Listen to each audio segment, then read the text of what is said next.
You are. That's okay. Hey everybody. What's good? What's good? Thank you for everybody that were pulling up before I even went live. I want to say hello to all of you, but before I say hello to you all, I All want right. to welcome my sister Drea. Sister Just Drea. start. Of Um, Thank you for coming up with me today. course. I get a little stage fright. It's so weird. I've been on YouTube for a long time, but when I don't come live and I come on live again, it's like, ooh, I have people watching me. But anyways, um, what's up to Nia, Sarah, Raya, Totally Icy, Rocky Baby? Hey girl, what's up, Hey, Totally Icy? totally Yes, icy. Kayla, I missed you, my love. I haven't seen you in a minute. Josephine, Sharon, that song in the background, sis. I'm telling you, I Oh love my it. gosh! Like literally, I'm vibing over here. You Yep, gotta send that to me so I can download it. I'm gonna send it to you. Yes, it's so nice.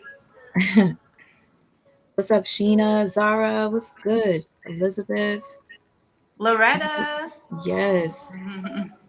Kiva, Sharon, Sheena, Gail, Child of God. You know what? Hold on. Nicole. I wanna address a few things after I say y'all names. Hey Amber Bell, talk with Nino. I haven't seen you guys in a little bit. What it's not oh my cousin want me to share a GoFundMe. I'm gonna have to look that up and see what that's about. Mimi, what's up, love? Treasure. Oh, Jessica Ortega. We'll talk in a second. Memphis Bell, I don't know if I said your name. What's good? How you doing, guys? Thank you for coming on. Again, I just wanted to come on. Hey, hot commodity, to say hello, um, and just update you with a few things. Let you know if I'm done talking about this story. I know some of you probably like, oh my God, see, I've been quiet. Yes, for good reason, but we'll get into that. TC Chronicles, I love you so much. T. Um, I love her. yep, You put Dream. me on to her. Yep, she's awesome. Her channel, I love the group that she has. It's three sisters. I love them. Sisters. Let me call them sisters. And they Mhm. have a channel. They do. They're consistent though. Like I'm not consistent. You know for a fact they're gonna go live on Thursday nights and Sunday nights. Okay, you guys send their link to me. Yeah, it's called Superfan. Their channel. I Okay. love them. All three of them. You know, all Not three, treat. all three of y'all. If y'all don't know who, if y'all don't know who said that, you must not watch The Breakfast Club. Oh, I love the Breakfast Club. So, do you know who said all three of y'all?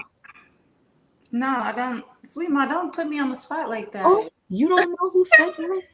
Who? Wait, Okay, hold up. Tony. Let me What? see who knows who says all three of y'all. I said Cancer. fries. Yes, No, he country as hell. you gonna see. I'm gonna show you. Hey, Cancer 66, Aries Black, my love. Good morning, gorgeous. Mariah. Hi, Mariah. I like her. She's cool. See, a lot of people in here. I'm so happy to see you guys. And if I didn't say your name, hey Sally. Open book. Look, Yes, I'm looking. I'm like, oh, they're so sweet. what's up? Hey Raw Truth, Nubian Queen, China. Okay, y'all.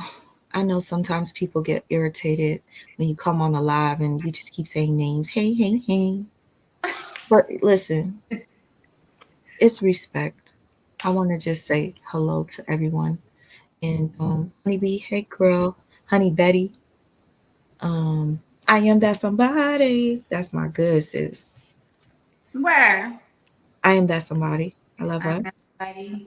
I think Natural I heard you talk Union. about them before. Yep, that's my girl. I talk to her every day. Um, Aw. hey, Cancer 66. Thank you for the super chat. She said, "Hey, sweet mom. Drea and I chat. hope y'all know all that's going to Sweet Ma. I don't need no cash out, so don't send me nothing. Let it go to my sis and my special little Amir. Okay, I'm She just letting y'all know I'm good over here. she always says that. I love you. But Thank I you. love y'all saying hi, hi. I love y'all. Everybody that's like positive towards Sweet Ma, I love y'all. Period. Don't come on here with no negative shit though, because I'm gonna get you together. She don't play. Thank you, Commissioner Keeley, for the super sticker. I really appreciate that. Queen Um, Tree, she in the building. hey, Queen Tree, love you, girl. Real talk with D Brown. I miss you, sister. I, Sister teacher in yeah. here. Okay, so for those of you wondering where I've been, a lot has happened. Amir was sick for about a week, and Mhm. I kept him out of school. And then the day I decided to send him to school, I ended up getting sick. So imagine your child getting better, and then you're sick now, and having to cover up trying to keep him from getting sick again. It was a lot. And I went through some serious shit yesterday. Only a handful of people know about it. And I really wanted to share it with you, but because of the way this YouTube game is, Mhm. I don't feel like I could share certain things anymore without other people taking it and running with it and turning it all around. Agree. Exactly. But that does not mean I'm not going to share it. Eventually, I will. I'm just waiting for the perfect time. But just know I went through something serious. I think it's something that needs to be talked about, especially when it comes to us, women Mhm. of color, having Mhm. to deal with Karens. Let's just say I dealt with a couple of Karens, and it affected my Amir. Okay, so we're gonna leave that there. Um, yeah, we'll talk about it. Totally icy baby. Thank you so much for the super sticker. I appreciate it. So, anyways, on top of that, you already know, you guys, I told you I was going through a little bit, well, a lot of bit of depression. Some people make light of people having depression. It's nothing to have a laugh about. It really isn't, because depression can be very debilitating for certain people. Like, for instance, um, if you're depressed, it's hard for you to get up out of bed. It's hard for you to just do regular things like take a shower, comb your hair, depending on the depression. So sometimes people that are not working, it's not because they're lazy, it's because they're going through some shit, and they're able to sustain themselves because they're blessed to have people that help them in the moment of their lowest point. So whenever you guys send me stuff, understand I am so grateful for it. You don't have to feel like you have to do anything for me, but when you do it, like today, the reason why I'm live right now, I promise you, it was mainly to say thank you to a group of women that surprised me today. And when I tell you, Drea, I started crying like a little. When I tell you I started crying, I was wailing like, I already know how you are. because the thing about it is, I didn't expect them to do anything like that. You have to think about it. I haven't been on here, I haven't posted anything. So to know that these women were thinking of me and wanting to do something for me, I honestly, I was baffled, but at the same time, it made me actually just realize how I'm not. Sometimes I don't think people really actually like fuck with me like that. But to know that you're fucking with me, even though I'm not doing content, that's how I know you really support me. You're checking on me. And I should be checking on some of y'all, because there's some people in here that I know are going through depression, and we've talked in the DMs, and I've lost touch with you because I forget some screen names. So please, if we've ever talked about depression or anything like that behind the scenes, Don't worry about it. You could go ahead, play my audios, try to embarrass me. I don't care. I'm just being real. I share my story with you guys live anyway. So anybody that ever tries to do stuff like that to me, it's not really going to do much because it's nothing I haven't shared with you guys. So if there is anybody in here that we've had communication and lost it, DM me. Like, I guess after this live so that I could catch back up with you.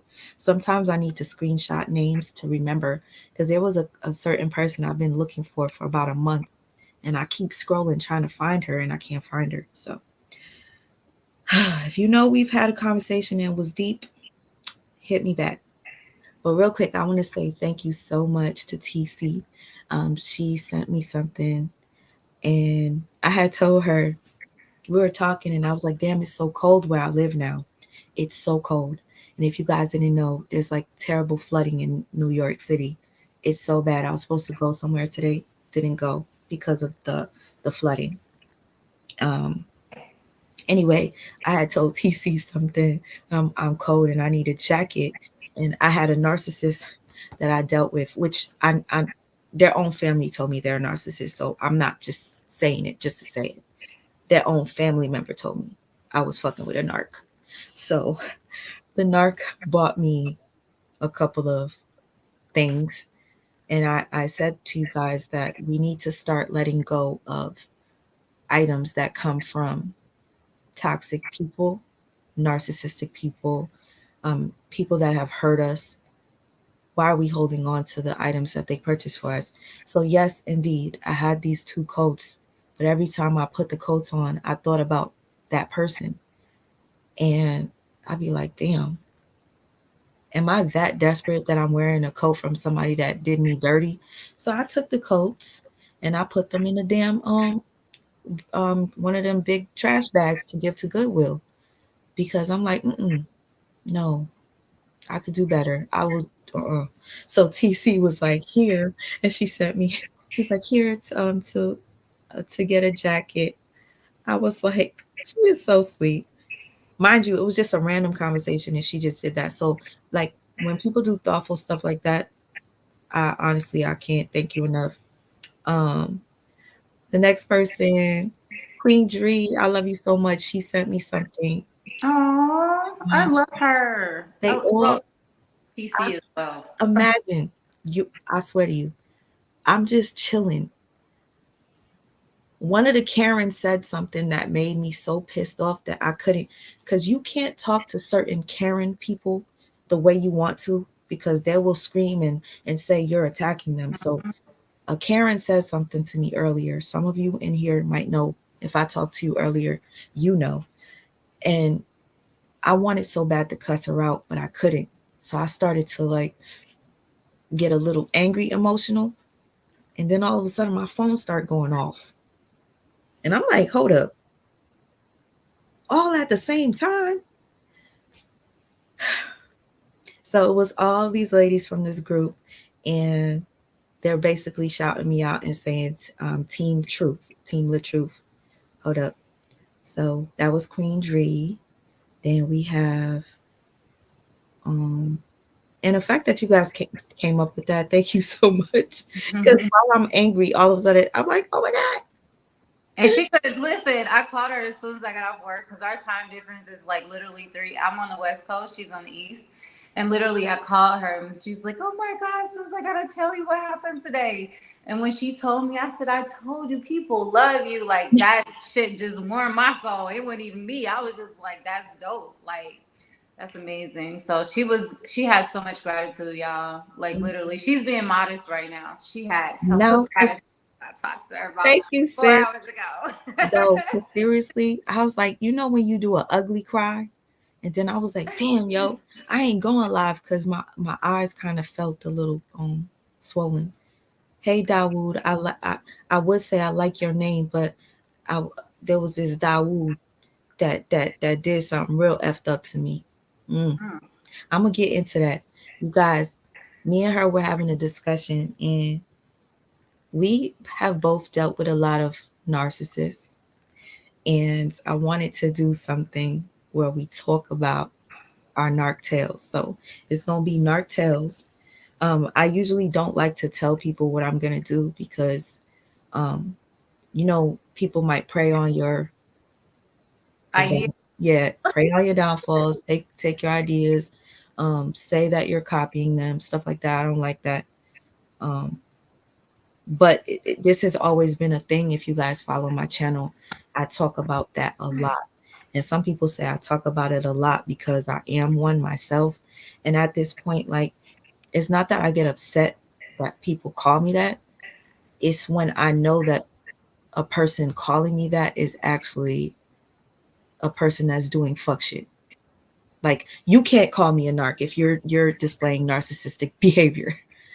But if it's anybody else and you're questioning it, that's fine. I don't care.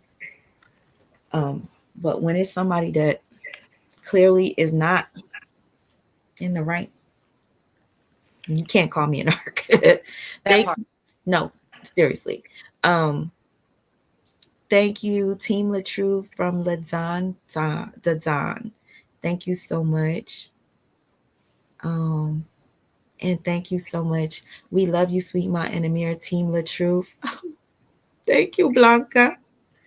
Yo, when I kept seeing Team Latruth, I was like, yo, they really got together and really did this. Team Truth from Trill Talk from YouTube. Thank you, Trill Talk. Hey, brother, 8 with the tooth. Oh, what? You got a 2.0 page, bro? Is this another page, brother? How are you guys? I miss you. And if I'm not saying hello to anybody, please forgive me. Supreme Goddess is in the chat. We love your energy, Supreme Goddess. Where you at? She's definitely my sister. My sister too. Yes. Period. Angel Gibson. I missed you, my dear. Sister teacher, I love you. Listen, for anybody that's been wondering, like I said, I've been sick. And Amir was sick first for a week. And then I dealt with some serious issues after.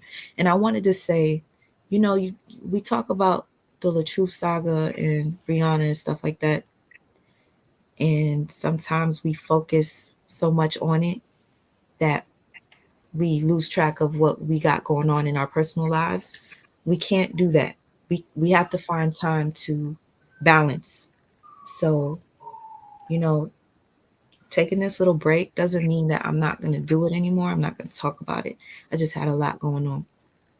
There's so much that I want to say to you guys about what's been going on. I've seen a lot of things. I'll talk about them in a second. It's about to come out tonight. Girl, what? I don't know what you're talking about. I got wine. Okay, I'm just gonna sit back. I'm gonna sip.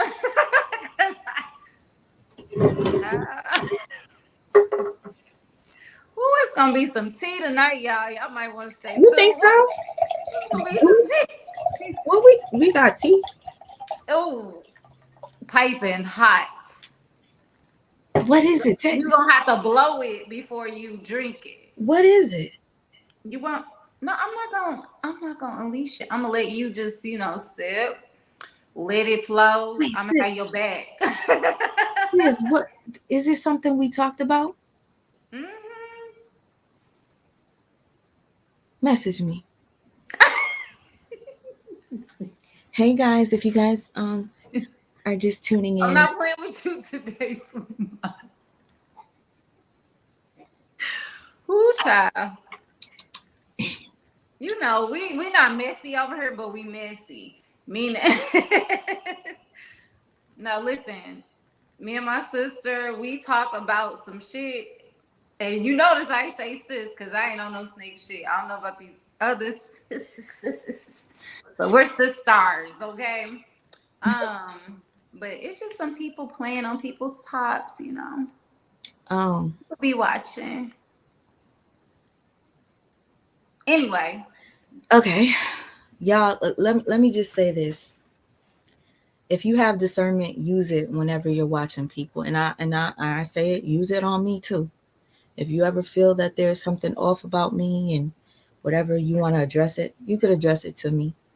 I have no issues with that, because sometimes people can spread rumors and you'll believe one side over the other without seeing proof, because one side seems more believable or whatnot. But to be honest with you, a lot of times people get fooled. Mm-hmm. It's called wolves in sheep's clothing. Mm. But Ebony, thank you so much. I love me some Ebony. And Team La Truth, we love you. The GOAT. Oh my God, Zebra, thank you. Y'all, whenever y'all call me that, like I don't get big headed, because I'm a Capricorn and that's like a goat. So I'm a Capricorn. I'm a goat. Period. And goats are stubborn, right? 222. Yeah. Hassana Rivera, progress is being love you. Thank you. I love you too. And again, like I said, I really went live to say thank you to everybody, and just to like update you and tell you what we're going to talk about. I did want to talk about certain things, sis, but don't you think that's not smart? What? No, I mean, listen, people are here to hear you and what you want to talk about. What, regardless of what you talk about, we all got your back. Don't we got, hey, everybody that got Sweet My back on Stop. whatever, everybody got Sweet My back on whatever topic she want to talk about. Please put green hearts for Amir in the chat. Shut up. Let her do it. It's her topic. Let her drop. Y'all drop it. I don't even know what topic it is, because Oh, we but talked you really. we talked about a couple of stuff. That's why I'm kind of like, Oh, because girl, look at this chat. Girls, you're looking at. Oh, they want you no, to talk about. I didn't see it yet. Hold on. Girl, you need to go in there. They dropping all Wait, green hearts. So, oh yeah, y'all get y'all wine. What you want to say about the wine? You forgot about that part. What's tonight? mm, Yeah, child. It's all on you. They got your back. girl, you sound like, you want me to be like Tasha K? No. No. This ain't got nothing to do with Tasha K. Listen, we're celebrating tonight. Celebrating what? You know, we celebrating What? the fact that you on live stream tonight, because at the end of the day, you have to take your breaks. But she was like, I have to come on and I have to show love to the people that support me. So that's why we got wine. We ain't talking about no Tasha K. We already on our own shit. So cheers, sis. Mm-hmm. Cheers to you being Sweet Ma and being the realest ever, the GOAT, period, point blank, bottom line. That's what we cheers to. Thank you. Rosalind, thank you so much. She said my donation from the group. Love you. I love you too. And she sent me green hearts. Thank you to everybody sending me green. They told you could pick whatever subject you want to talk about. They got your back. That's what the green hearts is for Amir, and you talking about whatever subject you want to talk about tonight. They got your back. Okay. Thank you. Period. Mariah is too sweet. She sent me 1111, and I know some people think it's weird that I be calling out those numbers, but honestly, it's because I keep seeing them. I can't help that I keep seeing them, and I'm sharing it with y'all because there's some people that experience the same shit that I'm experiencing, and you can relate to me. Like you see those numbers all the time. So she sends me 1111, and she says, "Sending you and Amir love." Mariah, the intellectual. Oh, I love me some her. She's so smart. Thank you, Mariah. I appreciate that. But real quick, I don't think I missed anybody, but thank you to all the people sending the green hearts. And coffee, grind, gossip, and Crystal. Cool. Coffee, grind, gossip with Crystal. Hey, girl. Yeah. I've never seen you before, Crystal. Thank you for coming up. Me either. Love you, sister. Stay strong. Thank you so much. Thanks for supporting Sweet Ma. Open Hey, book. Ebony. Can I say hi to Ebony? Hey, Ebony. Y'all know I'm just trying to speak because I don't want to be rude. Of course. Open book. Thank you for the super sticker. I'm just gonna scroll. See, even my girl saw the 222. My lady seen the 222. Hey, come with the Diane. synchronicities, y'all. Y'all know what it is. All the spiritually awakened, tapped in, conscious people know what the spirit numbers are. Come on now. See, look at all the green hearts. All right, so real quick, um, I was just coming on just to just talk, chat. So I have a family member, and y'all sometimes you people will always be like, "Oh, break room 411. Hey sis, love you so much, girl." A lot of times people will look at somebody like me and say, "She's got to be the problem." Everybody has an issue with her, or she always falls out with people, right?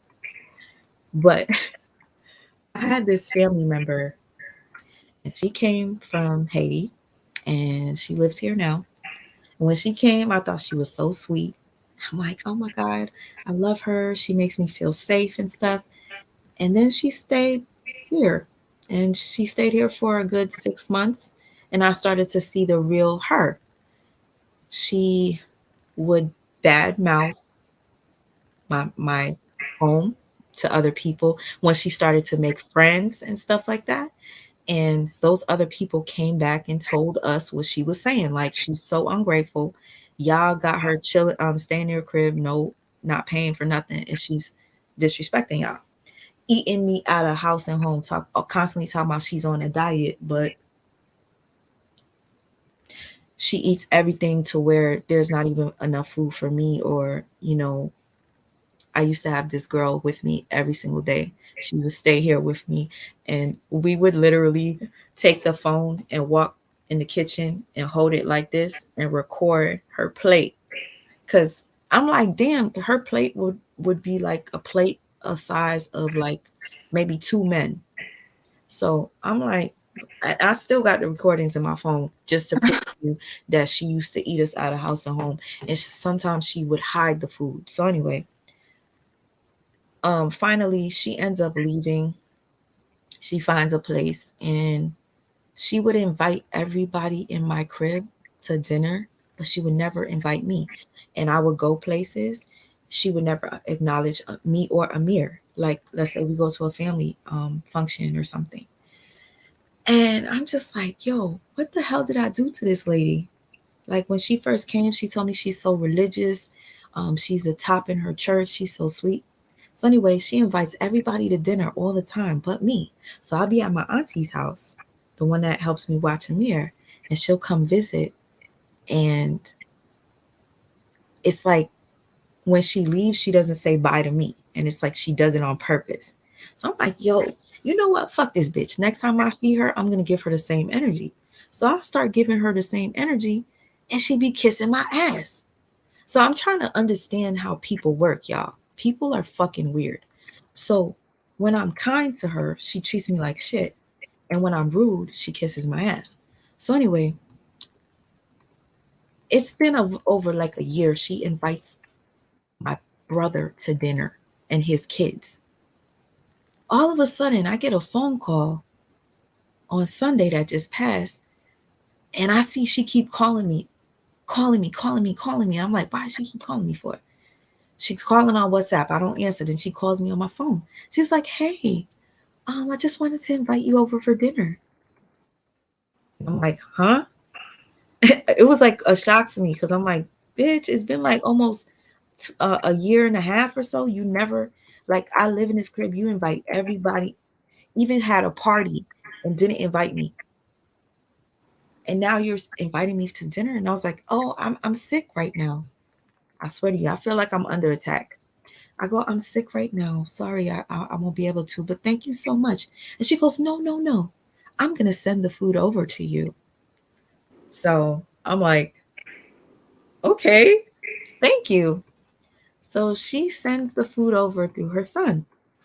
And she calls me and tells me, make sure nobody sees you come inside the house with the food. And I'm like, why? What? I swear to you. She goes, Because I don't want anybody to get jealous because I didn't send enough. So I was like, all right, Like, all right. So thank you all for the green hearts.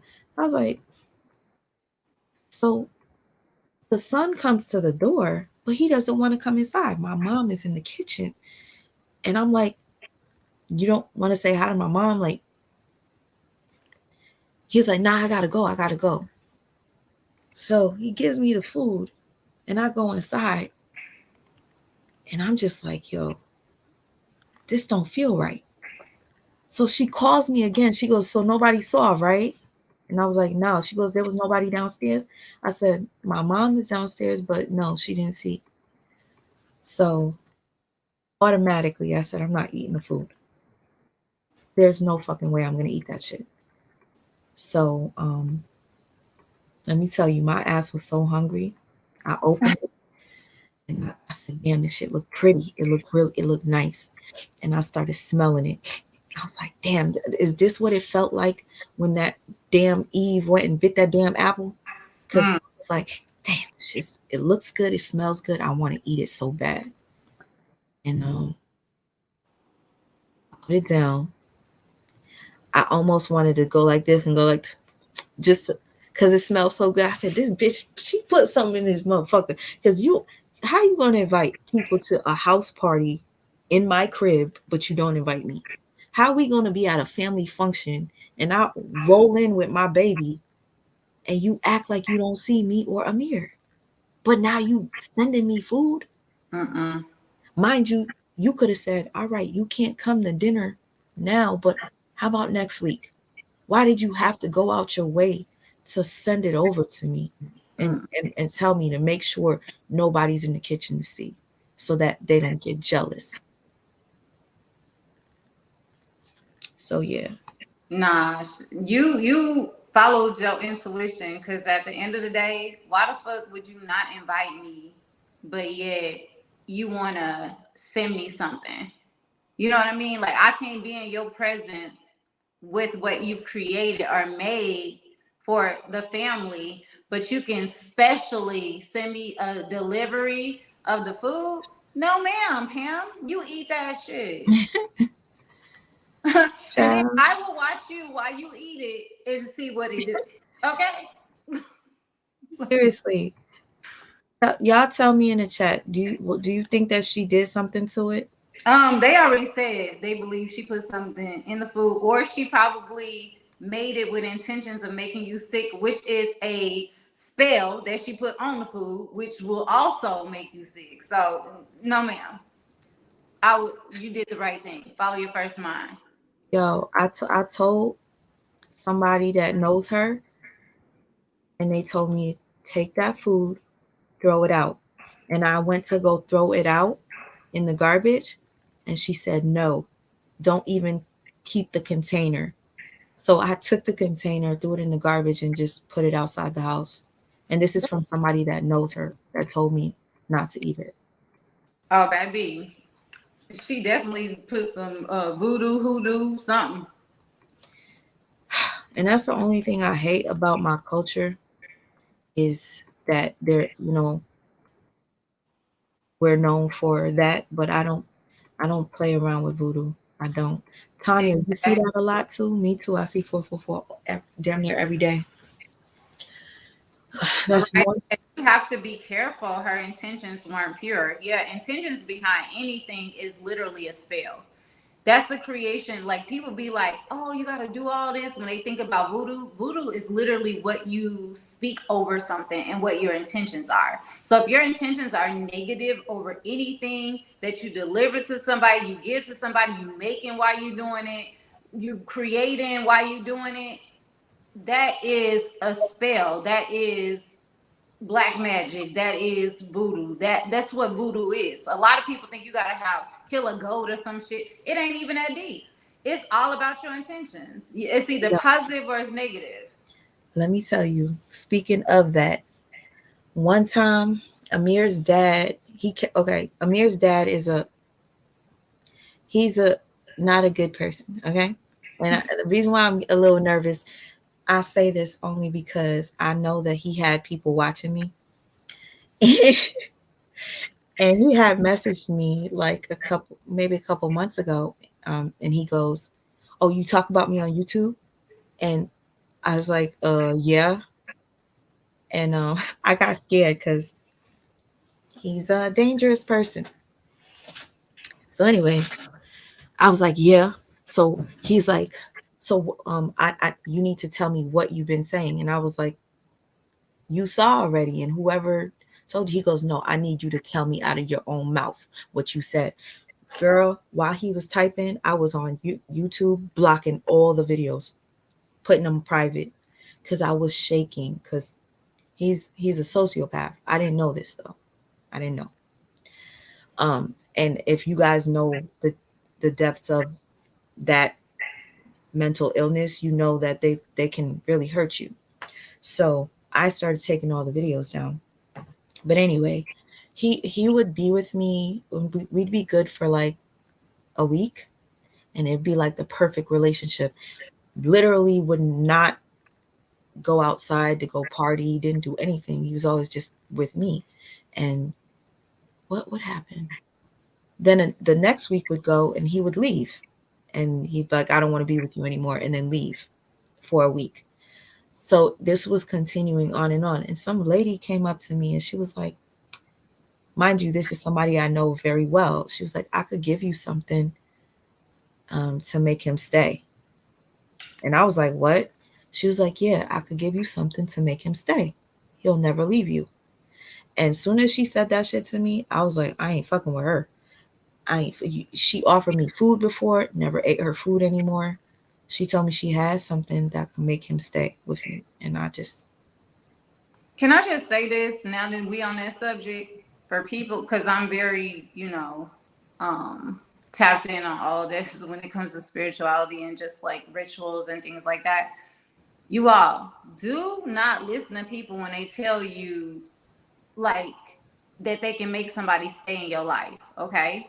Because what will happen is, and I'm just gonna keep it real with you, you can make people stay in your life as far as like putting spells on them, doing the ritualistic route, whatever the case may be, but you don't want that type of energy. Because I'm telling you, a lot of y'all don't even know y'all putting sex magic on men by having sex with them on your periods, all this stuff, and you're not ready for that type of energy. Because for real, that's a ritual in itself, and you don't know it. When you get a person attached to you, or they energy attached to you, but they really don't want to be there, that's when you're gonna like attract that bad energy. That's when you're gonna get that person that will like abuse you, do anything because they're upset because they can't let you go and they don't know why. So if a person want to leave you, let their ass go. Quit doing all these things to try to do rituals to keep somebody because you attach them and you can't let go of the trauma bond, because that's basically what it be. Like, that shit ain't working. Mm-hmm. Let that motherfucker go. Quit trying to do shit to try to keep somebody around. If somebody, listen, I was told a long time ago by my ancestors, my grandmother, my everybody, in my mind, in my spirit, in my soul, if a motherfucker don't want to be kept, then they don't need to stay. Let them go. Mm-hmm. You don't keep holding on to them, because everything that comes to you after that, you deserve it. Because guess what? You wouldn't let that energy go. Like, when something is done, it's done. When you try to go against the universe or God or whatever y'all believe in, I'm not trying to knock nobody in what they believe in. Everybody have their own beliefs, and I welcome everybody's beliefs. But I'm saying, whatever it is you believe in, that's the most high, do not go against the grain. Do not go against nature. Do not go against nature. Because at the end of the day, it's never going to work for you. So let that shit go. Fuck all that ritual shit, trying to hold on to people, doing all these rituals, going to speak to this psychic and all this stuff, hoping that you can reroute his mind. Like, listen, just take the hints, take the motherfucking situation as though it is, and move accordingly for your life. Because ultimately, it's all about you and what's going to make you happy. And nobody else can make you happy but you. So you got to take care of you first. Word. Thank you for that. Just you said a word. Becoming King Lexus. I don't know if you're still in here. What up, sister girl? Thanks for dropping by. Yeah, I haven't been on live for a lot of reasons. Listen, Jessica, listen, Jessica, Where's she at? because I see Jessica saying please in the chat. I know I'm pretty late on here, but Jessica, I'm not going to say nothing about this because people have done me dirty to the point where they told me they needed help. And this has happened multiple times. You could check my history. Jessica, you come here all the time when I'm live and you say the same thing. I'm confused. I'm confused. And if you do need help for real and you could provide that proof, and if anybody feels in their heart that they want to help you, feel free to do that. But I don't know for a fact that you need help. I would have to know for a fact that you need help for me to share that. Because again, like I said, this has happened many a times. And I don't want that to happen again. Not on my watch. Hmm. Ebony, thank you so much for the super sticker. I love you, girl. I really do. Um, yeah, and y'all please don't think I'm being rude or mean or anything like that. I'm just being honest. I could tell you there was a girl named Shannon that did this to me. And sometimes I'm like, shit, are you Shannon? Shannon did it to me twice. All right. She told me she had 3 kids. She connected with me, told me one of them was special needs and she needed help. And I was sending her money, even though I know I needed it my damn self. All to find out, y'all know she was missing some teeth. Let's just leave it there. And then she went and made another page. She made another page and told me a similar story with a single mother with a special needs kid, and now there's pets involved. She sent me like a picture to provide some sort of proof, and then I started to see similarities with the other story, and then I was like, so what's your Cash App? She was like, oh, I don't have a Cash App, but I have a PayPal. So because it was the same person, she didn't want me to use the same weight of payment. You know what I'm saying? Because Shannon was making pretend she was Jennifer. So now I'm like, all right, I'm helping Jennifer, but Jennifer sent me a uh what's that the thing I just said? She said I don't have that, but I have this. She sent me a PayPal, but the PayPal had a man's name on it, like Robert or something like that. And I'm like, Jennifer, why did you send me a PayPal with a man's name on it? She was like, oh, that was my ex's, but we're not together, but I use it. And please, That was her pimp. I'm sorry, I hate to be blunt. That was her pimp, ma'am. girl, when I say, because you know, I'll be doing my little research. So I was like, I'm going to find out if Jennifer is Shannon. Yo, I blasted this bitch. If y'all want to go on my page, you will see her face. I found her on other people's channels doing the same shit. And she got called out because they heard the voice. You know, listen, she called in to tell her sob story and people started donating on somebody else's platform. So I'm going to say this right now. No disrespect if you really do need help. But every time I go live, you're in my live saying the same thing. If it's not on the street, it's in a tent. If it's not in a tent, it's there. Is there that for you to have, you said 3 babies at one point, and then you said you need help to feed 2 babies. So stuff like that, it doesn't add up. And again, like I said, I'm not trying to be disrespectful. I'm just not trying to get effed over. And I don't want anybody that's in my channel to be effed over. Can I say something right here? Mm-hmm. We not gonna be nice. I'm not. Go ahead. You know, I'm the yin to her yang, the ka to her ba. Okay?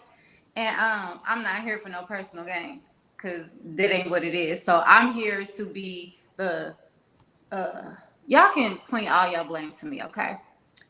Stop coming up over here asking this woman for shit and you know her situation. You watch her fucking page and y'all steady coming over here looking for handouts. And then when she don't want to help you or when she fall back, now all of a sudden she a narcissist because she not feeding into what you want or what you prayed on to get from her and her platform. Fuck all y'all. Real talk. Am I gonna mess up your stuff? I Oh, okay. honestly, there's a Fuck lot. all y'all. Talk. No, I'd rather people just talk the way they want Yeah, to. period. Like, seriously, I'm sick of sitting back, not saying anything. That's why I'm here now to support her. I'm not here to Remember gain her? anything. Y'all can learn a lot from this woman, seriously, and y'all can literally be supportive of her. But a lot of people come over here to drain her because they know she's empathetic. Um, at the end of the day, like I am that person in her life now, and I tell her all the time, quit trying to feed into other people and pour into yourself. You know what I mean? Allow people to pour into you because that's your blessing. When you're giving to people and you're not even in a situation to give, you blocking your blessings. You know, at the end of the day, you're trying to do a good thing, but it's not working for you because you're literally blocking all the blessings that's really for you and trying to give them to somebody else. And that's like a slap in the universe in God's face. So you gotta take what's for you to build you up, to build your child, like y'all family situation up. And then when you get to that place, you can do that. So from this point on, she is doing that, okay? And if you have a problem with it, then I'm gonna let her say what she wants you to do with that. But no more coming over here like panhandlers. That's what I call them. That's what they are. Because They're Shannon, panhandlers. like I'm telling you, it's weird to me that every time I go live, she's one of the first people in the chat, and she puts out the same statement. If not, and if you guys think I'm wrong, go check my other chats. You will see she's always in the first one of the first people there. It's almost like she's waiting to do this. So I don't know. Like for me in my head, if you have 3 children, I don't really see you staying out in the street with them in a tent. There's gonna be people out there to help you. There's shelters, there's this and this and that. So it's like you got me really confused. And somebody had messaged me and told me that they see you under other people's lives saying the same thing. Well, you've had a lot of panhandlers and they didn't necessarily come in her form. When I was talking about panhandlers, I'm talking about all of them, not just her. Because you said we're gonna keep it real tonight, right? So can I keep it all the way real? We talking about all the panhandlers. We talking about the ones that come in, oh, I don't need anybody and I have my own car and my own job, but you literally feed off her platform. Like at the end of the day, let's go live, let's do it. I never got this many cash apps, all that shit. Like I'm going back to all of that. Okay, period. You ain't got hold on, you ain't gotta say nothing. This is what I want to say, sweetheart. No, I know you're gonna be trying to like stop me. No, it's not that I'm trying to stop you. I'm literally saying to myself, wow, I can't believe that person did that. All of them persons. No, you did that. You just reminded me of that particular situation. Okay, well, I'm reminding you of a lot of particular situations. And I'm not gonna let you forget it. Because you know what? We like to try to rationalize it as in past, whatever people like to call it. Let me tell you something, sis. One thing I like to do is forget. No, but you can't forget. Because guess what? You can forgive, but you can't forget. Because if you forget and forgive, you're going to end up right back in the same situations because you forgot what led you to certain circumstances that put you in that place that you said you never wanted to be in again. Shit. You right. Shit. Listen. Yo, shout out to the people in here that said they know who Shannon is and they remember Shannon. Because I'm not lying. I don't know Shannon. Hold on. Let me let Jessica speak. Because I don't want y'all to think I'm like trying to bully Jessica. It's just I gotta keep it real. This happened a couple of times. And again, it's on my page if you want to see. I did put that woman on blast because she was coming to my people and giving her story, and my people were giving her money, and I gave her money. Mind you, imagine You're taking from me. No. Ooh, hold on. He's sleeping.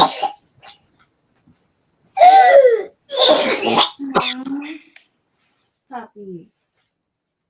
He is sleeping, y'all.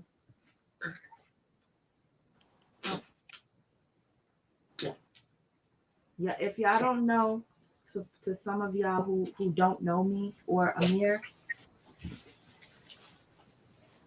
okay. Some of y'all who don't know me or my son, he has cerebral palsy, and right now he's sleeping, but he started choking in his sleep because he has a lot of excessive saliva, and he doesn't know when to swallow it. And then I guess he must have had so much saliva in his mouth and he swallowed it and he choked. So he's sleeping, but this happens to him every day. When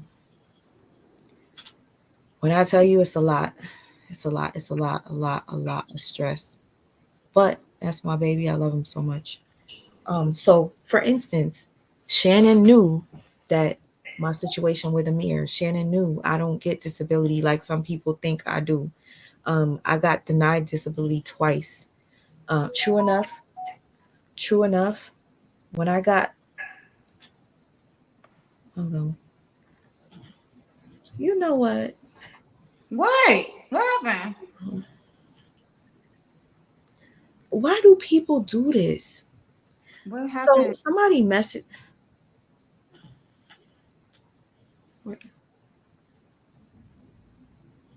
Hold on. I don't know who this is. Okay.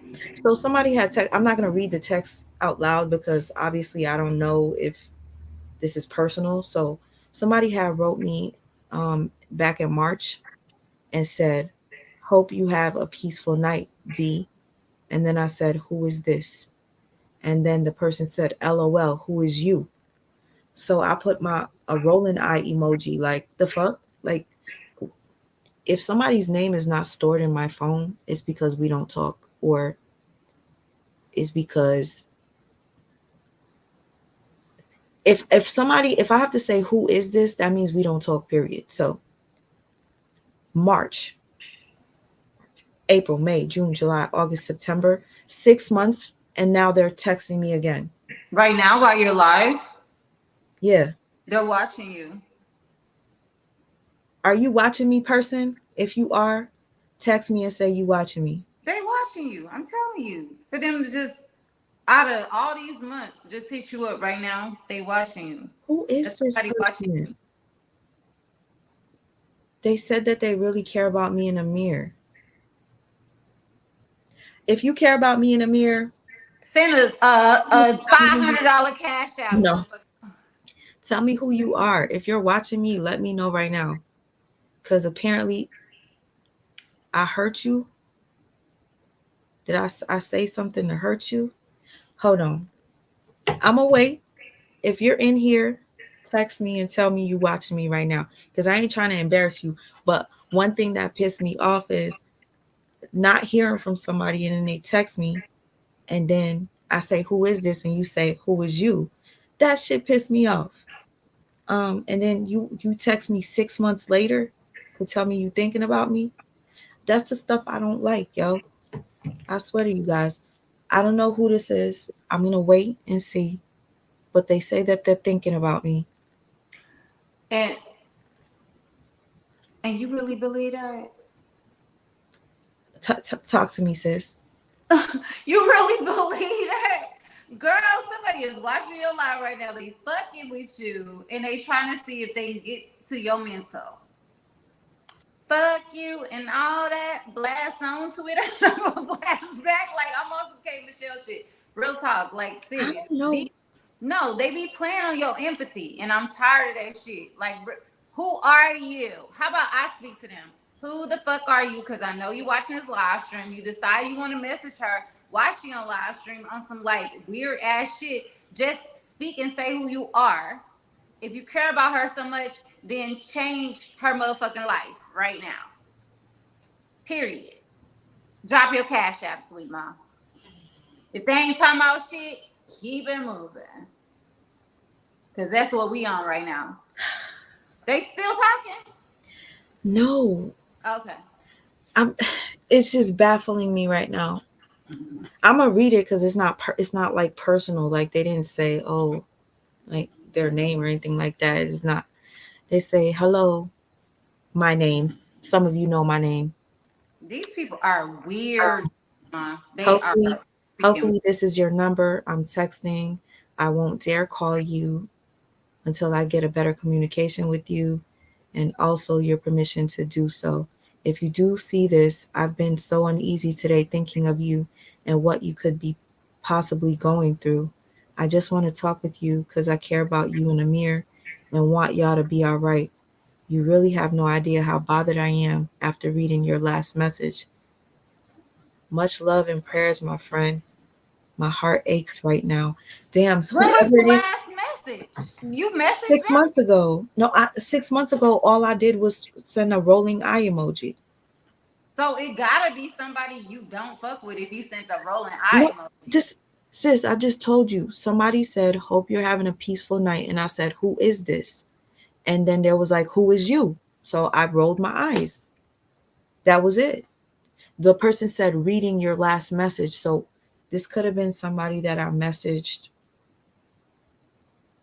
And they watching your live stream, and guess what? Tell them this. No, listen. What I was gonna say is, for the person to say that they're hurting right now, I don't want anybody to be hurting. But shit, did you fucking hurt me? I want to know. I don't think they're watching me because they still haven't text back. Sweet mom, what time is it where you at? They actually texted me at 12:22, y'all. If y'all didn't know, 12:22 is an angel number. So And that's why you feel so connected. no, no, And no, no. Girl, I don't feel connected. I feel like shit. I seen 12:22 3 times in a row. no, hold on. But I'm saying, did like somebody who is this? They just said, was that TC? I think TC just said it's a narc. You're right. That's why it was 1222. Your favorite motherfucking, you are the therapist and the motherfucking psychologist in narcissistic people. And let me just say, whoever this is watching your live stream. I'm sorry, you probably don't feel so, but my whole spirit tells me this person is watching the live stream and they did it on purpose because they are a narc. And They're whoever not. it is, they're trying to fuck with you. Should I ask them who they are? They're not gonna tell you. I want to know. But Ask them who they are. Let's see if we get the answer tonight. okay, okay. And I'm prompt about to do it. I'm about to do it. Hold on. Hey, Amber, Michelle, Amber girl. We gotta talk, honey, because what the hell is going on? who is What Amber? Amber, what is happening? Amber, Oh, y'all. the one that need help. No, Amber is not the one that's asking for help.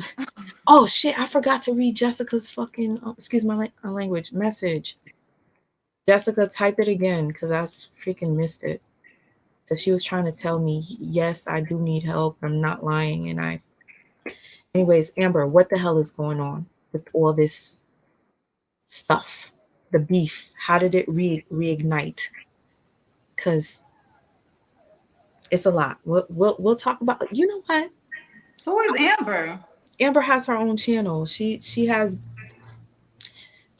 a beef with Brianna's biggest fan, Nate. And I wanted to understand what the hell is happening right now, but we could talk about that in a second. Um, Did you text him back and see who the I fuck? don't even know if it's a girl. Hold on. Somebody said, why are the fleas over here begging? Period. That's what I want to know. Like she a homeless shelter or something. Like I kind of feel, you better not say bad. I do feel bad because I'm like, I'm reading somebody's message, like they're telling me that they feel sad, and I'm just saying that. Like, but first of all, let me just say this. One thing I can't stand is when a person will talk to me and then let 6 months go by and then hit me up like nothing. And yes, 8 with the 2 4, yes, we gotta talk. I miss you a lot, my brother. I miss you so much. So yeah, we gotta talk. Disability is hard to get. So a lot of people think I have O'Neal TV. My nigga. I love me some O'Neal TV. O'Neal, you probably not in the chat anymore because I'm taking so long to read the comments. See, here's the thing. If you're still in here, Jessica, this is no disrespect, but that's Pearl asked this question. No offense, but why choose somebody's YouTube live to beg for money if you're homeless? Jessica, how about this? If you provide proof,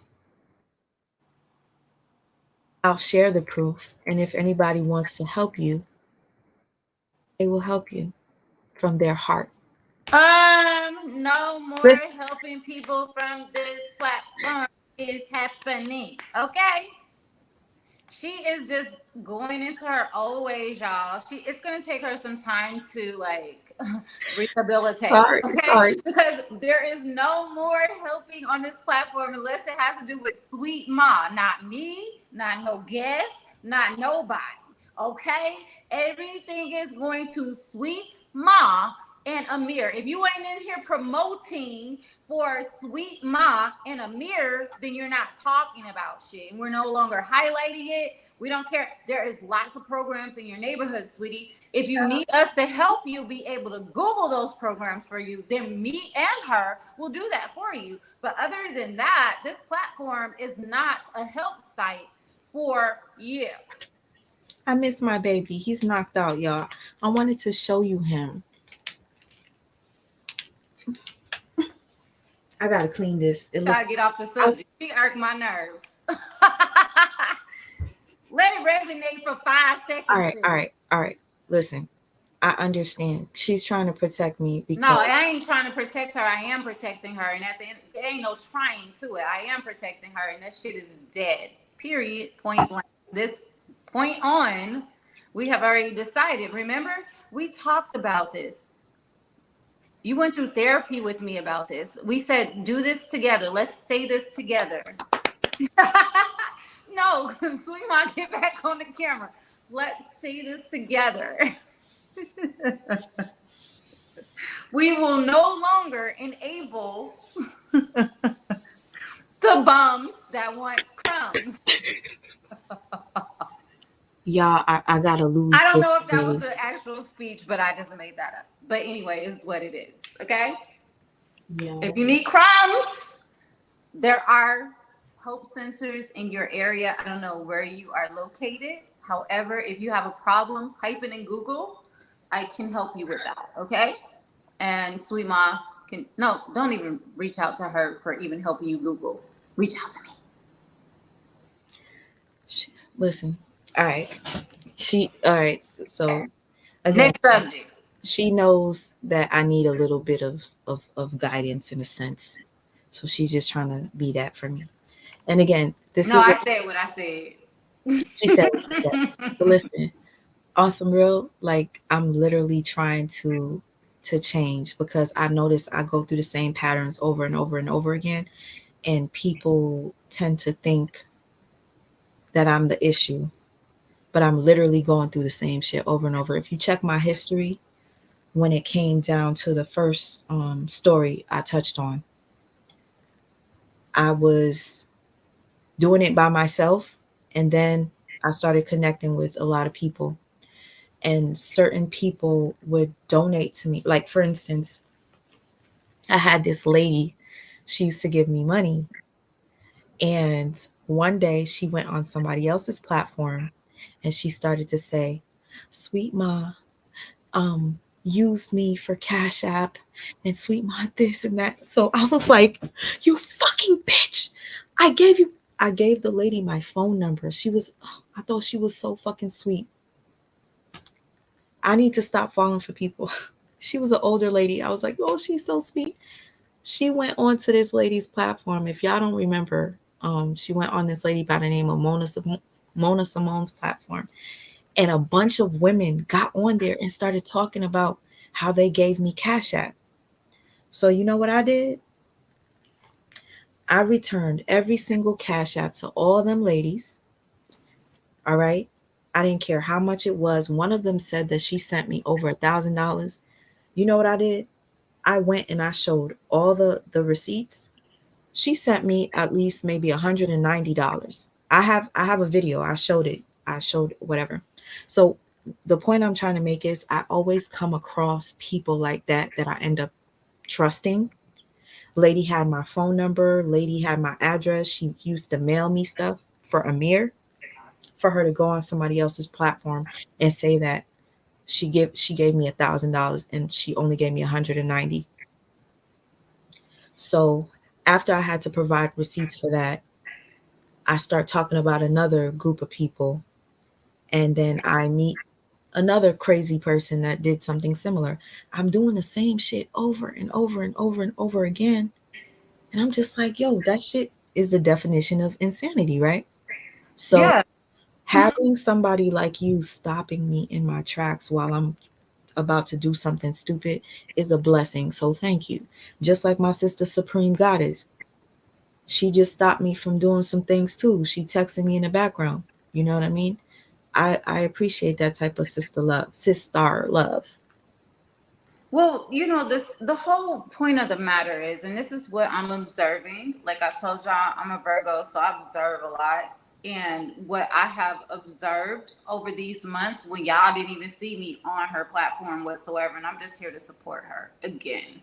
Um, but what y'all didn't see is I was in the background watching these fake ass relationships. You know what I mean? And the whole time I'm sitting here like, it was one point I watched the first situation go down and I literally felt uncomfortable to the point she'll tell you. I told her I didn't feel right about that energy. I wanted to say something to you, but I didn't want you to think that I was hating or anything like that, because I don't want nobody taking that type of energy.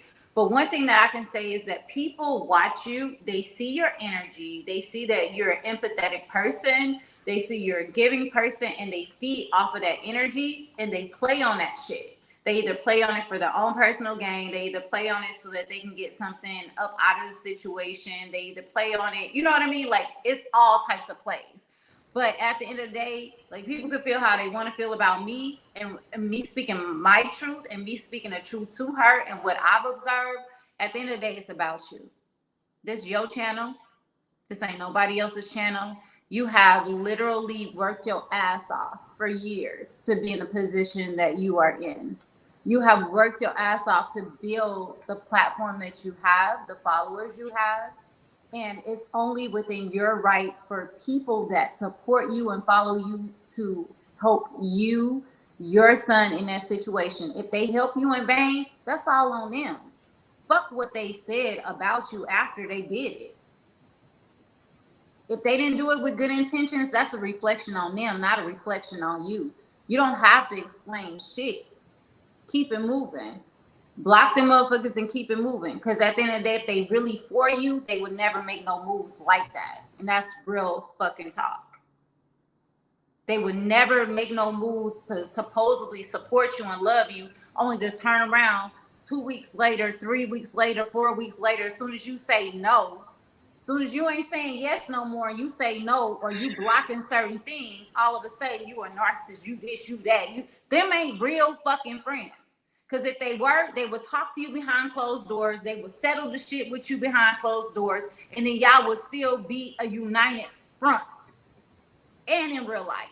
Like, period. No, but you know what? It's okay though. Honestly, I'm not gonna lie to you. Whenever stuff like this happens, although it hurts, I say I'm thankful. Thank you.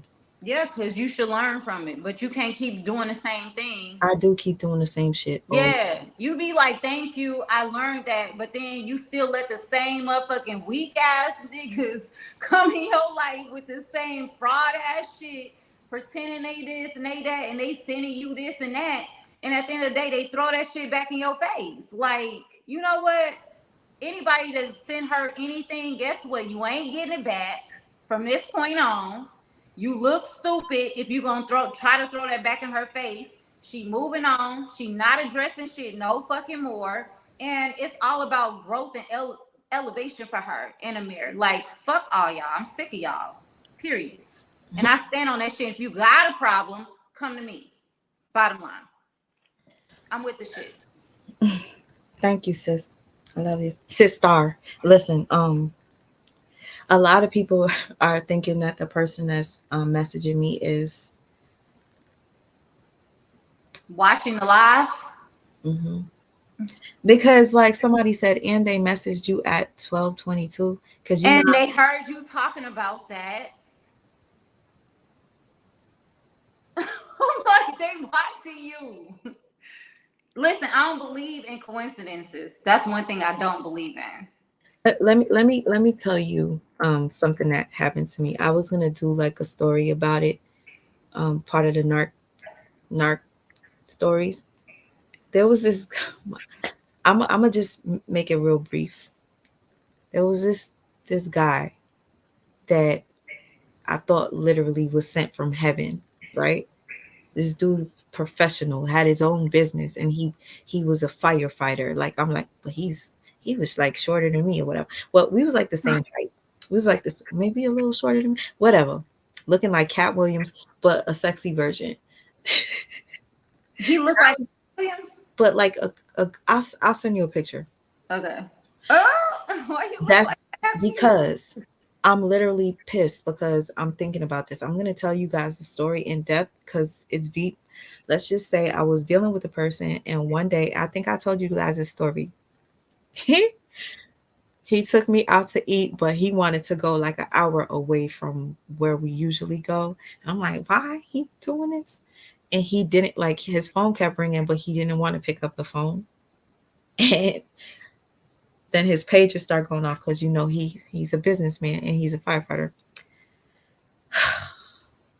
So he gets out the car to talk on the phone, and I'm like, something's off.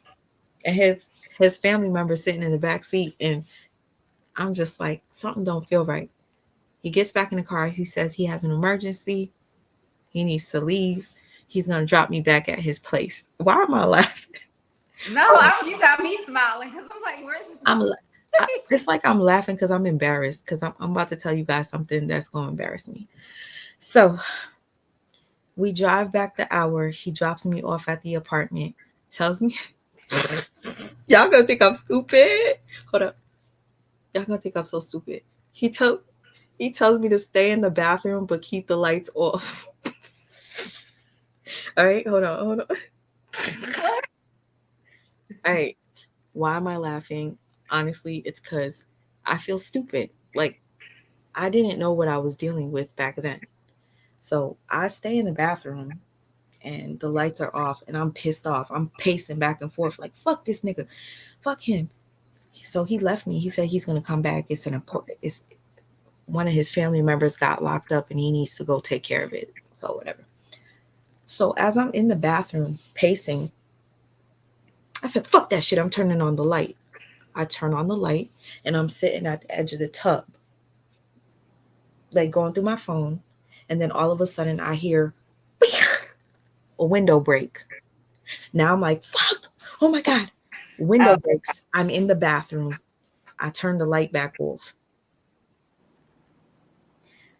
Can you guess what came through the window? A brick? No. Take a guess. Another one. A woman? Okay, you said woman. Let me see what other people say. I want to see. Yeah, y'all drop y'all what y'all think it is because I'm like literally I'm in suspense. Like what it was. I'm gonna wait because I'm in suspense. I need to know. What do y'all think came through the window? Thank you, said brick. Thank you, Zara, for the super sticker. Thank you, Cancer66. Somebody said a cat. Okay. Woman, cat. All right. 1222 is letting you know that person is texting you as either a narc or a stalker. Oh shit. Period. I seen 1222 3 times in a row. Midnight last night, this afternoon, 1222, and again 1222 just now. All right. Thank you again for the super stickers. Damn, somebody said another man. doesn't the queen? Oh, somebody said another man. Yes, girl, you gotta read these comments. Thank you, Zara, for the screen, sister. A Sister. bad. Doesn't the queen Bree have it? Hold on, I don't know what that meant. Sorry, I'm scrolling because I want to see what people are I saying. know, but I'm like caught up, so I'm just reading these comments and it got me weak. All right, read another one then. A hooker. His boyfriend. All right, who else? A lion. Really? Blue hummingbird said a lion. So y'all say, did anybody else say a woman, or it was just you? No, it was a lot of people said a woman. They're still saying a woman. All right, y'all. So thank you, O'Neill, for the super sticker. Love you, brother. Tweet my Google, the phone number. Oh, you. I'm so late. His mama. Then somebody says mama. All right. So after the person breaks the window, they roll over on the bed and they come, like, because I'm peeking now because the lights were off, but I open the door and I'm looking and I see a person roll over because let's say the bed is to the wall. You understand what I mean? Mm-hmm. So if the person broke the window, they had to fall on the bed. Oh, child. So the lights are off and I'm able to peek and I see the person rolling on the bed from the window? Yes, because they broke the window and jumped in the house. That sounds like my sister on her baby daddy. So the person was okay. So let me tell you. So she came to the door and she opens the door and she sees me and I look like a deer caught in headlights. And she says, "You Diane? You Diane?" Oh wow, she know you and you don't know her? What? Mm-hmm. I said, no. My name Bashaba. I said a name like Bathsheba. I'm gonna just say Bathsheba. I said, my name Bathsheba. That's the first thing that came out of my mouth because that's a person that I'm always with. So I used my friend's name because I was in such shock that this woman who's thick as hell, like she's thick, is in my face asking me, am I who I am? And I'm like, no. She's like, oh, you're lying. You are. Did you know that is my fiance? Did you know we've been together for 5 years? Do you know we own a house together? Do you know we have 5 children? And I was like, no. I was shocked. She got 5 children with this person. She engaged this person and she hopping through windows like they have a house together. She said and you hopping through windows? Listen, she knew who I was. That nigga for everything he is. Listen, let me tell you something. I used to stay the night with him at the firehouse. The people at the firehouse knew me. I used to be at the apartment by myself while he was at work. So I was confused. Mm-hmm. So anyway, yo, this is, I'm gonna speed it up because I'm gonna tell you the dumb shit that I did. So she was about to beat my ass. And she's telling me, let's go outside. And at this point, she's like, get the fuck out. And I get out because I'm fucking scared. And I'm like, all right, we're about to have to fight. But we get outside, it starts to rain. Once we get out into the apartment complex, I'm standing in the middle of the driveway. He pulls up into the driveway and sees her cussing me out. And guess what he does? Whoop her ass. No, you say whoop her ass? Yeah. Y'all, I swear to you, because I'm going to tell this story in depth, how I met him and how this shit got as far as it did. But, damn. He backed up and left me in the parking lot with her. His scary ass. He left. Out? Keeping Up with Des. Oh my God, I love you. Keeping Up with Des is the one that I always tell you about that did the cooking video with. Like, we decided to cook together on live. We cooked chicken and mac and cheese, and we ate together. We did like a mukbang, and we had girl talk. It was awesome. Oh, that's what's up. Keeping Up with Des, that was one of the best freaking nights I had on my live. Like, it was so fun. I've always and will support you. I'll always support you too, Keeping Up with Des. I love you dearly. She doesn't come here just to see me be messy. She comes here to chill and talk with me and listen to my stories. Oh, Supreme thought it was a phone. All right, so now she's y'all. Now she's like, you fucking bitch. Well, how long you been with my man? Blah blah blah. And when he backed up, I literally felt like this is it. I'm about to probably be in the hospital because she's bigger than me, right? So I ain't trying to laugh at your yo, I places. swear to you, you remember I told you there was somebody sitting in the back seat, his family member? Yeah. Do you know that his family member jumped out the car and ran to save me? Oh. Mm-hmm. When you Somebody said, sorry. "Dildo." What happened? When I said something came through the window, she said, "Dildo." I know I told you that. I Oh didn't. damn, I ain't see the dildo one. That was funny. Oh my god. Let me get all the way down to the bottom because that Somebody shit. said it was Baby D. I cannot. Wait. That was Mariah. She said it was Baby D. Wait. You know, from Friday. Oh no. Okay, I thought she was saying that person got a baby D, but that's No, definitely baby D Friday. energy. That's baby D energy to leave a woman that you're dealing with in a parking lot with your fiance that's freaking 10 times bigger. Well, her ass was, but you're just gonna leave me there to get fucked up. So That's great. his cousin comes and he literally pulls me away to protect me, and she was like, you gonna fucking you gonna help her, you know about her. So she's going off on him, and I'm over here looking at the parking lot for my car, and I'm like, oh my god, I don't want her to see what car I drive because obviously I don't need her to know what car I drive. So I'm like, yo, I need to get out of here. Like, I need to just go and fuck this mother effer for leaving me in the parking lot. So after he sees his cousin comes to help me, he comes back. He drives back in the park in the driveway and gets out the car. So now she's beating up on him, and then I start to walk away, but I was gonna walk out of the complex so she doesn't know that my car was in the parking lot. So she starts to follow me, and the cousin is like, no, you're not going to touch her. So, boom. I was like, you know what? Fuck it. Like, I had no clue about you. You want to do what you want to do? Go ahead. So she didn't want to hit me anymore. Now she was like, On the cousin. no, on the cousin and her man. Mm-hmm. You know, she got in her car and she started driving her car into his car, slamming it. I said, this is my time to run. So I ran.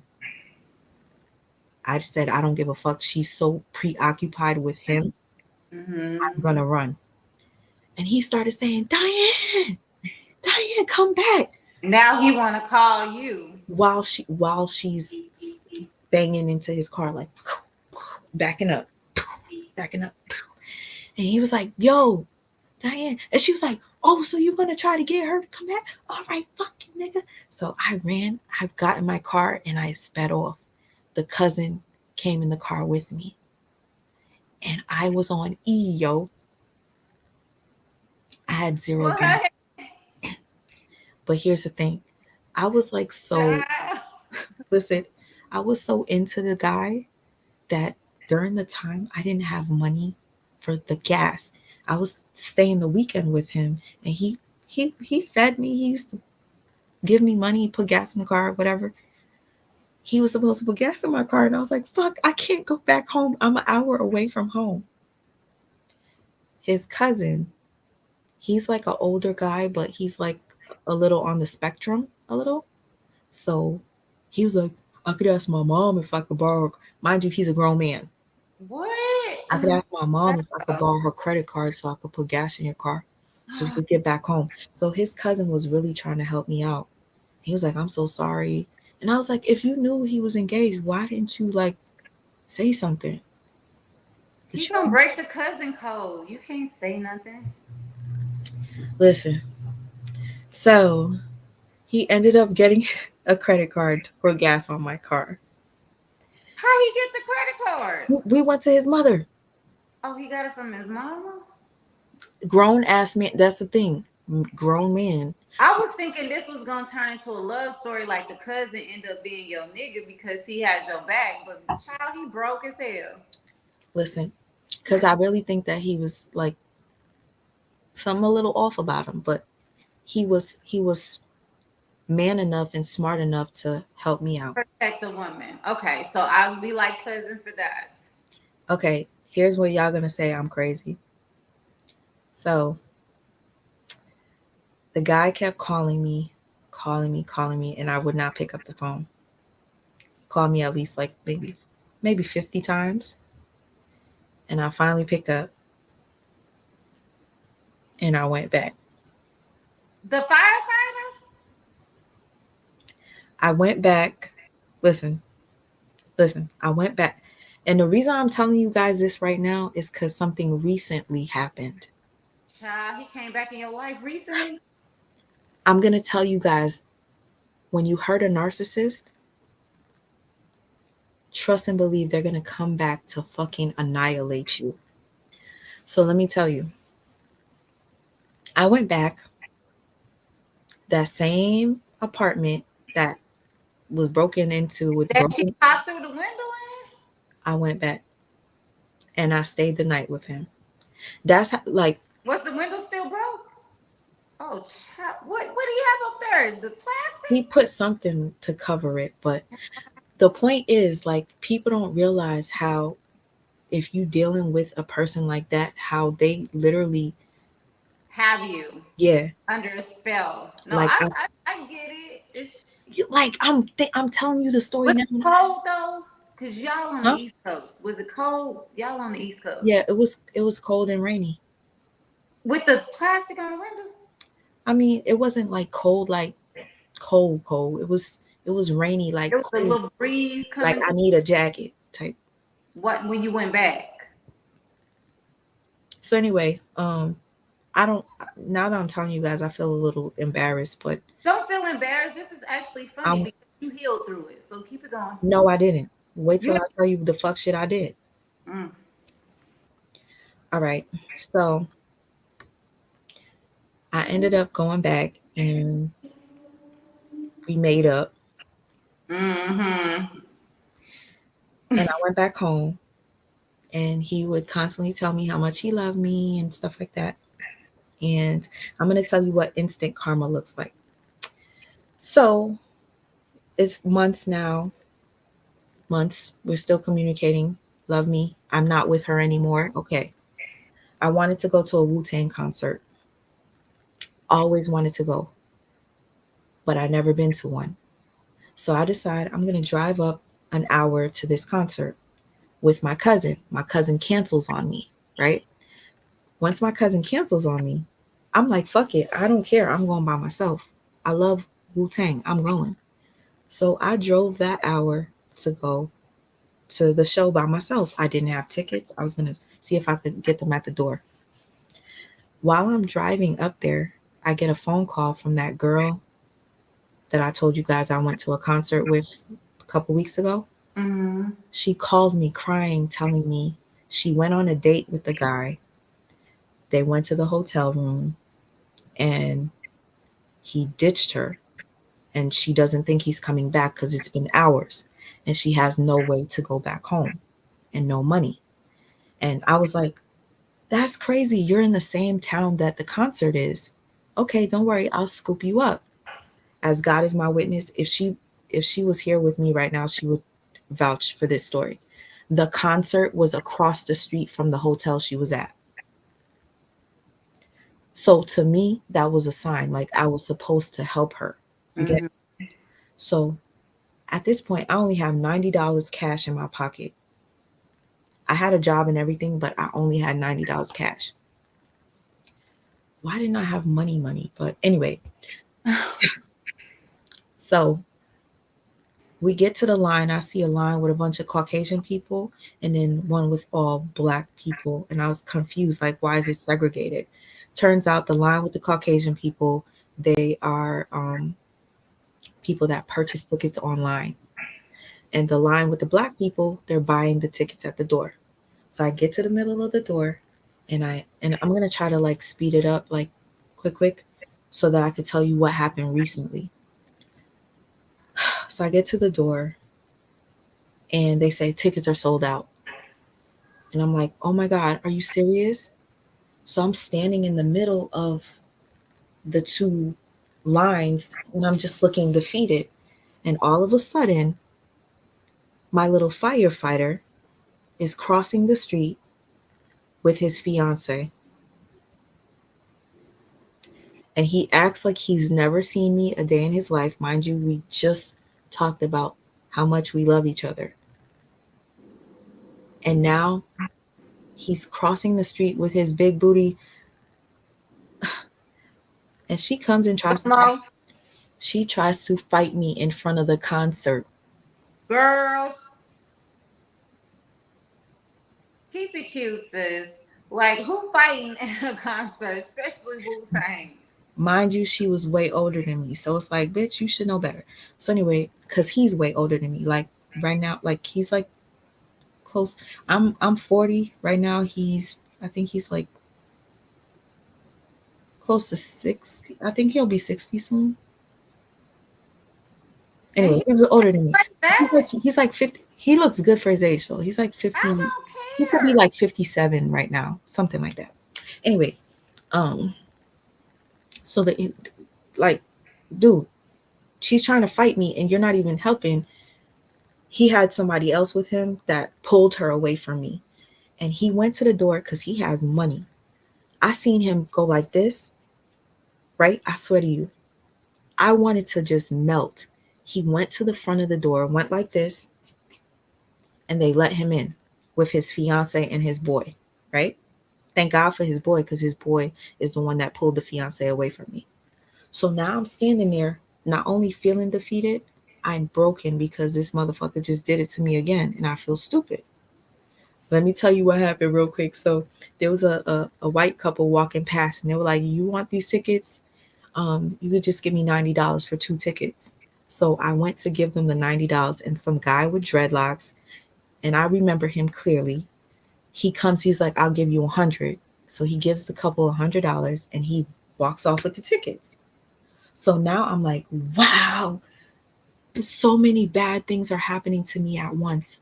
Wow, I cannot believe this. Like, I literally wanted to cry. There was a guy watching me the whole time at the door. He walks up to me and he goes, "You trying to get in?" I said, "Yeah." He was like, "Give my boy $20 at the door." I swear, I only gave $20 for me and her to get inside of a concert. And guess who was right there? And he looked like he had a deer caught in headlights. My guy and his fiance. He was shocked to see that I got in because nobody could get in at this point. So I get in, and let's just say at the end of the night, I was chilling with everybody from Wu-Tang, and he was watching angrily because he couldn't believe that I was with the whole Wu-Tang crew and chilling with them, smoking with them. Well, I don't even smoke weed. So he's watching this and he's like, and soon after that, I would be at all the concerts on the stage, and he would be down on the bottom looking at me while I'm on the stage having a good time. So that to me was instant karma, right?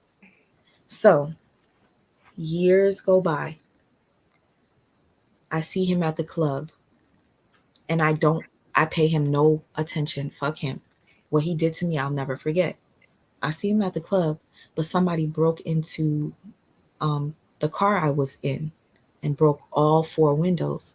Mm. He was the only one there to help us. He took us to the place with the vacuum. He cleaned out all the windows and did everything. And it kind of softened my heart because I was like, look, he's helping us, whatever. So we started talking a little bit. And then I ended up kind of like, I don't know, did I start talking to him again? No, I ended up having Amir, right?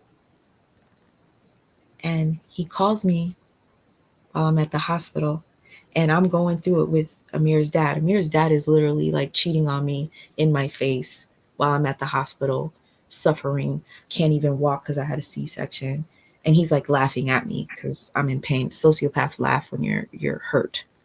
Anyway, so this guy is like my knight in shining armor. Like, I'll pay for a hotel for you so you could get out of the hospital, because me and Amir have been in the hospital for 5 months, right? Because he was in the ICU kind of thing. Mm-hmm. So I never took his offer because I thought it was weird. Like, it's been years. And why do you want to do so much for me? I literally just had another man's baby. Mm-hmm. You're telling me you still love me. You can't let me go. So, all right, this is going to sound crazy, but he's been contacting me from the time I had Amir up until Amir was 6 years old. And I've just been dodging him. I don't know why. He'll say, I'm in your town. Can I come see you? Can I come to your door? I would dodge him. Here comes the payback. Because I hurt him, I think he was waiting for, he didn't care that it was years and years and years. A narcissist will do this to you now. So finally, he said to me, please, can I at least, he was like, can I send you money for lunch with your Cash App? Like, he's doing all this stuff. So one day, I'm at my aunt's house with Amir, and he says, can I take you to lunch, please? That's all I ask. And I tell my aunt, I'm like, Auntie, he been trying since I was in the hospital with Amir. She said, go. And I was like, all right, Auntie. I didn't have nothing cute to wear. I went where I was literally wearing the same clothes 2 days in a row at my auntie's house. And I went, I tried to make myself look presentable. And I meet up with him, and I'm like, oh my God, I haven't seen you in like 7 years, or was it longer than that? And it felt great, He took me around town. We went out to dinner. We had drinks at dinner. We did all this stuff. Then we went out for dessert at a different place. He took me to a cigar bar, and we were just chilling. And then he goes, I'll never forget that time when you started hanging out with the Wu-Tang Clan. That really hurt me, right? And I'm like, huh? Why are you talking about this stuff? This happened so long ago. What do you mean? I was like, you dissed me outside the concert. It's not my fault. I ended up being cool with like a couple of the people, Anyway, so he would see me often and feel a way about it, but he harbored it. So he's talking about it while we're eating, and I'm just like, why are you bringing this shit up? So he was like, I really don't want you to go. Will you stay the night with me? Can we just cuddle?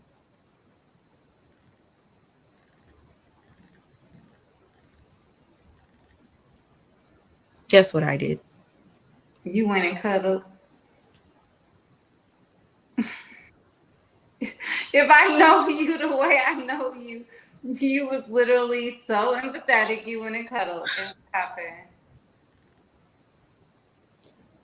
And guess what? He was acting a little weird. I said, damn, is this dude? He was acting a little feminine. Like, I was like, damn, could he be a little gay or something? Like, it was weird. Like, I'll go into detail another day. But let's just say he hit it and then ghosted me.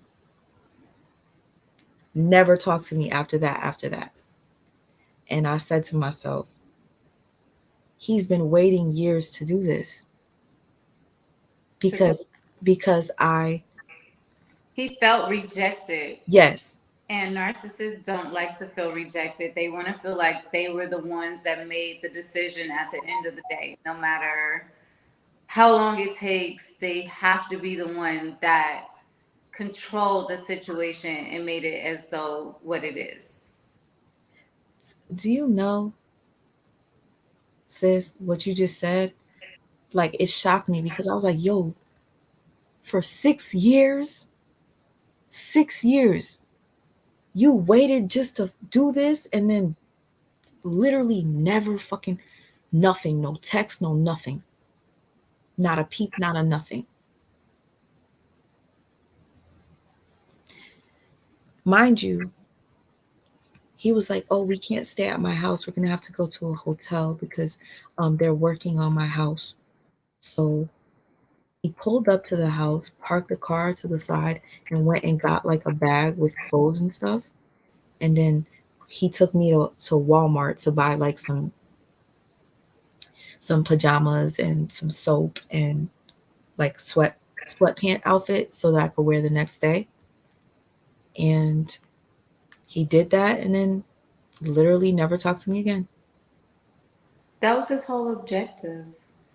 He felt like he lost and he had to get back by drawing you back in so that he could win the whole situation, because he was never happy with the fact that you were, the last vision he saw of you was you smiling and being happy because you were around and hanging with a group that he know you love, and he thought you was going to be standing outside and he was going to triumph over you.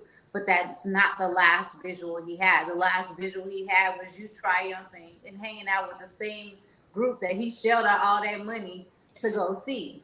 And the fact is that he kept talking about it, like saying that you think I forgot. Yeah, that was like burning in his brain the whole time. Because to be honest with you, it wasn't that one time that he saw me, like because there would be more and more concerts and I would pop up and he'd be like, he would feel like, how the fuck is she up there? How does she, Yeah. So because they want to be, if you are flourishing, they want to be the reason you're doing all that.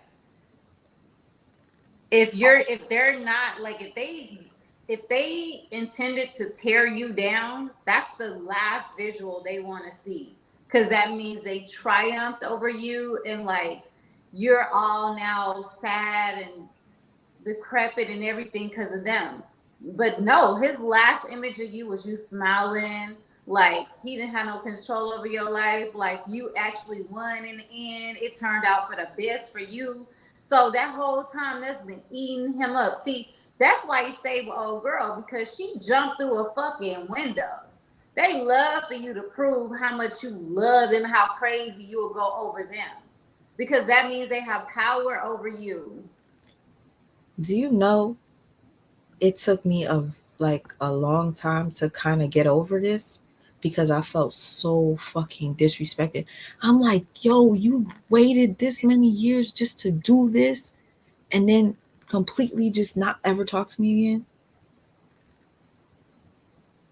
Mind you, we already had our history, so it's not like just the first time you did it. It was like, I'm literally getting my lick in, fuck you, bitch. Mm-hmm. And then Yep, that's what they do. That's what they do. But you know what? We already know at the end of the day. He had his back. He had his back, like after he turns his back to me. And it was like he wanted me to be the person to cuddle him. That's why I was like, "Why, dude? You're like acting mad feminine. Like, I wanted you to be the one doing this to me, not me. Like this. I felt like a dude." And he kept tooting his little booty. Like, that's why I was like, "Dude, are you maybe?" No, he just a hoe in the situation. Look at his energy. And I don't care if he sees this because he knows I have a YouTube. Fuck you. Somebody said, so do you think it's him that texts you? People been saying that it's him that's texting you. If it is, fuck you, bitch. And then he used to be like, oh, Amir. Fuck you. Ooh. Not be spooned. They is in here acting up. No, I don't think that was him who texted me. I'm not even gonna lie to you. I thought it was at one point. That's why I started talking about this story, but it's not him. Yeah. You know how stupid I feel, like even right now. Why? Because at the end of the day, Because listen. I sat there and told him what Amir's dad did to me and how this shit, da da da, and then the person just. But that's how they prey on you, though. They want to hear your story so they can see, oh yeah, they really that empathetic person. Like, so this is gonna work on them. You know, they like empaths. So for them, it's like, okay, yes, I got the right target. I got the right energy source. You know what I'm saying? Like, that's how they look at it. They like, okay, this is my next supply. So when you did what you did, you didn't turn out to be his supply. You turned out to be the one that actually was able to mirror him. Oh, I didn't think of that. So he was so mad Because able because to take off with your life with that shit, and you ain't never think about him twice. And so he like, hold up, I'm yo, supposed to leave her drained because that's how I leave everybody. hold on. I swear to you, hold on. I could even I could probably play you voice of my voice, not well, I could too, so you could hear how he was talking to me, how everything was just like fuck. What, you got it? I didn't he goes, um, for lunch, my love, my forever love. Or I put No, him. don't say that because that is reminding me of you know who. Hey, love. Don't say that. Like, that's just how that man. Fucking asshole. I hate him. That crazy message. Fuck you. I hear his stupid voice. You piece of shit. No, play it. He messaged me. He goes, hey, mind you, he's been trying to talk. Mind you, you guys, this is not like recent, like a few months ago or nothing like that. He's been messaging me for 6 years, and I haven't been dodging him. So finally, after going through some fucking multiple narc attacks, I start to respond to him. I was like, who is this? And he tells me, and I was like, hi, oh my God. He goes, hey. I said, how are you? He goes, I'm hanging in there. How about you? I gotta send you a voice message. Hold on. It didn't go through right. Anyways, things are all right, I guess. Pretty much just all right. Kind of at a standstill right now. That's kind of annoying and depressing. I'm not used to that, you know. I'm transitioning from one career to the other.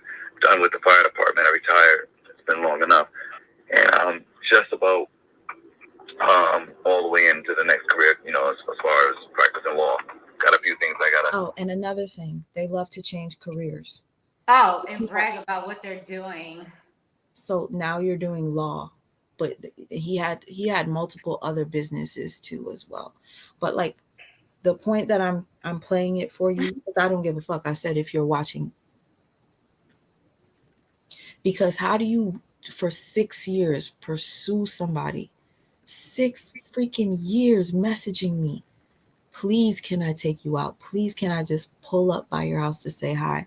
And I'm like, right now I'm depressed. I said, listen, I look a mess, I'm going through a lot, still coping with Amir being disabled, you please.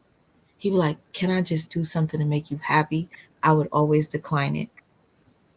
It was the Just ego driving him. He still, at the end of the day, he had to get back at you. So whatever he had to say to reel you back in so he can get his lick is what he was gonna do. And it didn't matter if it took 15 years. You know, narcissists, they gonna keep going until they feel like they won. Because it's all about winning. It's all about their ego. It's not about you.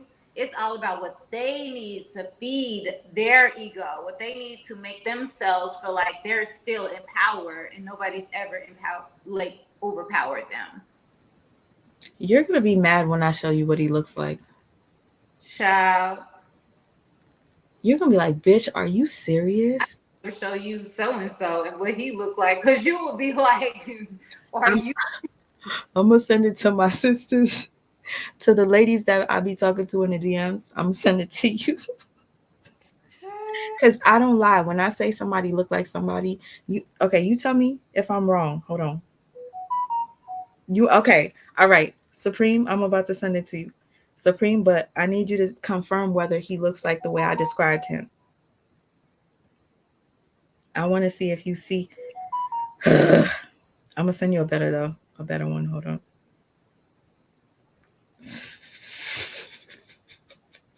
Dang, you gotta find a better one. No, yeah.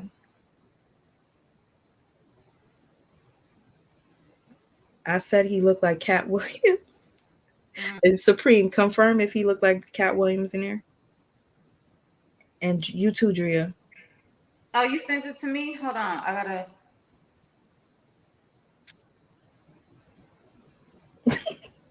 She said, LOL, he had the nerve. TC, you still in here? Who in here? They want me to send. I just want you to confirm that you think he looks like Cat Williams. Maybe the Temu version? Ew, no. This is him? Mm-hmm. He has kind of a Cat Williams look, but... Oh, child. Okay, Queen Dree. Listen. Queen Dree. Hold on. Queen Dree, I'm trying to remember the fuck. I'm gonna send it to I Am That Somebody. Look one more time, because somebody coming to mind, but it ain't Cat Williams. He looked like, hold on. Sorry, y'all. Okay. He did not even deserve your energy, your time. He didn't even deserve to look at you. He is a bum. He was literally waiting for years to hurt me. Waiting. Because he insecure, and he have every reason to be insecure. He have every reason to be insecure, baby. He need the money, okay? He better have some money. He better be changing careers and keep getting that bag, because, baby. See, here's the thing, right? I like to come on here and share stuff, share pictures, share this and this and that. But you guys got to understand, everything that I share with you, I know it will be regurgitated and used against me. People look for people. They try to call them and tell them stuff, you know. If you know what I mean. I don't like we that look like a bust down Mr. Cooper. Remember that show, Mr. Cooper? Y'all remember? No, some of y'all young. Y'all remember Mr. Cooper. Mr. Cooper, the coach, the basketball coach on that show. That's how he looked, but he looked bust down though. Mr. Cooper looked better than him. I'm just saying. If he's watching this shit, if he's watching it, if you feel like he look like Mr. Cooper, if she shares the photo, y'all, look up Mr. Cooper. I don't think he looks like no Mr. Cooper. Mr. Cooper with a little bit of Cat Williams. Ooh, both of them together, bitch. Ew. Okay, first of all, let me just say this. No, we all had our bust downs. I ain't making fun of you, child. I would never show some of these niggas. I'm just letting y'all know. I done made my mistakes too. They had some money. It was my fault. It's cool. Here I am talking about my forever love. Yep. Hanging out with Mr. Cooper / Cat Williams, my friend. Oh. I thought he was fine though. So she said somebody lying. Lucky 8, Lady 8 said somebody lying. I promise you, hang with Mr. Cooper with Cat Williams' eyes. First of all, and Cat Williams' height as well. Child, I need some more wine. Hold on, y'all. To be honest with you, like I know some people be like, "Oh, why are you sharing these stories or whatever?" Because I can. And I know somebody could relate. Like I want you to know that I make mistakes too. That's why when I first started doing commentary on LaTruth and Brianna, I used to relate to Brianna. Like, you see how she went back to LaTruth for that brief moment and people were so angry? And we thought that they were back together. I was like, man, I can't be mad at her because I done dumb shit like that too. You know? But I share the stuff that I do only because I want people to learn from my mistakes and not do what I've done.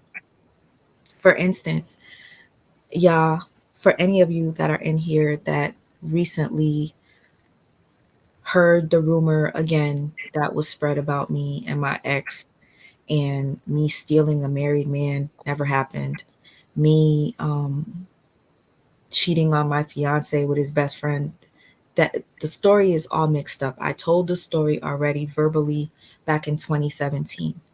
When I got into a beef with Tasha K ended up doing not a real interview, but she wanted to interview my former person, and they were talking over the phone. She recorded it and put it out as an interview. So whenever I have beef with people, this always gets resurfaced. The last person I was talking about was Graham's youngin, and my psycho. I don't even want to tell you the last person that put a restraining order on me. Some of you guys know who it is. They knew what happened with Tasha K. They found the interview, resurfaced it. So I'm like, damn, every year I got to go through this shit. Whenever I beef with somebody, the first thing they do is try to put that out. But I told the story myself out of my own mouth in 2017. So when people try to expose me, it's like it's funny because I've already exposed myself. I already shared my story. So if any of you are wondering about that story, if you need more clarity, I did not do what I was accused of doing. I didn't steal a married man. Amir's dad was not married. Yes, he was Muslim, but you know when you're Muslim, and he was like a polygamist type of person, like always had a new wife. But it was like only he was using the religion to have multiple women in his life. So it wasn't like I stole a married man or anything. You got to understand, when you are constantly attracting or constantly in relationships with people that are manipulative, you tend to continue to deal with the same types of people. And unfortunately, I was a little manipulated into being in a relationship with him. I don't want to get too deep into that because it's like a whole nother story. But every time I get into it with somebody, they go ahead and they resurface that. If you guys feel any type of way about it, go ahead, use it against me. Been there, done that, talked about it in depth. But is that the only thing people could continue to use on me? Something from 2018 and just keep regurgitating it? Obviously. What was I gonna say? There was a point of me bringing this shit up and I can't even remember. Oh, you remember Miss Battle? Yeah. So a lot of people unsubscribe to me because they believe that I did do that. I'm just like, damn. Oh well. But It comes with the territory. So sometimes I do get nervous when I share my stories because there are people that are watching me that are going to try to do the same thing that Tasha did. You know what I mean? So that's why I'm not showing a picture. Well, they don't do nothing but expose themselves. Because at the end of the day, if you were the one, it came from your mouth. It's your story. So at the end of the day, if you weren't feeling a certain type of way about sharing a story, and then they want to go and try to regurgitate it and try to reword it in their own ways, but that's your story, you look stupid doing it. So that's all on them. They ain't doing nothing but exposing themselves, as far as I'm concerned. Child. And that's, to be honest with you, there's something I need to fix about me. What is this? Hold on. Somebody sent me. Oh my God. What? Somebody sent me a picture of Mark Curry. I told you he looked like He don't look like Mike Curry. No, he does not. Sweet mom. Ew. He got Cat Williams eyes and Mark Curry face. He's got Cat Williams everything. I will show you a side by side. Send me the picture of Mark Curry. It don't look like, girl.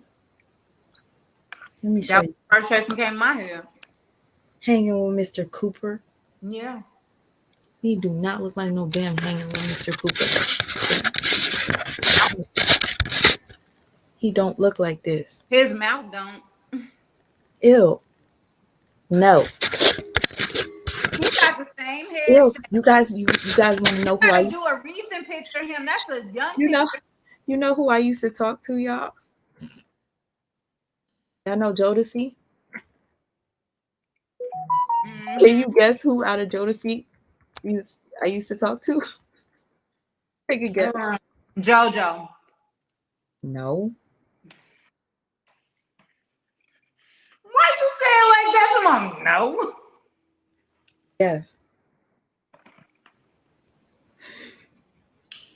Like you couldn't talk to JoJo. JoJo seemed like he was sweet. She said it. Casey. Ew. What? I started to say Casey because you like toxicity. You back then you probably did, but girl, I wish it was Devontae Ebony. Oh, I used to love Dalvin. Dalvin was, I'm like, I will get with Dalvin. I wish it was Devontae. All right, you guys, you know something about manifestation? All right, real quick. I think I manifested certain things. I went to an event and it was Jodeci there and stuff like that. And when I was leaving, I said to my friend, I bet you Casey gonna try to talk to me. Watch. I don't know why I said it. I said it. I swear to you, not even 5 minutes later. And my friend Schnei, if you're in here watching, she's a witness because she was with me. I said it to her. She thinks I'm psychic because of this shit. Not only this, because I've said it about other stuff too. I said, watch Casey try to talk to me. Mind you, he wasn't even looking at me or anything. Then somebody taps me on the shoulder. I'm like, yes. He was a security guard. And he was like, Casey wants to talk to you. And I was like, and she goes, oh my God, you literally just said that. Oh my God, she was scared. She was like, girl, you're psychic. You know why he want to talk to you? Why? You know, he could smell the empathy on your Similac breath. Probably. You know, he's the abuser. He's the narcissist. So makes sense. Narcissists gonna see some sweet mom. They gonna smell some sweet mom when you coming through, boo. I mean, you fine. Listen. I also talk to you, but Casey, he needed a supply. And you know, you miss Sweet Ma. Your name is Sweet Ma for a reason. He like, yeah, suck her dry. She beautiful and empathetic. This gonna work for me. I do have. You funny. No, I don't know. I guess that's what you. I wish I She could did it manifest. to Mary J. Blige. She sucked her I dry, know. baby. I know. She's I still know. dry. She ain't never got back wet. I know. I know. I love her though. I love her music. I mean, keep her dry because she good music, but you know. And she manifests a lot of. I said she does not manifest. She gets with a lot of bad guys. Mm-hmm. Mary. Most of us do. I can't even. I'm not even putting myself out that situation. Most of us that are empathetic women, we literally Thank you, empathize Queen with dogs. Mm-hmm. And they can smell it on us, and that's why they're attracted. They can sense the humbleness in us, they can sense the meekness in us, they can sense the positive energy, they see the light. They literally prey on us, dead ass. So yeah, I'm not laughing at you, I'm laughing with you, because shit, hell, I see myself in you in a lot of ways. I don't want y'all to think I'm laughing at Sweet Mind, her plight, and what she talking about. She know a lot of my stories that y'all don't know, so she know I'm not laughing at her shit. She got some shit on me that's like probably worse than the shit she telling y'all right now. But like I'm laughing because I'm like, damn, these niggas really be like praying on you. They be like smelling that shit on you, like it's like Similac on your breath, and like a new baby smell. Like I gotta have it. I don't know. That shit was scary. Like, I guess you're right. He must have smelt it. Yeah, they smell. But I don't know if he's hung like no horse. I didn't do it. I didn't do it. How you think R. Kelly was able to grab up, even though he liked younger women? But trust me, he knew what type of younger women. Because just because you young don't mean you dumb. It's a lot of younger women that'll fight your ass and be like, hell no. You know what I'm saying? He knew which type. They all got a type. Trust me. Somebody said, Dre, that's enough wine. I'm just speaking the real. Like, that's true. She's laughing, though. That's my sister. Who said that? That's my sister. Blue Hummingbird. She laughing. But, like, seriously. Oh, Blue. Oh, that's my boo. I love Blue. Yeah, I love her, too. She laughing. She just about, that's enough wine, because I'm speaking to myself. But I'm telling y'all, they be peeping us. They peep us. They prey on us. They know what makes us melt, the love bomb and all that, because they know we're like natural lovers and shit. So love bombing is right up our alley. Like, listen, they be praying on us. Here's the thing, y'all. A lot of people don't understand like how looks can change when you get to know somebody, and somebody that is not attractive to the masses might be gorgeous to you once you get to know them. Mm-hmm. That's how I am. Yeah. When you don't fall over, and we talked about this before, when you don't fall over stars and you're not starstruck, and you just like the girl in the room that's like falling back, that's the ones they go for anyway. Because they know you're not the average chick that's like going over their stardism or whatever you want to call it. They want the one in the corner, the one, because to them it's like, oh, she don't have no confidence. And it's not you don't have no confidence, you just don't care nothing about, falling over them and stuff, because they're a regular person to you. Now that you say that,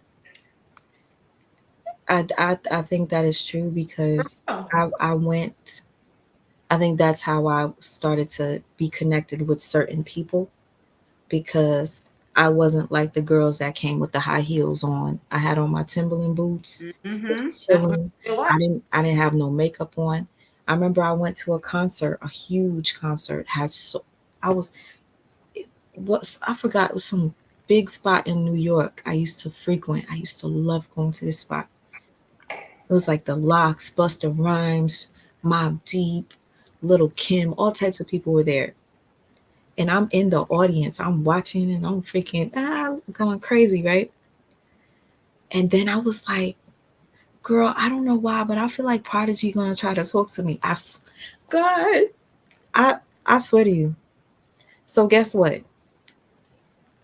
Mobb Deep is coming off the the stage, I made eye contact for a second, and then they leave out the side door, and now it's Busta Rhymes on the stage, and I'm just like, I love me some Mobb Deep.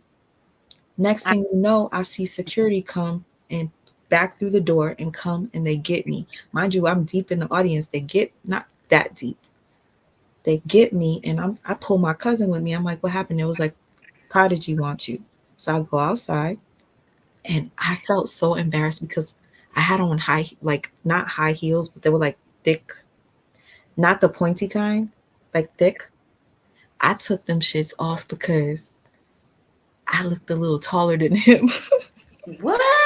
Rest in peace, Prodigy. I love you so much. I love I you. love Prodigy too, but I didn't know girl, I be disappointed. No. Always short.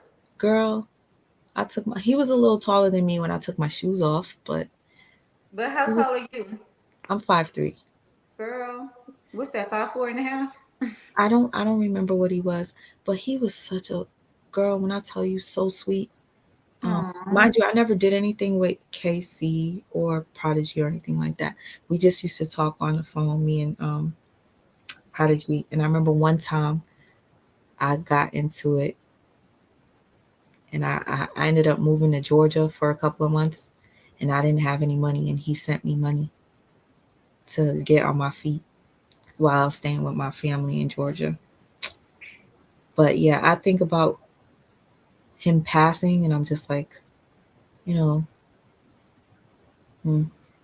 was really cool. I never did anything physical. And that's the thing. Another thing, people don't get it. My deepest connections sometimes are with people I don't get physical with. It's weird. It's weird. Like the person that I told you I was with that was in prison? Mm-hmm. We never consummated our relationship. I've known him since I was younger. As an adult, he was in prison. Never consummated. And I think that was the only person I truly loved, like legitimately, in my life. That's because you're sapiosexual. So what that means is if you're a sapiosexual, then you are stimulated even sexually through the mental. So what they do is they're able to trigger. I didn't think I was that. So into intellectual men, you're more so into men that can stimulate you mentally. So when that's the case, if they can get into your head, they got you. Bottom line, if they can connect with you on levels and subjects that you love, subject matters you love, just by talking to you, just by relating, those type of things, that's a sapiosexual, and that turns you on in itself. You don't need to be turned on from their outer appearance. You don't need to be turned on by what they have. None of that. Sexually, none of that. You turned on by how they can stimulate your mind, get your mind like thinking, things like that. That's how I am. So that's how a lot of niggas get me, because when they know you sapiosexual and they smart and they intellectual, oh, they got you, because they know they got the gift of gab. They know how to like tap into your mind. That's what you stimulated by. So you're not, that's why people can't call you no hoe when you're a sapiosexual, because you don't care nothing about, it's not really about sex. It's never, sex is an added bonus. The real deal is being able to stimulate my mind. If you can stimulate my mind, you got these panties, period. That's how I am. Okay, so I didn't think I was a sapiosexual because I'm like, I didn't think, I know there are people that are. I know some people that are. But now that you're describing it, I'm like, the tunnel. Okay, Down to Earth Productions. Yo, I feel like it was the tunnel, yo. Was it the Roxy? The Roxy. I think it was called the Roxy. Oh my God. Was it the Roxy? Y'all, let me tell you something.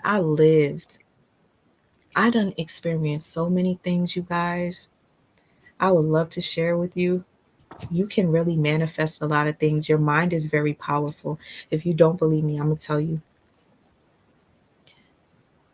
I'm trying to think of something else that I manifested. Like, you see how Janelle talks about manifestation all the time, and now Brianna's talking about manifestation. Me and Queen Drea, you're a queen to me, Queen Drea. We're talking about Jonelle manifesting.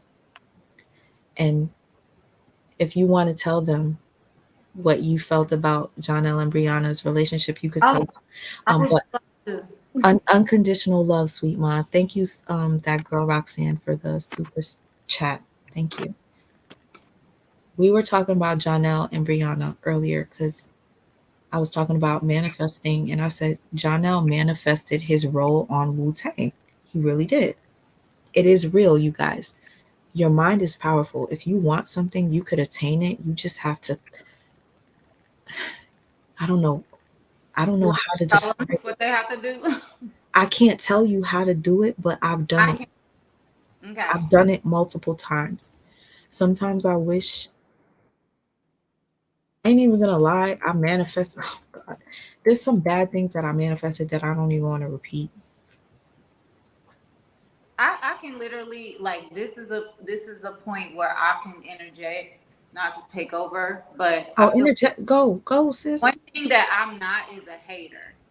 And everything that I have in my life and everything I've ever wanted in my life, everything I've ever desired, I attracted. Okay. So the thing about manifestation is that they won't tell you, or that people don't pick up on it. You know, some people are like, I read The Secret, I saw the movie, da da da da. But they don't grasp the concept of you have to speak things as though they are already in existence. So a lot of people be like, oh, I do my affirmations. Affirmations are, I am this, I am that, I want this, I want that. When you say you want something, that means you have not yet acquired it. So if you're putting that into the universe, you're putting that into the atmosphere, that's what you're speaking on. You're just saying you want something. You can want all day long. But I already have wealth. I am wealth. I attract wealth. That's speaking it as though it is. That's making it come to you in a fast manner. So a lot of people are like, oh, manifesting isn't working because you're speaking against the manifestation. You have to speak as though it already is. You have to speak that shit as though you looking at it right now. Like I know a lot of people that done vision boards and they work. Yeah, of course. But you know what? You can do a vision board and you can just see it and do the works on it. But yet you have to know it's already done. That's the biggest part about manifestation. I'm telling y'all. Like, people be like, oh, vision boards or speak affirmations. But the biggest part y'all be missing is you're not letting it go as if it's done. Y'all still questioning in your head. Yeah, I put it out here. I hope it happens. It's your thoughts that make it a reality. You can do the work all day long. You can visualize it. You can have a board, everything. But if your thoughts are not adding up to the visions, it's not going to coincide, which means it's not going to manifest. And then if you have people in your life that are not positive, that's not pouring into your affirmations, that's not pouring into your positive energy, that's not uplifting you, making your frequency on a high level, like you're literally on some like low frequency, low vibrational shit, it don't work that way either. You gotta be in a high vibration. Everybody around you needs to be supportive. The energy you give, they need to pour back into you. It needs to be an energy exchange, not an energy take. And that's just life. Like, seriously, that's how it goes. His energy is ever changing. It flows all the time. So whatever energy somebody's giving to you, it can impact you. So that's why you have to watch the people you're around, whether it's family, whether it's friends, and all of that, because those type of things, low vibrational people, can block your blessings because energy travels. So if you're around low vibrational people, it can bring your frequency down, which means when you're manifesting and you're thinking of positive things, you might question those positive things because you're around low vibrational people that's negative about their shit. So you just got to change your whole environment when you're manifesting. You have to literally speak things as though they are. And you have to be in a peaceful place and learn how to block out all the negative shit. And that's how things are attracted to you in life. And that's just the real shit. I don't care about what nobody talking about religion, none of that shit. This ain't got shit to do with religion, everything to do with you create and you manifest what it is that you want in your reality in your life. And I can speak on that because I'm a living motherfucking testimony every day. Wake up with gratitude. Okay. You don't wake up being like, damn, I barely have any food in my refrigerator. How am I going to eat today? You wake up like, I'm great. There's plenty of food in my refrigerator. Like, this may sound crazy, but I'm telling y'all, even if you can't visualize it, speak it, believe it, know it. Trust me, it's gonna manifest itself some way, somehow. Somebody gonna come to you, be like, oh, I got all this. She can even speak for this. Oh, I got this food, girl. I can't do nothing with it. Da da da da. You might have a fucking amount in your bank account. You don't know where it came from. There's many times I've called the bank like, why do I have an extra $500 in my account? They can't even attest for it. There is no ACH deposit from my business, no nothing. I've had checks delivered in my mail. Came from nowhere. I don't even know why. Like, I'm telling you, it will manifest itself in the way it needs to. So a lot of times people think it comes in a job, it come in somebody giving something to you. It can come in so many areas, but you can never feel like you don't have a poverty mindset. Always have a mindset of it's already done. I'm already there. I'm wealthy. I'm rich. Like basically speak yes, and believe it. Don't just speak it, know it. Like, let it go. Okay. All right. How about this for an example? My mother used to be obsessed with playing lotto and scratch offs and going to the casino, right? But she don't know how to do casino stuff. She could only do the slots, right? So I would always give her like $200 pocket money so she could play the slots whenever she would go. One day I gave her the $200. I said, you're going to win with this. Gave her the money. She went with my sister, her cousin, and like a few other people. Everybody lost their money. So my mom is feeling sad. Everybody's sad. And they're about to leave. And she goes, let me play a $20 from Diane's money. So she took out a $20 bill from what I gave her from $200. Okay? She won $40,000 with $20 that I gave her. You put intentions on the money when you spoke over it. So what you did is, a lot of people feel like rituals are bad. They're not. It's a ritual. It's like a spell. Mm-hmm. So what you did when you spoke over that money, you say you're gonna win. You didn't have no doubts about it or nothing. Your intentions behind that money is So her carrying that money and putting that money towards that, she may not have thought that, but you spoke that over that instrument. It was scary. So that's powerful. Yeah, like yeah, it ain't. It's real. I ain't even gonna lie to you. After that, do you know how many like people would ask me to give them a good luck money because they were going to the casino? Thank you so much, Marshawn. Hugs and love for you and Amir. Thank you dearly for the super chat, y'all. And you know what? You guys are actually here to hear us talk, and we're not even talking about anything other than just us. Thank you. That feels so good to know that you'll come and listen for like stuff like this. I understand there are times I will talk about Brianna LaTruth, and there'll be like 1,000 people in here to hear the T or C, whatever. That's fine. I'm grateful for people that come in, but I'm even more so grateful for the people that come in for stuff like this, just chilling. Yeah. Positive energy. You don't always have to talk about like stuff, like negative stuff. Like, let's talk about things that are empowering, things that we can relate to all the time. Like, yeah, I told her that. I said, you know what? All you got to do is just you speak. Like, people really are attracted to your commentation on anything that it is. And bottom line, and she be sitting up there. I'll be like, no, I gotta tell this though. You be sitting up there like, well, I don't know. And I'll be like, and I'm not like putting her on blast. She don't care. But like, I'm just saying, like, sweet ma, for real, she has a great outlook on everything. She shares her stories. Everybody don't do that. Everybody don't keep it real and share their stories and tell y'all exactly what they've been through. Like the story she told you tonight. Like that, like she said, she feel embarrassed about it or everything, but she feel moved to talk to y'all about it because somebody else might go through that. And the fact that she's such a pillar to people and that she's been through this, that may make somebody else feel like, you know what? I don't have to be perfect. I can go through these things and I can still persevere through it. And that's matters. And I want y'all to know, like, you know, when I'm not here and I say I'm depressed, I want to be able to come on here and share with you why. And, you know, there's other people out there that are depressed too. Just know you're not alone. Mm-hmm. You're not alone.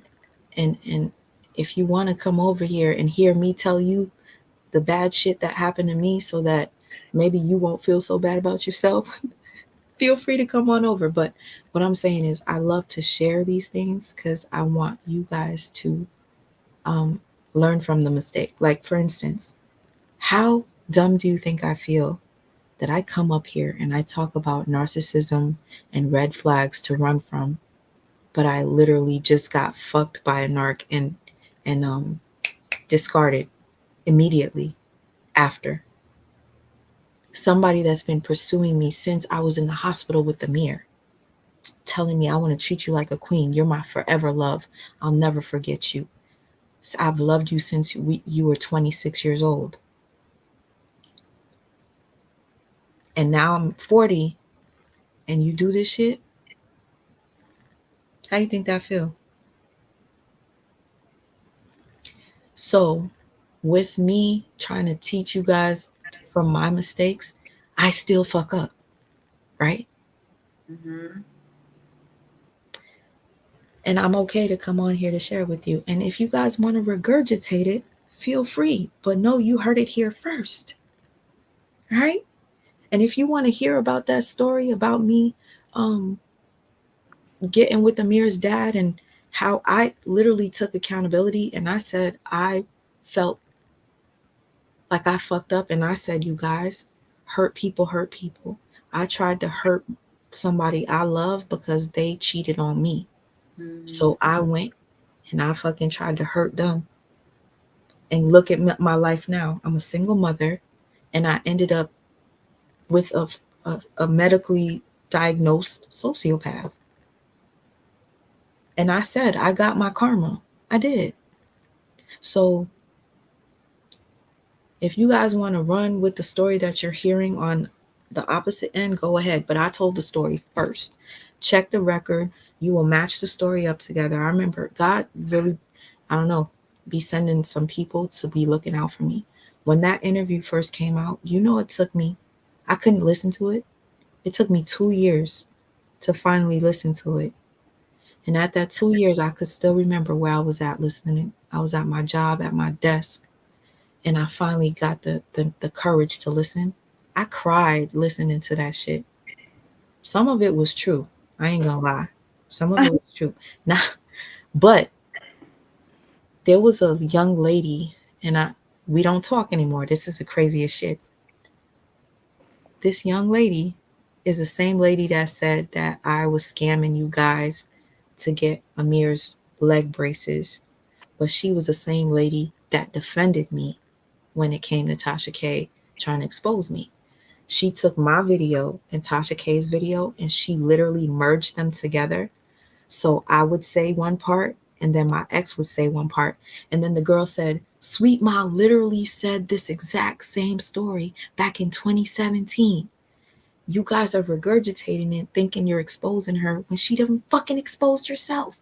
So people were like, damn, Sweet Ma, you real as fuck. You came on here and you told your story. So she is the one that literally kind of like kept people from not unsubscribing. If it weren't for that girl that made the comparison video and put it together to show that I told the story accurately because she matched up what me and my ex said, I literally still have the video here in my computer. I downloaded it because that shit meant so much to me. Oh, If somebody wanted you, I think it was TC was like play the GOAT video. Oh no, girl, you gonna make I'm gonna feel like I'm gonna turn red like a tomato. I won't do that. Girl, you made me cry when listen, first of all, super fan. You remember I told you about their page? They go live on Thursdays. They made a dedication video to me while I was I going. saw it. I think that's the one TC was talking about play. Yes, she made me cry. You. First of all, I want to say thank you for even doing something like that for me. Like, Yeah, that's dope. but girl, you ain't gonna make me cry over here. Not tonight, honey. I did my ugly cry earlier. Can you believe I've been babysitting this? And by the way, I was just about to hold up. by the way, No, get out my head, sis. hold on. Sir. This mic. I was trying to. It looked like Pocahontas. Like you ain't picked up your glass post, and you just literally tapped into my head and was like, "Can you believe I have not did?" And I was just about to say, "Raise your glass." And first off, let me tell y'all something. Don't be trying to come on here and talk about nobody drunk, because drunk people don't talk like this. You want to know how they talk? They be slurring their words and stuff. No, let me shut up. You so funny. Girl, I know. Come on, let's cheers. Or whatever you want to say. Thank you, Stephanie Irby. Stephanie said, I'm here for whatever you want to talk about. Yes, girl. Okay. Show your glass. Okay. Tell the story behind the glass, because people were talking about it earlier. Oh, well, technically, all right. There was a lady that wanted me to do some cartoon wine glasses, and I made samples of what I could do for her. And the sample was this picture. I was like, she asked me for some ugly cartoon version. I was like, well, let me do a cartoon I would do. So this, I'll show you the picture. It's of my sister, but damn it, it's probably not good to see. It's beautiful. I'm gonna show you mine. So I showed her two different versions. Let me show you the version of me. Y'all, wait till y'all see my belly, y'all. I'm gonna go on this little thing. So if you guys want to walk with me in the morning while I'm live, we could walk and chat, or we could go like this, ladies, and take our little bellies. Like, see, you guys, you don't have to be ashamed. It's a little fupa, that's all. It's more than a little. Men love fupas. They want something to grab. Yes. No, but I be looking like I'm pregnant though. Girl, skinny as I am, I have a fupa, okay? And I'm not gonna show it on the live stream. First of all, why my front bigger than my back? Sweet Mom, your front is not bigger than your back. Big. You want to see? Child. Sponge Bobbiana, bitch. Listen. All right. So everybody can grab some in the front. This was supposed to be me, because I was like, oh, let me do a little baby cartoon version of myself. Hold up. Aww. Okay. You gotta give me. Well, I need something. Look, my glass is straight see-through. I need a chocolate girl on my stuff, like me. No, but you guys, I like realistic looking. I was trying to give her options, because she didn't want to pay me a lot of money. I said, bitch, you ain't getting this kind. Hold up. Because you guys already seen my work, but some of you that come to my stuff. Okay, so we need, hold up, because she gonna try to skip over this, because she always do, because she don't want nothing to be really about her. She gonna talk about certain stuff about her, but when it comes to pouring into her, she don't like that. It makes her feel a certain type of way. We're doing the auction, y'all. The art auction. We have to do the art auction for Sweet Ma and Amir. Okay. So what we're gonna do, she's gonna have pieces that she presents, and we're gonna take the highest bid. So we're gonna start a certain amount and keep raising the bid. Like, you know, auctions. I don't know if y'all ever been to auctions, but that's how it happens. And literally I don't know how many times a month she want to do it, but I say at least twice a month or 3 times. But either which way, she needs to start getting her art out there. Period. Point blank. The bidding, it needs to go down. Yo. It needs to go down, y'all. And listen, no, real talk, so about shut up, because not shut up, be quiet, sister. Because she be like modest about her shit. Sweet Ma, her art is amazing. She's like literally talented as fuck. Why not use your platform to like be able to put your art out there? It's so many people I saw in the chat that was like willing to buy art from her. So I keep y'all. How many people want her to do an auction? Hold up. Everybody that wants Sweet Ma to put on an auction so that y'all can buy her art and you will bid what you need to in order to get her art. How about we're not gonna do the green hearts because we did that earlier. How about we put 100 in the chat? 100. I want to see everybody put 100 in the chat if you're ready for her to auction off some of her art. And if you all would bid on it. Wait, hold on. I don't know how to make this look clear. A lot of 100s. You need to be looking in the chat, ma'am. They sending it to you. This the 100s. TC, yes, I love crystals. 100s. Are you looking, Sweet Ma? 100s. They dropping it in the chat. They ready to buy from you. See, this is on a Crown Royale bottle, y'all. So y'all see, this looks like this. It looks kind of cartoony. I like to do stuff like this. You see? I paint different types of versions. Thank you, Drea. I love you so much. This right here, I've shown you guys before. This is a rock. Set a date. Thank you. Be on her head. Set a date. Set a date. Set a date. Set a date. Set a date. Okay. You remember? Okay. You guys, I told you guys I bought like hundreds of rocks, right?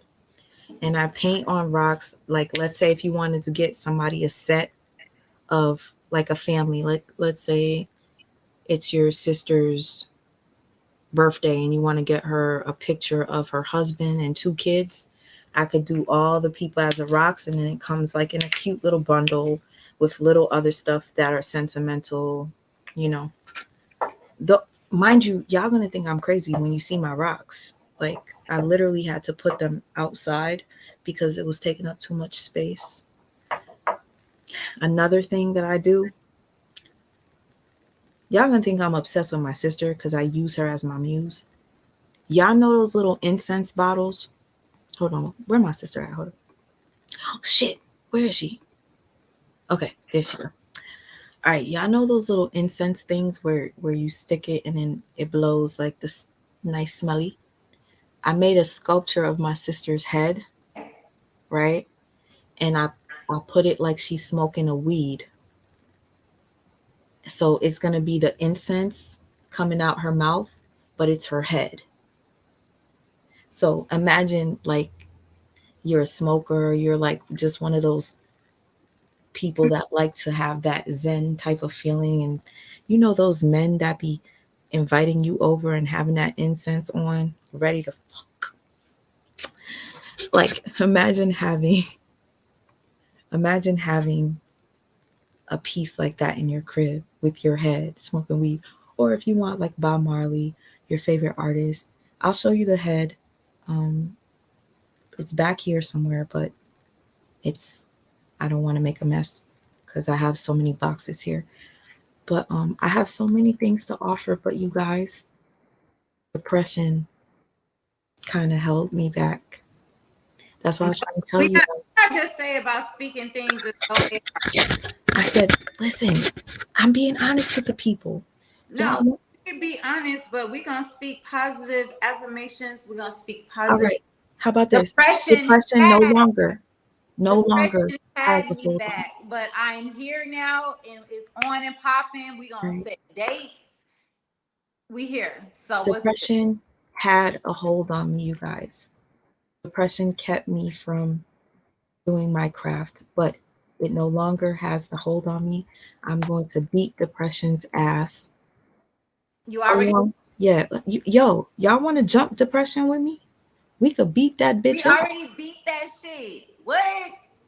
When I say, do y'all want to jump depression with me?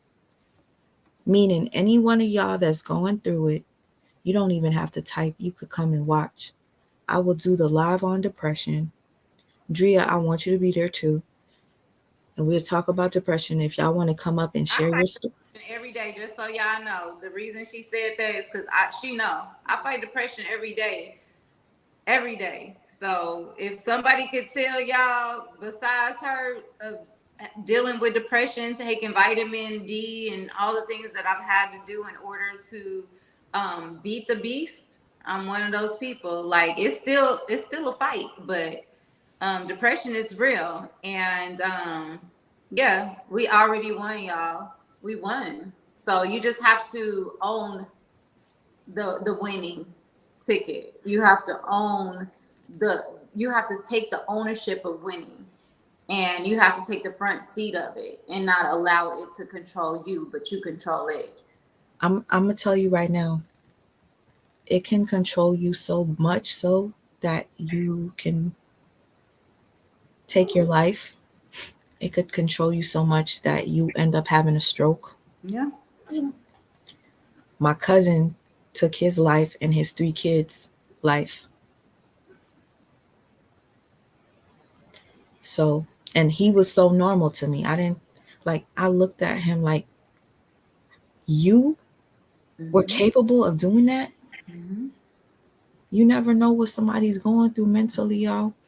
The strongest soldiers are the ones that go through the most because they're too busy healing everybody else and trying to be there for everybody else, trying to help everybody else. They don't want to be the weak link to people that's needed them so much. Mm-hmm. So they hold up this united front. And I'm speaking from experience. We hold up this united front like we're not going through things because everybody depends on us. But if nobody's pouring into you and you're giving so much, then you're depleting all of the energy that can help you keep standing strong. So that's why I was saying energy exchange instead of energy take. You have to change your environment. You have to watch the people that you're pouring into and making sure that they are people that will pour back into you. You know, energy exchange, not energy take.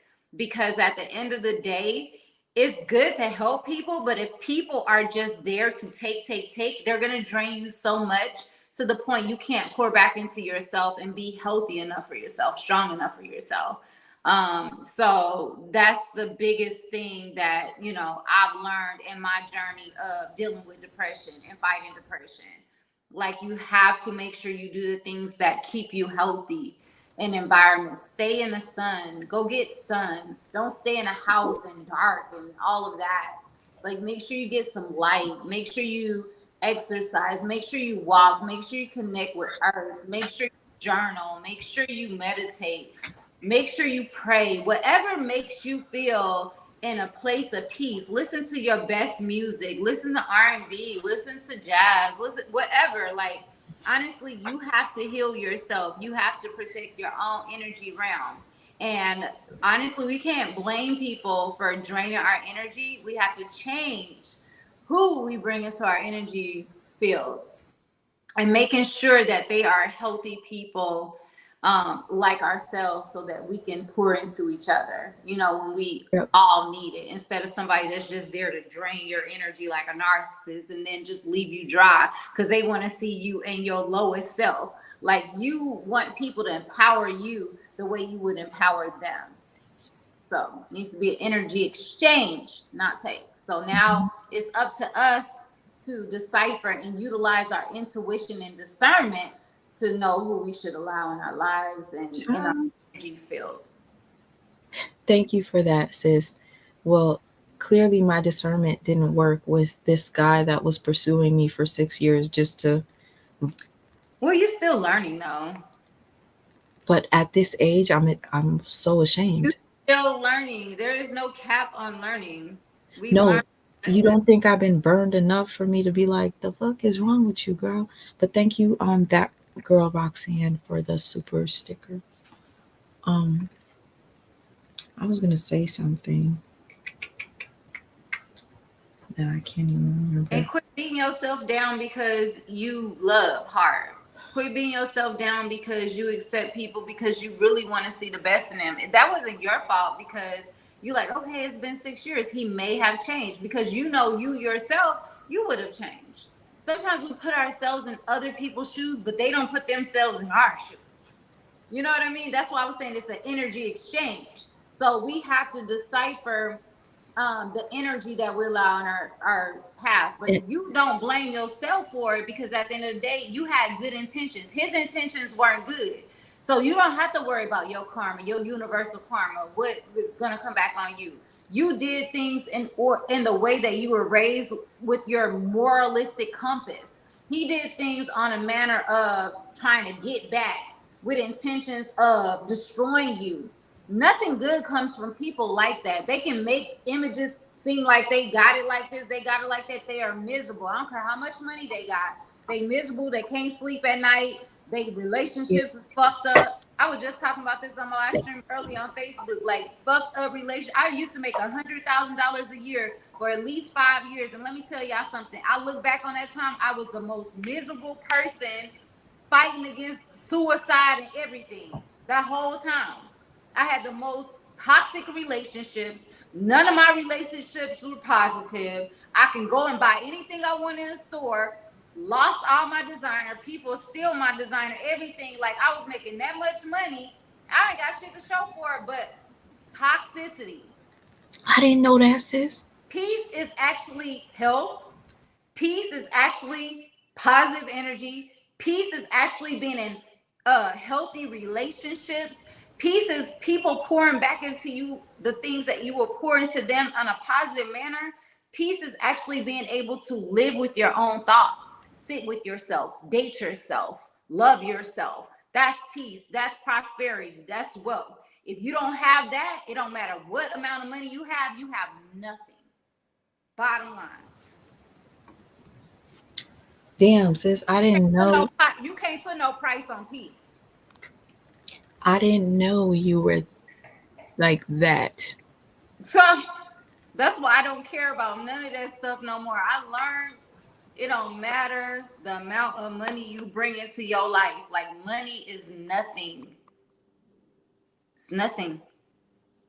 Everything that you need, it should come from relationships that are wait. Did you answer her question? I know I'm late with this. TC Chronicles must ask you a question that you probably answered it already. She asked me about crystals and stone. Yes. Tell me, listen, no lie. Tell me why I was cleaning up and I found a book about crystals. And then I said, where did I get this? One of my narcs gave it to me. Girl, shut up. Mm-hmm. You know, they be trying to up there act like they really come by y'all, my love. No, let me tell y'all something. Narcs can come in religion, spirituality. Like, don't get deceived because they come to you with all this stuff. Like, no, you just go off of your discernment, intuition, and follow your first mind. All the red flags come. So just stay away from the red flag-ish people. Don't second guess it because they speaking stuff from a Bible or quotes and all that. All the times. Real quick, off topic, but Queen Dree says, Sweet Ma, have you ever did a tattoo? Queen Dree. You did a tattoo before? No. Oh. But tell me why. Somebody believed in me so much, they gave me all their tattoo gear. You probably can do. Tattoos. You could probably do tattoos, real talk, and you just never did it. You should try on yourself first. No. I was thinking about it. Try a little hard or something. I have tattoo stuff, y'all. I probably will try something, but I was kind of scared. But since she asked, I just wanted to show and tell, you know? They say try on the doll. Will that work on a plastic doll though? Don't you gotta have skin? I got skin right here. Skin. No, I know you draw it first, but I'm saying use the gun. Yo. Why is it that people believe in me more than myself? The fuck? Girl, get it together. Please. And thank you. And I say that in love. You know what? If I were to be a tattoo artist, listen, I would be a corrective tattoo artist. I would be a tattoo artist that, oh, you're depressed, 8 with the 2-4. I love him. 8 with the 2-4.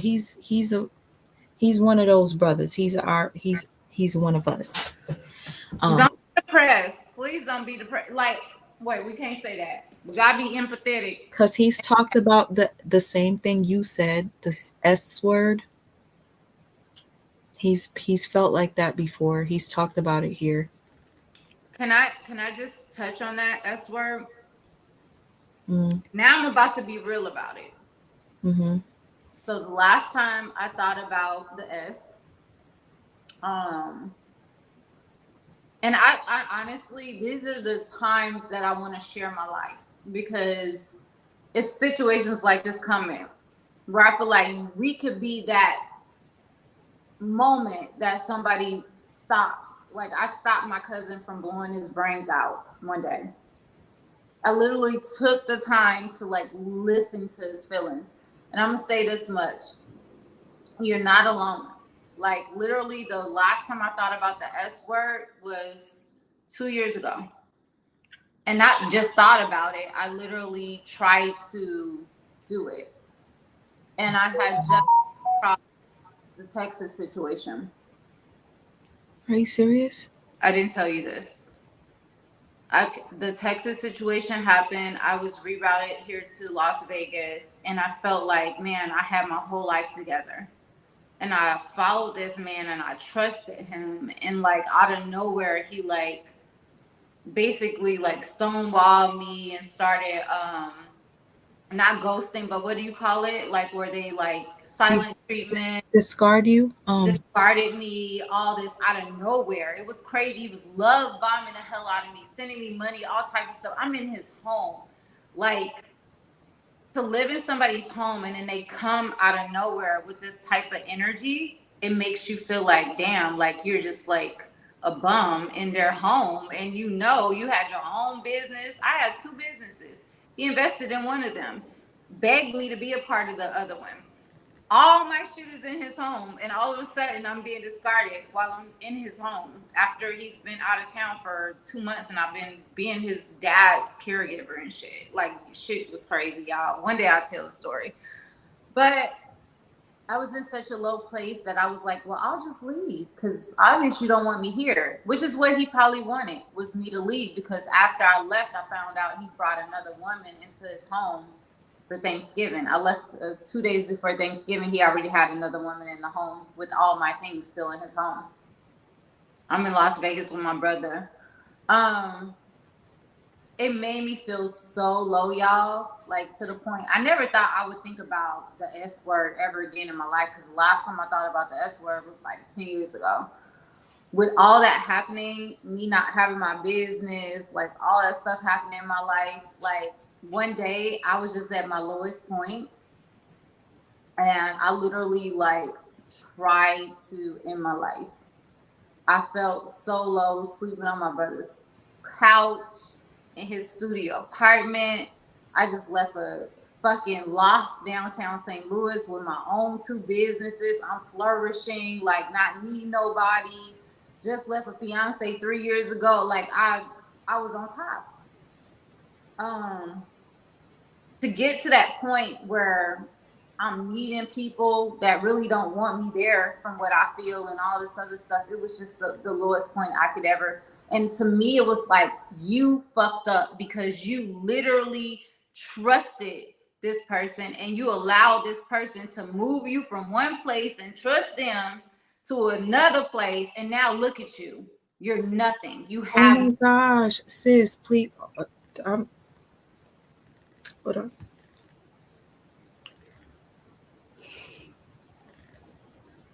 I'm telling you, no, I have to. No, hold on. I'm sorry. The reason why I said hold on, because hold on. No, I feel you. Read his comment real quick. Had a friend who took his life 2 weeks ago. That's real life. Wait, but look.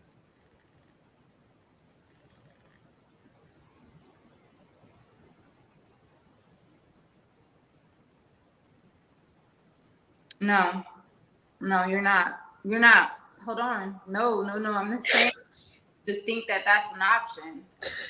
No. 8 with the 24. That's not an option. You can't let no circumstances win. And I empathize with you. The reason I'm telling you this story is not to sympathize with you, it's to empathize with you. You can win.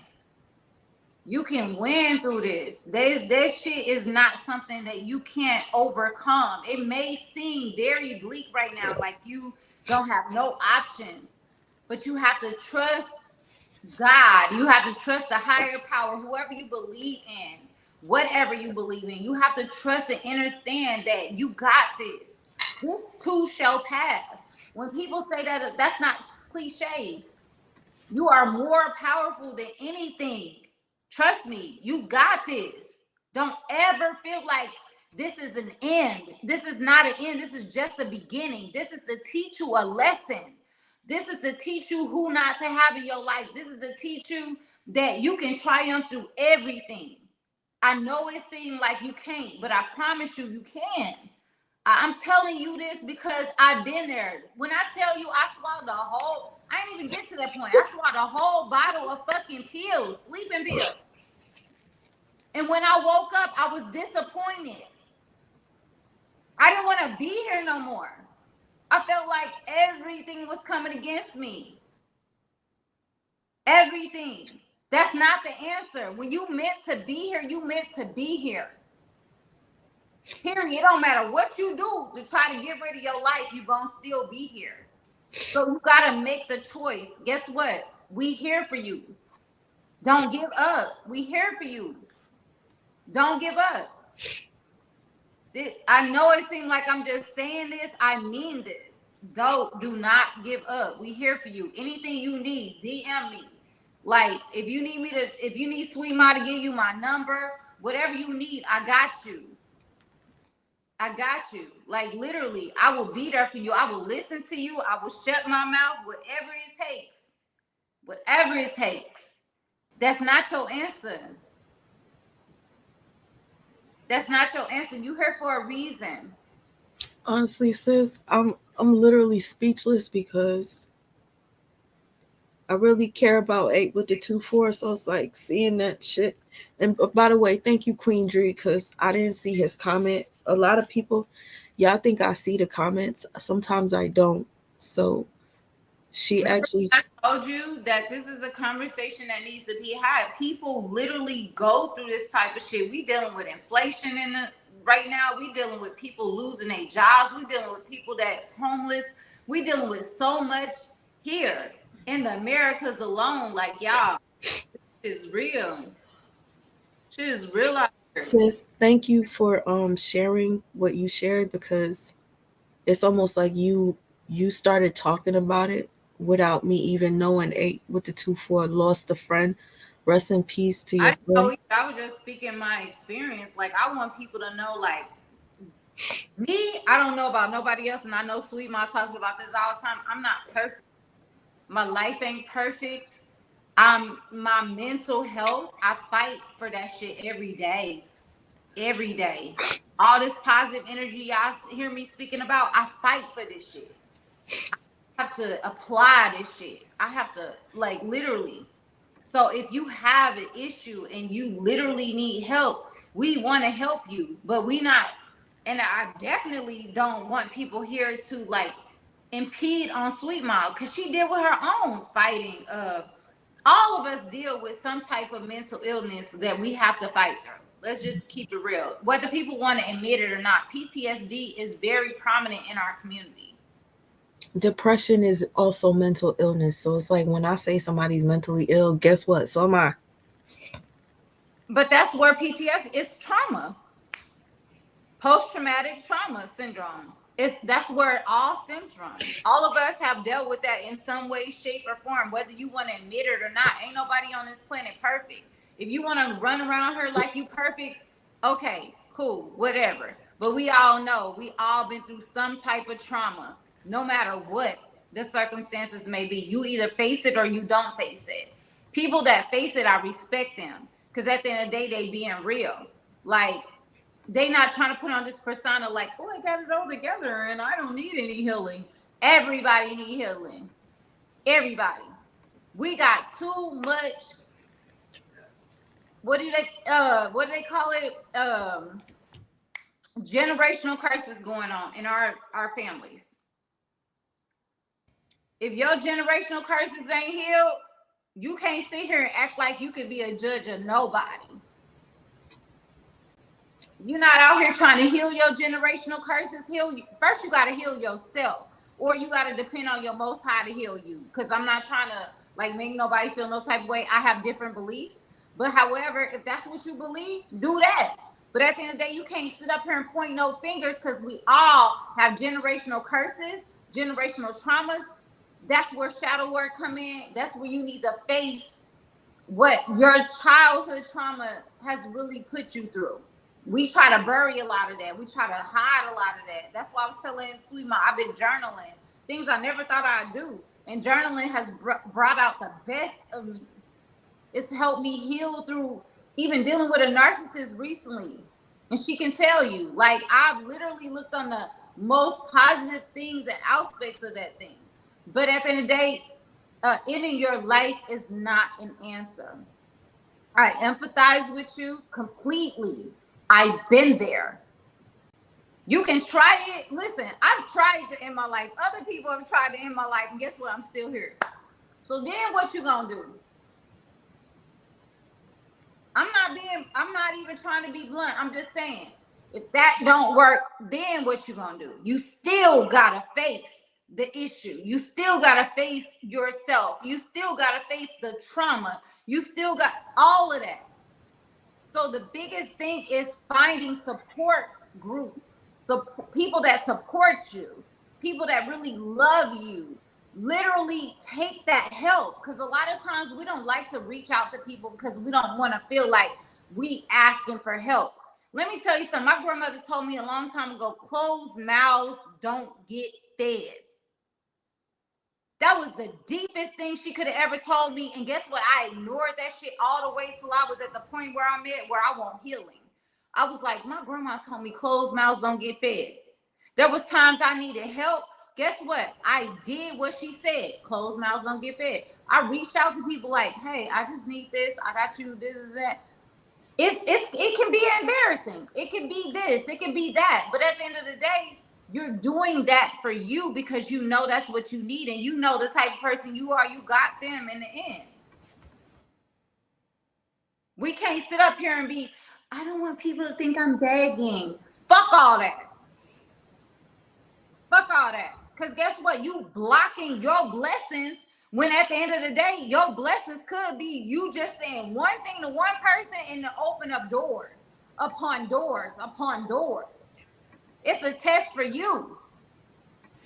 Like I tell Sweet Ma all the time, you had so many doors open up for you, but you was too busy pouring into others when you should have been pouring into yourself. That's not ego. That's you taking the blessings that are coming in your life. You can't take the blessings coming in your life and pour them back out into other people when it was meant for you. Real quick, if I'm not looking at the messages, I'm looking for something for 8 with the 2-4. It's a guy I follow that attempted to take his life and it failed. Yeah. And now he is disfigured, but he makes videos to uplift people and keep them from doing that. So I'm looking for him right now because I want to share him with you. Maybe you need to follow his page and get some uplifting words. I know it seemed like I'm just like blunt about a lot of things. I'm definitely empathetic with the situation, with everything that people may go through. Like, honestly, I'm the most empathetic person you could ever run across. That's the biggest reason why I try to take my life, because I've been so empathetic about everybody else that I didn't take ownership for my own life. And that's all I'm trying to convey right now. We have to, I do this with Sweet Ma all the time, and she'll tell you, we have to quit pouring all of our good energy into other people when we are deprived of energy. We have to start going within. We have to start tapping within. We have to start loving within. We have to start learning how to love ourselves before we can give anything else. We always have been taught giving is such a good thing. But if you don't have anything to give, and you only have a minimum amount of things to give, and you steady pouring out, what do you think that's doing to you? You're draining yourself. So a lot of times that's what I know for me, I can only speak on me. That's what brought me to a point of where I felt like I was worthless, because I had given so much, given to everybody, to the point I felt like I had nothing left for myself. When somebody treated me at my lowest, I had poured so much out that when I faced those type of things, when I faced the narcissist, I had no energy, no power, no empowerment to pour back in myself and pull myself out of that shit. Like, you worth better than this. Walk away from this nigga. I didn't have that because I was too busy pouring into everybody. We gotta stop doing that shit. If you have nothing, listen, you can't love nobody if you don't love yourself.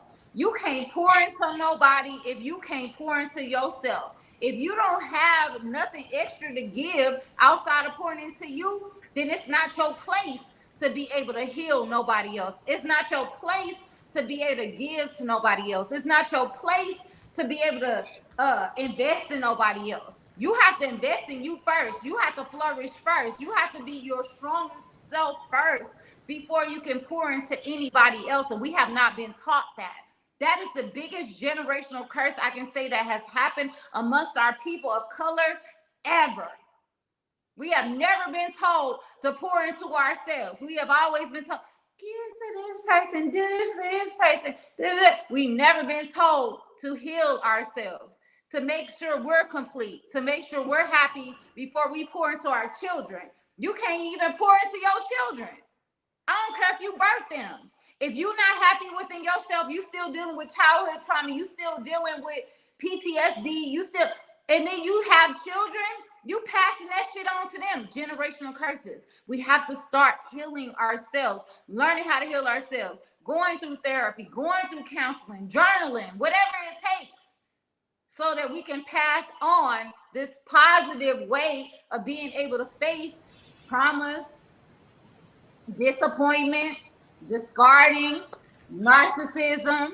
This is a fact of life. These are things we're gonna encounter. But if you're not equipped to be able to know how to encounter those things and offset those things will penetrate to you and you'll pass them down through generations. So we have to learn how to heal through those things. And I know some people are like, oh, well, through Jesus.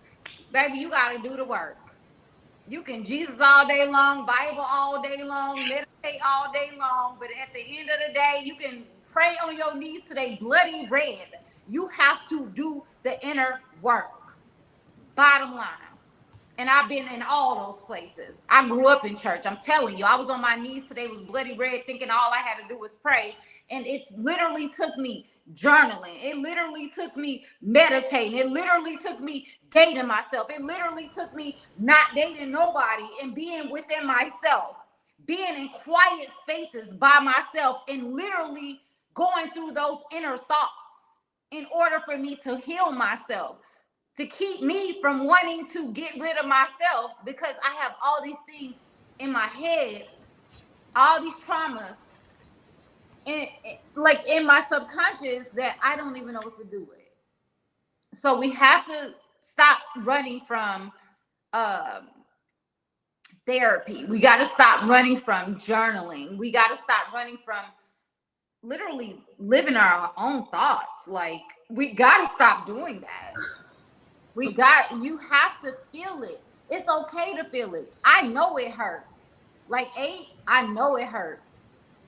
The biggest thing in even facing your own demons, your own trauma, is like you're going to cry. You're going to want to like punch mirrors. You're going to want to like punch people. You're going to listen. It's the deepest shit you could ever feel. But once you finally feel it and you live through it, you can live through it. You can do it. I did it. It was the worst shit I could ever do in my life. But at the same time, it was the most healing thing you could ever do in your life. We can't blame other people. We got to face our traumas. Once you face those traumas, life will be so much different for you. I promise you. Ending your life or trying to end your life is not going to change anything. Guess what? I don't want to say this because most people feel like you go to heaven or hell. I'm going to tell you my experience and what I know. I can't speak on other people and their beliefs. You're going to have to come back and do it again. Give me a second, please. I just wanted to share this guy's page. Sorry if it triggers you, anyone. I don't mean to cut you off. It's just because I see. Honestly, y'all, listen. I'm telling y'all, I've been there. Y'all, most people look at me, they be like, you ain't never been. I promise you. My brother, I wish I could bring him on right now. My whole family came together the day I woke up, and they found out I took that whole bottle of pills. This just happened 2 years ago. This was not a long time ago. And they was like, Drea, the person they depend on, they couldn't believe it. Listen, y'all, that's not the answer. I'm telling you, I woke up. So what's going to happen when you wake up? Because it can happen. When you meant to be here, you meant to be here. When you got a purpose, you got a purpose. You got a message to relate to people. I gotta make sure 8 with the 2-4 is okay in the chat. I haven't been keeping up with the comments. Just want to make sure he's okay. All right, he says he appreciates the people trying to help him. You're going to be okay. Trust me. I know it's hard. I know. Oh my gosh. He said he can't even get a hold of me. All right, Drea, let me tell you. He says something about he gets manic and stuff. We had a falling out on my live one day because he got upset and manic, and he said some things that made me cry on live, so we stopped talking. I'm going to unblock you right now because I'm about to unblock you. Nothing but tell him to come up and so that we can feel with you. But ending your life is not an option. We will hear anything that you have going on in your life. Like, let us be able to empathize with you. Let us be able to speak. Just say whatever you need to say, get it off your chest. But ending your life is not an option. You got a big purpose on this planet. There's something great you're supposed to be doing here. This is a lesson. Like, not the end of life. Honestly, thank you. I am that somebody. She says God had Sweet Ma come on tonight for a reason. We are here for you and praying for you. Don't give up. God has a purpose for your life. I'm gonna tell you right now, God literally placed Drea in this live to speak on the S word, because we were talking about so many different things. And if it weren't for her sharing her story and opening up about her attempt, I don't know if 8 would have said anything. So thank you, Drea, for opening up and just being so real with us. And I didn't even know so much detail in some of the stuff that she said. Yeah, me and Sweet Ma talk about a lot of things. I try to steer away from that because I know it hurts a lot of people, and I try not to get into that emotional state. But like, it's real, y'all. Like, people go through some really deep shit, and it doesn't mean that something's wrong with them. There's a lot of empaths. I say empath. A lot of people say empaths, but whatever. Like, there's a lot of empaths out there that really care about other people's feelings more than they do themselves, and it drains them to the point that at the end of the day, when they need help, nobody's there for them. So they feel like, what am I here for? You know what I mean? Like, I've given so much to so many people. Like, why am I here? So I feel you. I feel you. I'm such a giver as well. And we give so much of ourselves to the point that we forget to pour into ourselves as well, to make sure that we're spiritually healthy, mentally healthy, physically healthy. Like, we literally just pour into people because we feel like that's being a good person. But I think we're draining ourselves. One thing, I'm sorry to cut you off, but one thing I notice is people that are depressed like that are usually giver people. Like, you see Queen Dree, she just said, yes, depression is real. I go through this shit every day. Sickness, not being able to work and pay my bills. It hurts. I'm tired myself, but hold on. I pray and just keep trying.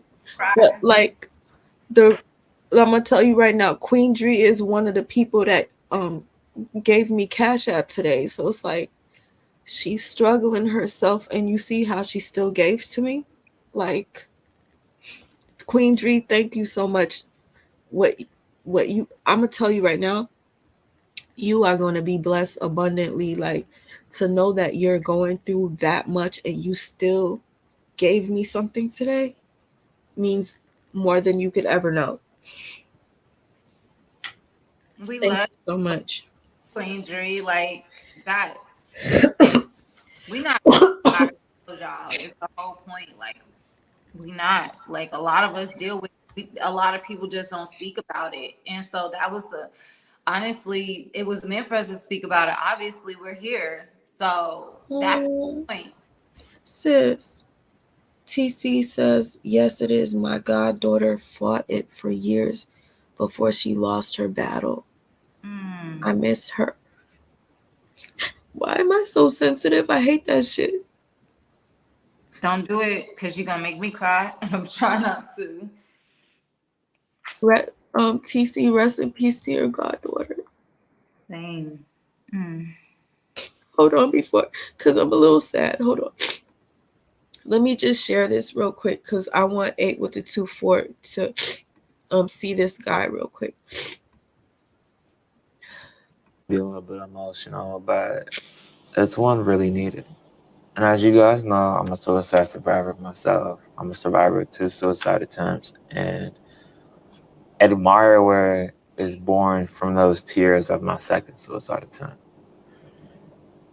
being a survivor and having the emotional awareness and capacity that I have, I know that I'm very, very, very self-aware, and that self-awareness keeps me alive. Losing two of the most important people in my life recently, losing my grandfather and then losing my auntie, losing my grandfather to dementia, losing my auntie to alcoholism within 90 days is really hard on me, and it creates so much emotional pain, this unbearable pain of loss.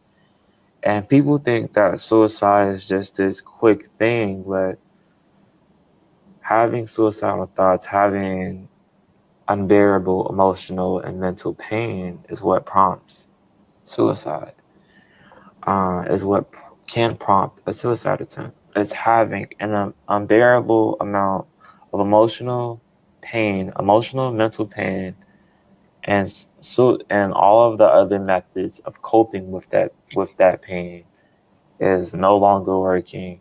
And therefore, the last resort is to not be here.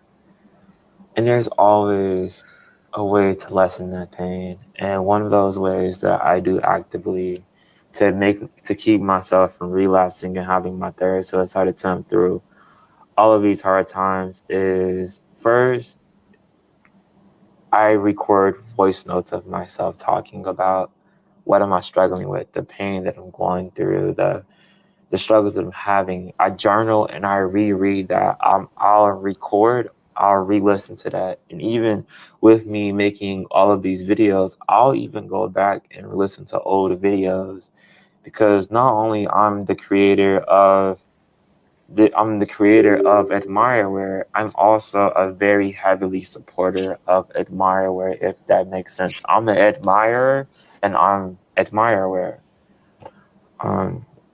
Second thing that I do is focusing heavily on breathing and meditations and allowing myself.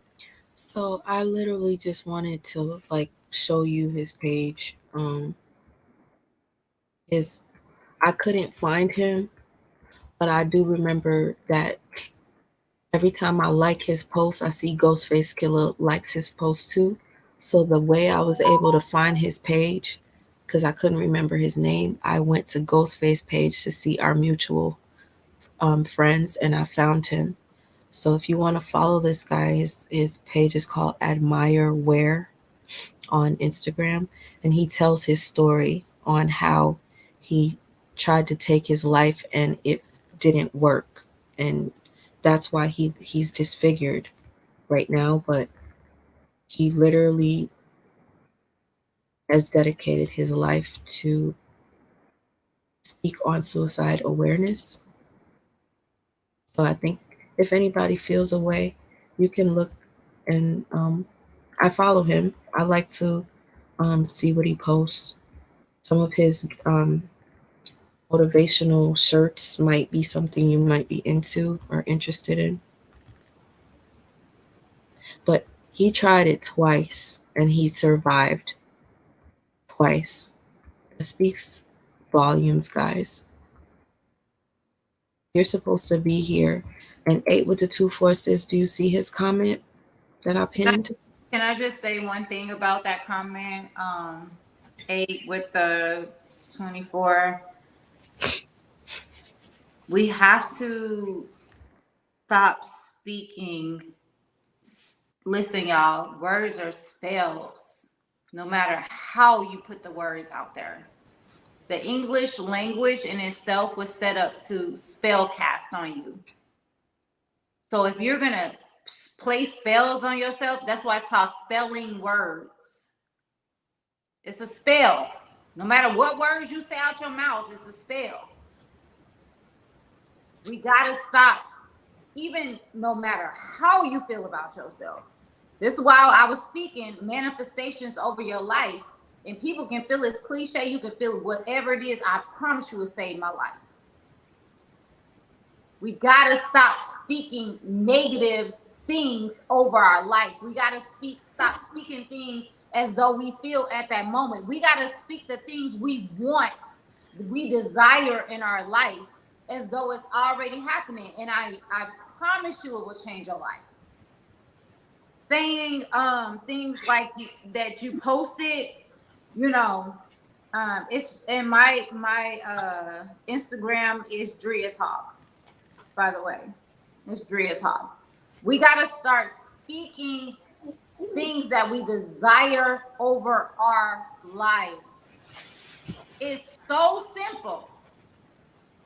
It's so simple, but it's the hardest thing for us because we've been conditioned to just whatever we see, that's what we speak over our life. No, you don't do that. I learned this in church. My mama always told me, and I learned this in church, and I'm not even in church no more. I'm not even religious no more. But what I do, my mama told me, you speak things as though they are. And for whatever reason, that's stuck in my life. And I don't always, now I do, I follow it to the T now. It took me a while to recondition my mind. But you never speak negative things over your life because it's going to manifest itself. Meaning, whatever you speak out your mouth, whether positive or negative, that's what's going to manifest. So when people talk about manifestation, that's what manifests. So if you want to continue to be in a place where you have low energy, I'm thinking about suicide, I'm thinking about this, I'm thinking about that, this is what's going to happen to me, it's going to happen because that's what you're speaking. And in them times of desperation, when I was talking about ending my life and moving to end my life, I was in my lowest point where I didn't even speak positive things over my life. Everything I spoke over my life was negative shit. Oh, I have nothing. I had this, but now I don't have this. I was concentrating on everything that I lost, everything that I didn't have, instead of concentrating on what I can have, what I could acquire, what I've already had and know I can retrieve. I didn't do that. So I'm not disregarding your feelings because I've been there. Hey, what I'm saying is you have to stop that mindset. You have to literally stop in your tracks the way you are thinking, because guess what? Let me tell you something. It don't matter how much you have empathy for your life and what's happening in your life, the reason you want to end it, don't nobody give a fuck. Honestly, they can act like they give a fuck. I was in my brother's home ending my life. The 2 days later, this nigga was like, she a suicidal bitch.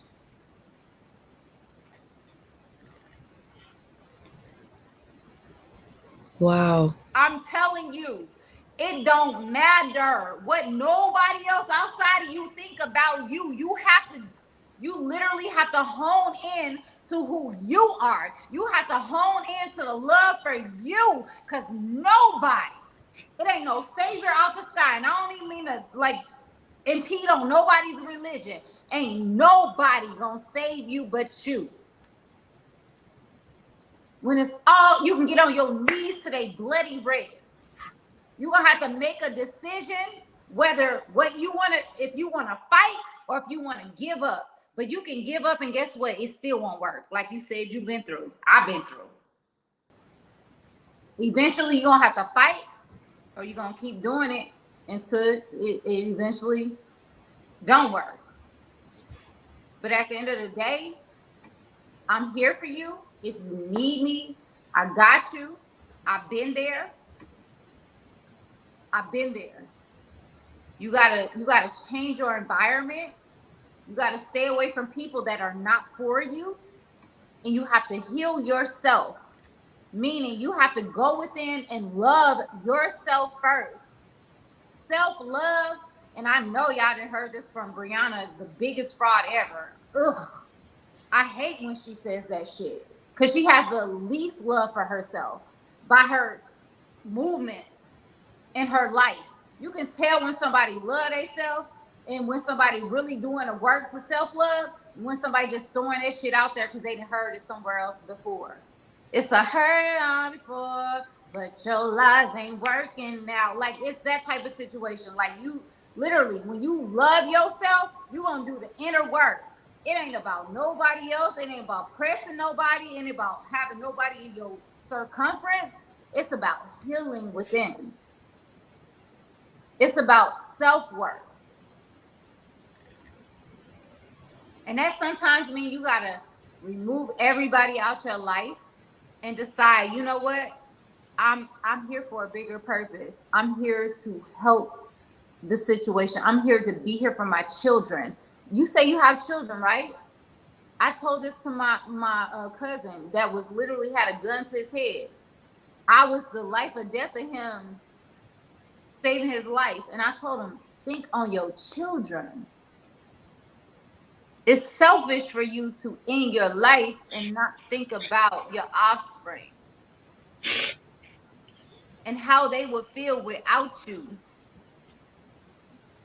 I've been there before. I thought that way. I didn't think about nobody but me. But when you think about it now, moving forward, when you thinking about suicide or the S word, think about the fact you're going to leave behind your offspring that have no guidance, and you probably the only person that can guide them on how to heal themselves from not going through emotional trauma or PTSD or S trauma to the point they want to end theirs. You don't want to set that legacy. You want to break that generational curse. So let's concentrate on your children and the fact you don't want them to do what you would think about doing, right? Do you want this for your children? No, you don't. You want them to live a prosperous life? Yes, you do. You want them to have somebody to depend on that can teach them the rights, the wrongs, the things not to do? Yes, you do. So you have to make sure you're here to be able to teach them how to do the opposite of what you ever felt, what anybody's ever done to you. How to be able to shield themselves from that. So even if you thinking about your own life makes you want to end it, think about your lineage. Even if that's what it takes for you to remove yourself, think about your children. Because at the end of the day, when we start having children, it ain't about us. I say this to grown people all the time. It ain't about us. Once we start having children, we took on the obligation to make sure our children are protected. Us ending our life ain't protecting our children. Us ending our life ain't being able to pour into their lives to make them better and do better and learn better from what we learned.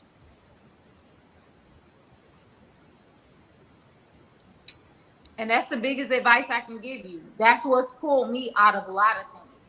I started taking the blame and stopped feeling sorry for myself and started learning I got a whole lineage out here. I got 4 children, 3 sons and 1 daughter. When my children started messaging me because their uncle messaged them and told them how I tried to end my life, and they were like sad and shit, it didn't happen, I had to face my children. That meant I literally was so selfish and didn't care about their needs, how it would affect them if I left this world. I was only thinking about me and my feelings. I have to leave my children behind feeling like this. That changed my whole life.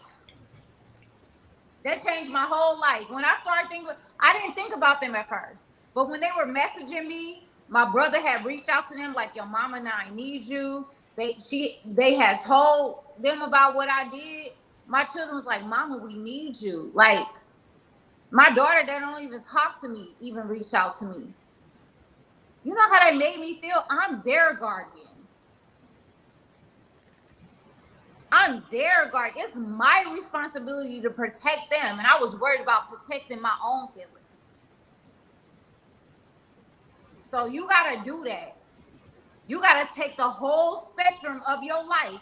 Because sometimes we just hone in on our own feelings And we not understanding we didn't create life outside of ourselves. It ain't about us no more. We got to do whatever it takes for us to heal ourselves so we can be the best parents, the best example, so we can break these generational curses so that it don't continue to happen. Because if you get rid of your life, guess what? They going to know what happened, the reason why you passed away, the reason why you're not here no more. And what if they get overwhelmed in life and they be like, okay, my daddy did it, so I'm going to do it. Do you want that for your child? That's what I'm going to leave you with.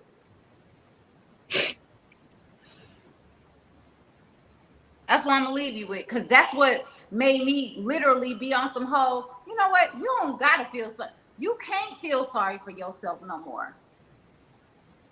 You got to start facing what brought you here. You let them niggas in your life.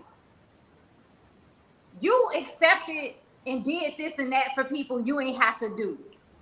You put other people before you. We got to start taking accountability. Something our community hates to fucking do. And I had to do it within myself in order for me to speak about it. I'm not exempting myself from it. But what I'm telling y'all is this was part of my healing. I had to start taking accountability. That shit hurts. It hurt. And it's going to make you not want to face it.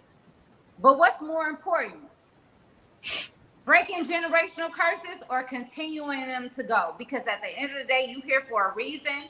And you came into that awakening for a reason. That shit breaking you for a reason, because you at a crossroads. You're going to break the generational curses or you're going to keep them going. Which one do you want your history, what do you want your name to reflect?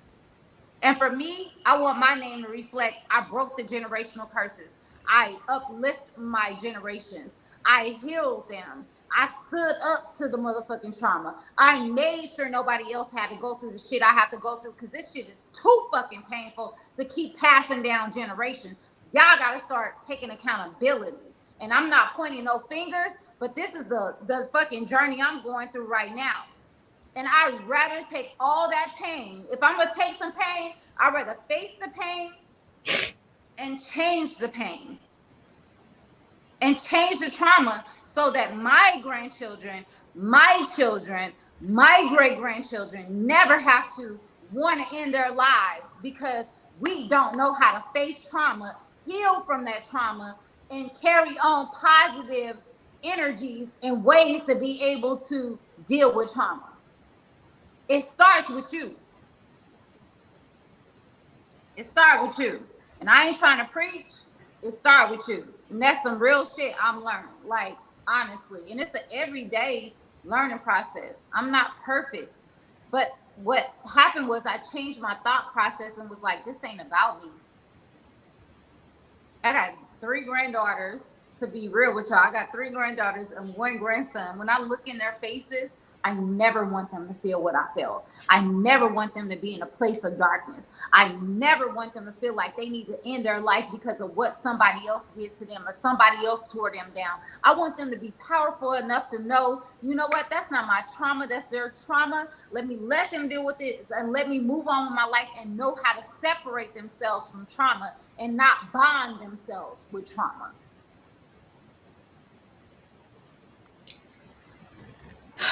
Done. That's it. That's what changed my life. And if you don't have grandchildren and all that, or children, put yourself in a place of when you will have children. If you want children, put yourself in a place you are the beginning of your lineage. You're creating a lineage right now. Whether you have children or not, eventually you will be the matriarch of your lineage. You will be the patriarch of your lineage. What do you want to see for your future? What do you want your future grandchildren, great-grandchildren to carry on about your family, your lineage? So you start creating that now through your life. So that means you got to put yourself to the side because it ain't about you. That means you can't be selfish no more. I used to be selfish. I had to remove the selfishness and understand I'm here to change generations. I'm here to break generational curses, not carry them on. So guess what? That means I gotta set my own emotions to the side and heal myself, not set them to the side, but heal myself enough to fight these battles. Because guess what? I want to be able to carry down positive energy, positive healing, positive mindsets. Because I can't look these little people in their faces and see them being through the shit I've been through. I don't want to. But that start with you.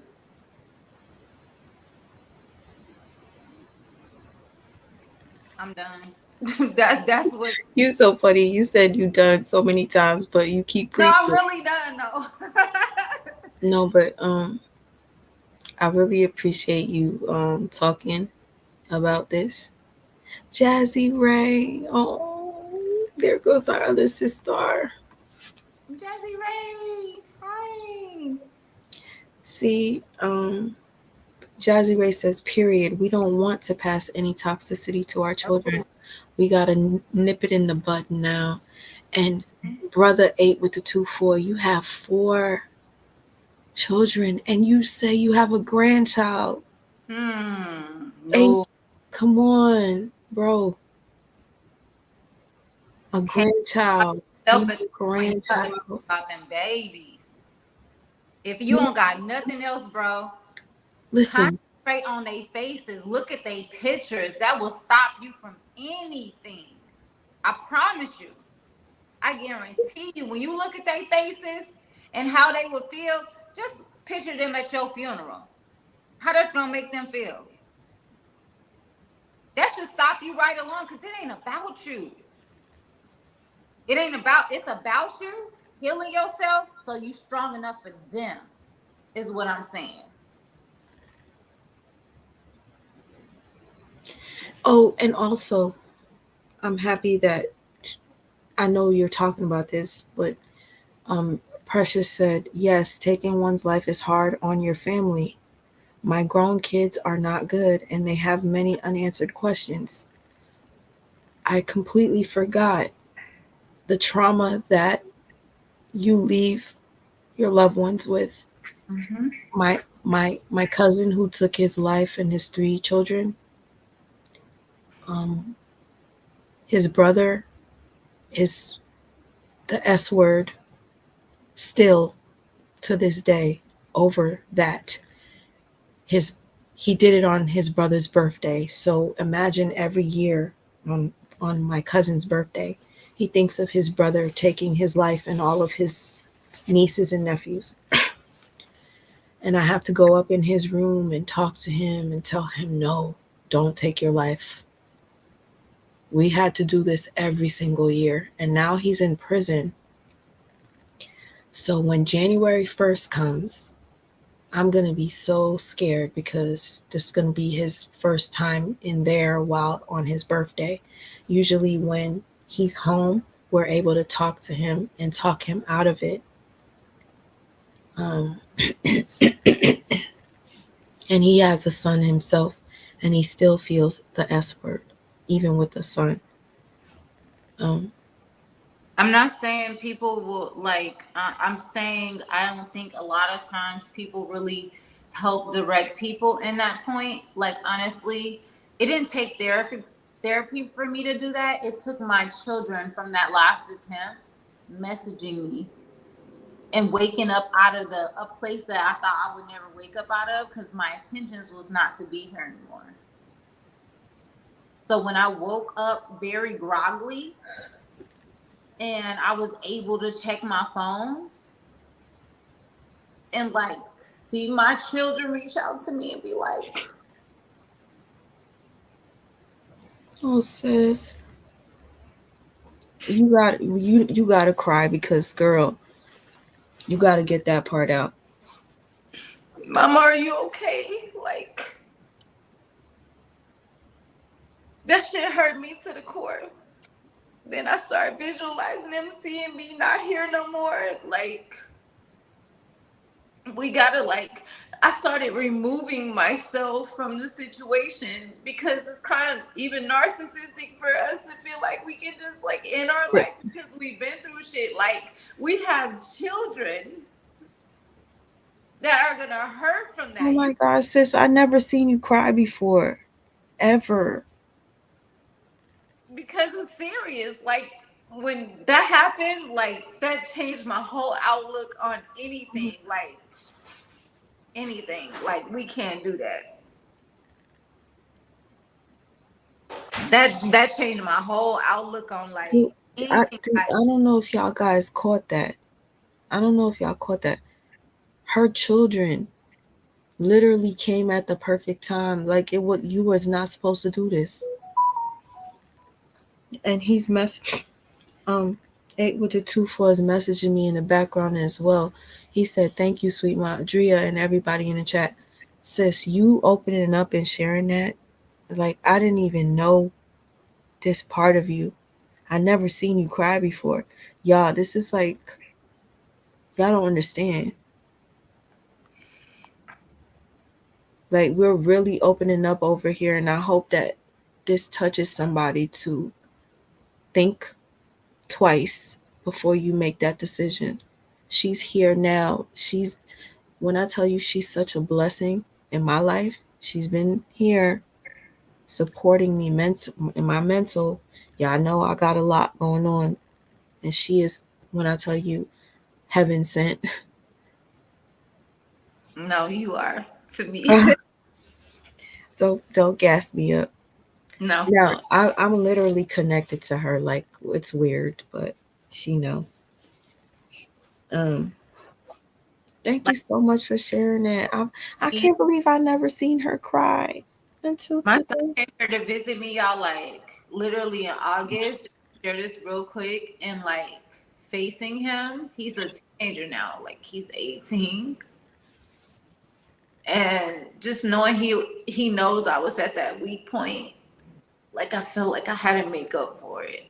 Because I never want my children to know I'm in that weak spot, but I had lost it so bad that I would have never thought you, out of all people, Drea, would be the S word. Most people don't. Most people don't. And that's why I utilize my story, Facebook and YouTube and TikTok and like I have so many platforms, y'all, it's crazy. But I utilize my stories, and people be like, "Why you tell people your stories?" Like, can you tell them because she goes live on Facebook, guys. Can you tell them your Facebook thing? It's Drea Boss Mylan. If you're not a conspiracy theorist either, because that's what they call us, or a spiritualist, don't go on there.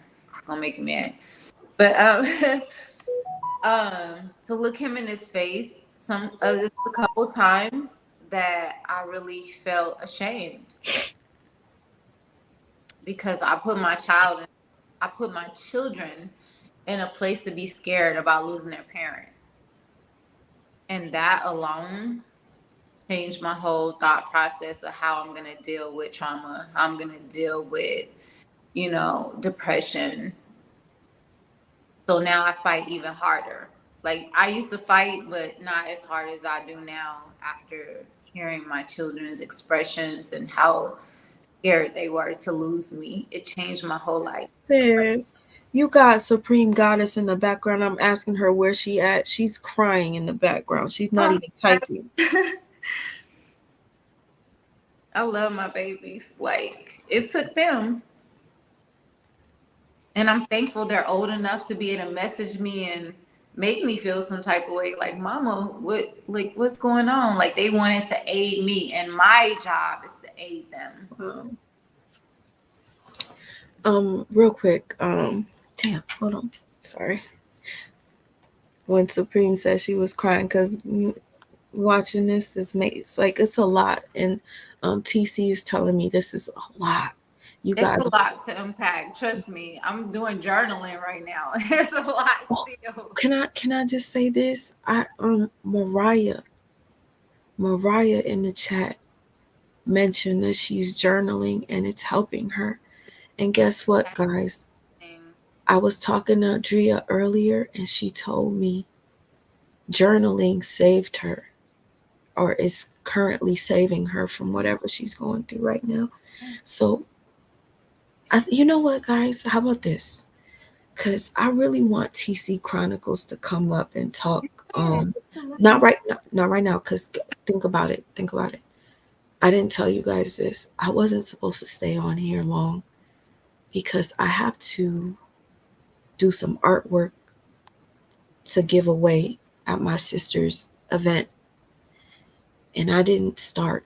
It's for the author of the book. And I can't, her book cover is very complicated. And honestly, I don't know if I could, I don't think I could paint it. I don't think I'm going to be able to do it. But I'm supposed to do the book cover. And it's already 3:21. But I wanted TC to come up. Also, she could share the story. If she doesn't want to, she doesn't have to. I want to hear about her goddaughter. But I want to do a legit live that's dedicated to depression and those thoughts so that people can see what they're getting into before they come into my live. You'll have the warning. People could come up and share their stories, and you could talk about your ways that you cope. And then, Drea, you could tell the people about journaling if you know. Most definitely. I would love to like share the things that have helped me be able to heal and be stronger. Trial and error. Trust me, I did therapy, I did counseling. I had so many different things I've done to fight depression, but there are things that I have learned that have helped me be stronger. Because, like I said, when that happened with my children, now it was like I have to beat this beast. So now I've been on a whole different thing. And I've dealt with some trauma recently, and I literally have dealt with it a lot better. Now that you know what you know now, Suleyman, I've dealt with it a lot better. Like that type of thing that's happened recently. If I hadn't learned these things that I've learned, it probably would have been would have triggered you. Yeah, it would have triggered me and been worse. But yeah. Because listen, she was telling me about something she's currently going through, and honestly, if I were in her shoes, I probably would have. Because I can't even stress to you how serious what she was going through. So she got to be really strong. I made sure I was strong enough because I can never get to a point where I want to end my life ever again. Like I'll never let nobody get me in that place Never. I literally see their faces. Listen, every time you guys think of something, you think about the person that loves you the most. Keep seeing their face in your head. 8 with the 2-4. Look at your baby twin. Look at all 4 of your kids. Look at your grandchild. Close your eyes. Think of them. Every time you have those feelings of wanting to take your life, you close your eyes, you breathe, you think of them. Calm yourself down. You think of them. They need you. They love you. The people that love you the most suffer the most when you take your life. You understand that? Close your eyes and you think of the people that love you the most. You're going to kill them. Yeah. Some people literally die from heartache. Yeah. Imagine you having a parent that can't take the fact that you did what you did and they end up having a stroke or a heart attack.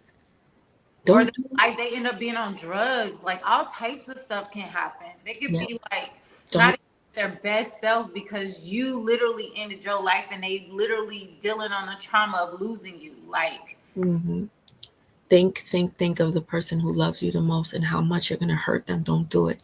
TC Chronicles says, I just wanted to say that sometimes people who suffer from depression feel abandoned. Yes.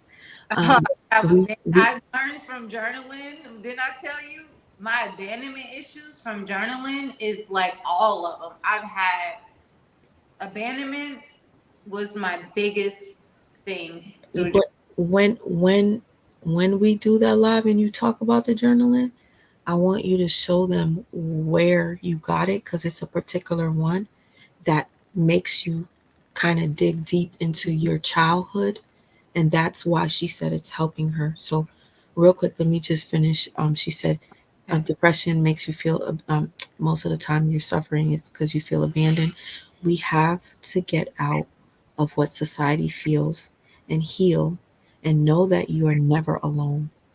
Nothing wrong with therapy. There's nothing wrong with therapy. And I say this all the time. There's a lot of things that are healing. Music is healing. Do you want to know what I listen to when I'm really sad and it makes me happy? Bob Marley. Bob Marley is a healer with his music. You guys try it. I kid you not. Go on YouTube, look up Bob Marley playlist. Play it. Sun is shining. I love his music. Yep. You listen. Healing. All right. There's a song that I was playing earlier before I came on the live, and I told Drea. Drea said, "I love it. Send it to me, sis." Nas. You talking about Nas? No. Oh, the one right before you went live, or Yeah. right when we were going to live. Yeah. Play. Can you play it? I am for the exit. Yes, it helps me with my depression. See, Mariah did say that. I love you too, Supreme Goddess. She said, I love you, sweet Ma and Dree. I've been there. Yeah. Ooh, you know I love you. So Lisa Smith, when I do the live, come up. I really have to come. It's gonna be hard because I gotta come through for my sister. I really do. do it, of course. I don't want to paint right now. So this, you want to see the book cover? Is right here. I do. She wrote Steve Harvey's book, Think Like a Man, Act Like a Lady, or some shit, or Act Like whatever. Right. She's the author of his book, but nobody knows her. But this is her book cover. This is gonna be a lot of work, y'all. Put her book and then put his name on it. I might just freestyle some painting and give it to her because I don't want to paint her book cover. The industry is something else, baby. They be taking ownership of shit they ain't even create. That's a whole nother story. We got live on it another I'm day. stressed out.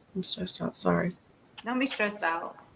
Because I don't want to. When I am a procrastinator, you guys. No, but when does it have to be done? Tomorrow. What time?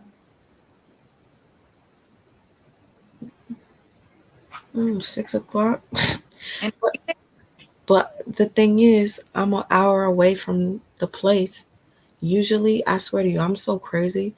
I will start sketching on the way to her event. okay. But I still have to paint for the guests. I gotta paint for the author, but the guests always walk away with one of my paintings. Every girl. Okay, so get off of the live, end the live, get you some rest, regroup, meditate, pray, whatever puts you in your positive space, and then like dedicate tomorrow to doing that. I can't dedicate tomorrow because I want to sleep. Hold on. Well, just put your energy towards completing the task because I know you want to. Because if you don't, it's gonna make you feel some type of way. See, she walked off with my with this. This is one of the last ones. So hold on. So you got this, sweet mom. I might have to do like a random thing. Hold up. Sorry. I'm not a bad bitch. I don't have nails done. But sorry. Anyway. Girl, I never get my nails done. First off. I do for like special occasions, but I'm not gonna go all my way. My nails grow. Yes, I can't make it bigger. I wanted y'all to see the actual painting in detail, but it's not working. It looks good. No, you can't see it. You got this, sweet mom. Don't be sitting up there and you know this. Don't second guess yourself because get off the live stream, in your live, do what you gotta do, period, point blank, and then come back and tell us how it's been. Listen, before I go, y'all, I just want to say thank you for staying in this live that had absolutely nothing to do with the topic that I've been talking about for the past year. Oh, how embarrassing is it to say that? It hasn't been a year already. Yeah, Ew. a year. Mm. Domestic Violence Awareness Month is in a few. Yes, It's, listen. it's coming up. I will be going live. I have story times on domestic violence. As much as sounds so, I don't like to say story time. It's a terrible time, but Amir is knocked out. Just in case if you guys are like, "Ooh, you're not paying him no mind." My baby is knocked out. He had a long day. I need for my two sons. Oh, you need a painting for your two sons? Ooh, of what? Of them? Excuse me, hiccup. I can soon for sweet mom. Yo, look it real quick. There was this amazing artist. I guess he watched my live on Brother Polite and he follows me. And he painted this of Brother Polite. I think you two ladies are gonna love it. Jazzy, you, and Supreme. Hold on. Wait. He can you see what he has Brother Polite look like? Yes, he looks like a hot dog. No, I'm just kidding. A snake. That too. You see the snake skin peeling? Oh yeah, I do. You can do better though. No shade against him. I'm just saying you should do something like that too. You're so funny. No, I was so like when he did that, I was like, oh, that's so dope. Like he made him look like Yeah, I would buy some. oh, look at my Haitian queen is still in here. Raw truth and uncut. This my Haitian sis, right?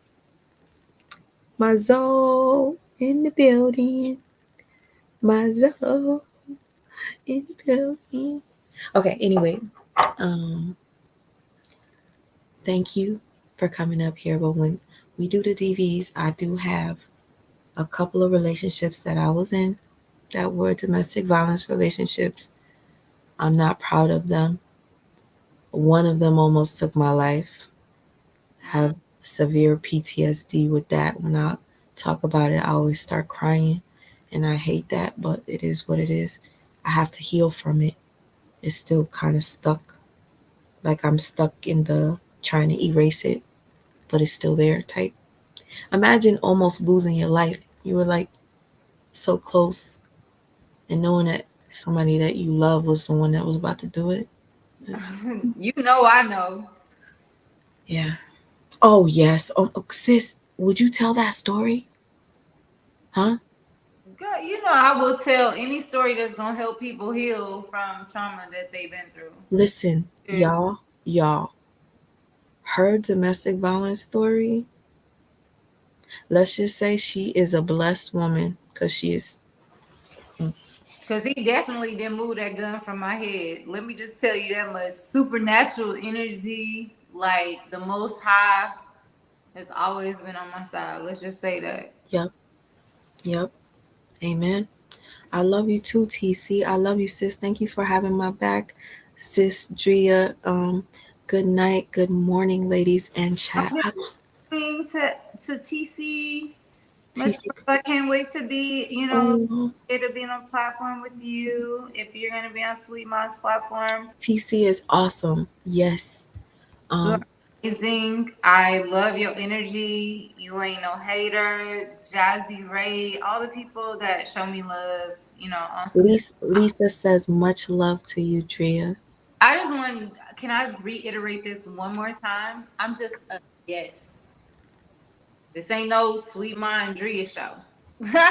I'm just here to support her and, get my input in like my life lessons. Cause I told her like, for me, it's about being able to be real to people, and she got a platform to do it. So I'm just out here being her support, and whatever she needs from me, I'm here. That's it. That's all. And Y'all I'm send it to her and be like, "Hey, Drea, that's it." speaking of that. Do you guys notice I didn't even put this up? Y'all really be thinking I'll be playing with y'all. I didn't even put that up the whole time we were live. So I need y'all to understand, because somebody posted how much money they make a month on YouTube. I need you guys to understand, not everybody makes that. You have to really put in a lot of fucking hours just to make that. Look at that person's channel. See how many days they go live. Hours upon hours upon hours. Right? So when you look at me, just because you see I have a channel, don't think I'll be making money like that. Right? Also, a lot of my videos are not monetized because of the language or because I'm playing other people's videos. So yeah, don't think I'm up here rich, y'all, just because other people post what they make. Don't think you're looking at my numbers that I'm making that much. Because I seen somebody's comment the other day saying, oh, she must be living off that YouTube money. If y'all seen, I showed y'all, I had a video, 40,000 views, and I made like $10 on it because it was demonetized. Like the monetization was not, it wasn't, what you want is you want monetization with a green check mark. I had like a yellow one, so it's like you could only get a few pennies off of these videos, but whatever. And I'm I just, vouch for that because I've been monetized for a year and a half. I'm only not monetized now for the past couple months because of me spreading too much knowledge, and they don't like you talking about like governmental shit, and I talk about that a lot. So like, I'm on like a hiatus where, you know, whatever. But anyway, you get shadow banned. I'm just letting y'all know, like, the money is not there. You have to go like nonstop, have no life, like literally pour everything you got. Go 2-3 times a fucking day and not cuss, not like, you gotta be like a straight and narrow. I ain't no straight and narrow person. I'm gonna be real. And when you see me, you barely see my ass. So guess what? I'm barely making money. Hello? Cause you keep it real. At the end of the day, it's so many different guidelines now. They've set so many different guidelines to the point like you can violate so easily, or people can violate you, and then they want you to like disclose all your information in order for you to break that in order for you to prove this violation. They want you to give your information to the person that's claiming copyrights, all this stuff. Y'all just don't know how deep I know because I'm a person that's monetized. And with that being said, it's certain things certain information I'm not gonna give to the person that called itself violate me, or you know what I mean, copyright striking me or whatever. But YouTube is not even like that. So Cash Apping is the best way for people to be able to get the benefits if you want them to be able to receive their benefits. And then when you're sending the Snapchats or whatever, not the Snapchats, but what they call it, Super chat. Super chat. When you send that shit, we don't get the percentage you think we get. We don't get the whole amount. Like they literally take like 30% of the whole total amount, 40%. I knew it was something because I got it too. So like, it's just not worth it. I didn't even drink my damn. Listen, this was serious anyway. Y'all make me want to drink the whole bottle now after being so sad.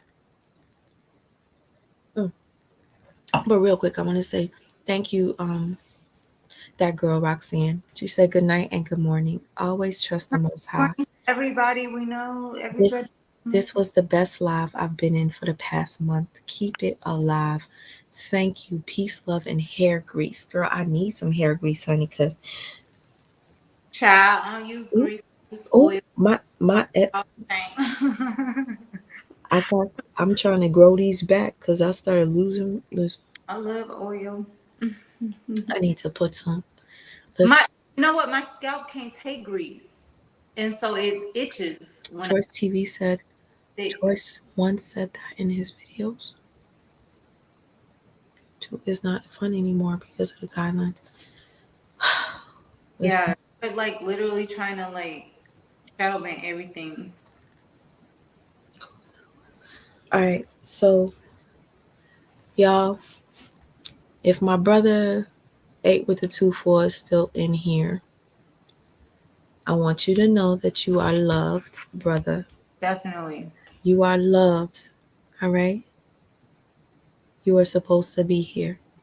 You've been suffering from severe depression for a very long time since I met you, and you've managed to still be here. Mm-hmm. And that's for a reason. You can fight through this. You will fight through this, right? And know that you are loved. This song right here is dedicated to everybody in here.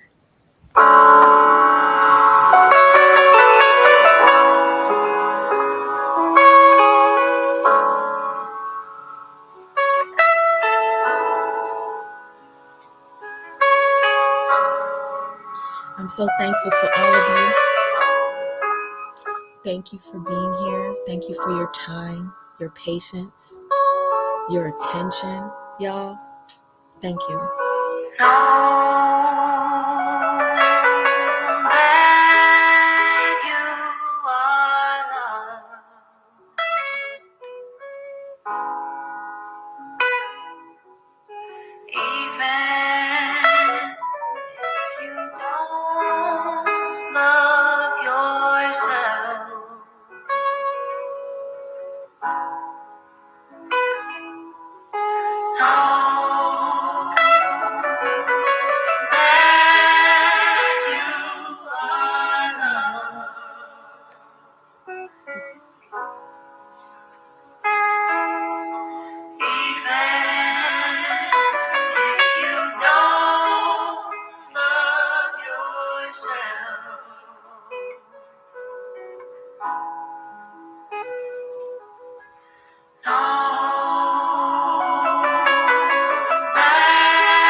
Yes.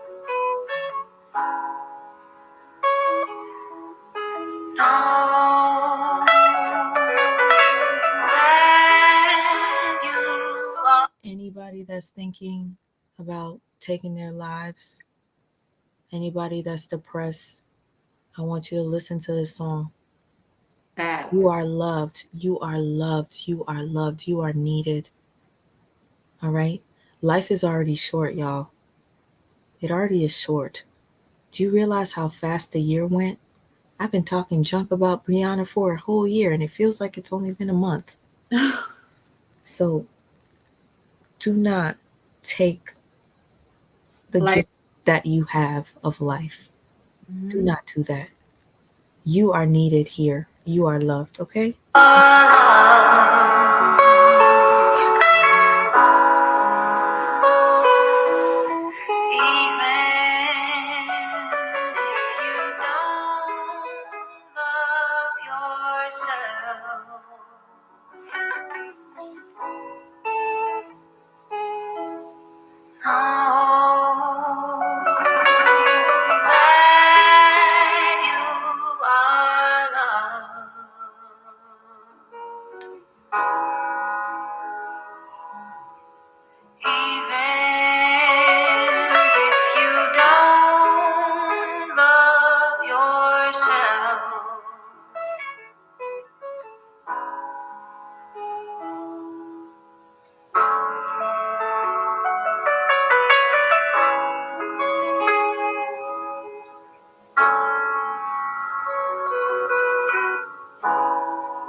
Drea, I love you so much.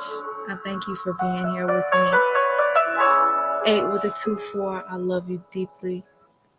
He's sending blue hearts and he sends a kiss. So I hope that tonight, this morning, we helped him, uplifted him, and reminded him that he needs to be here. We love you. And Meant to be here. You have a purpose. He's gone through a whole lot, y'all, and Video, because your voice is so soothing. thank you. I hope you guys like the song. And if you need to listen to it to go to sleep tonight, to remind yourself that you are loved, you guys, her name is Cleo Sol, CleoSol,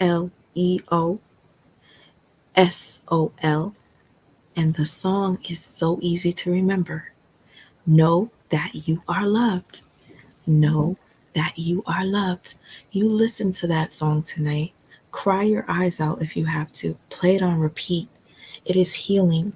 It's going to remind you you are loved. Okay?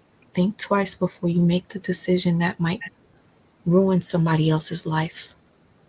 You're going to be gone if you take your life, but do you know how many people you're going to hurt in the process?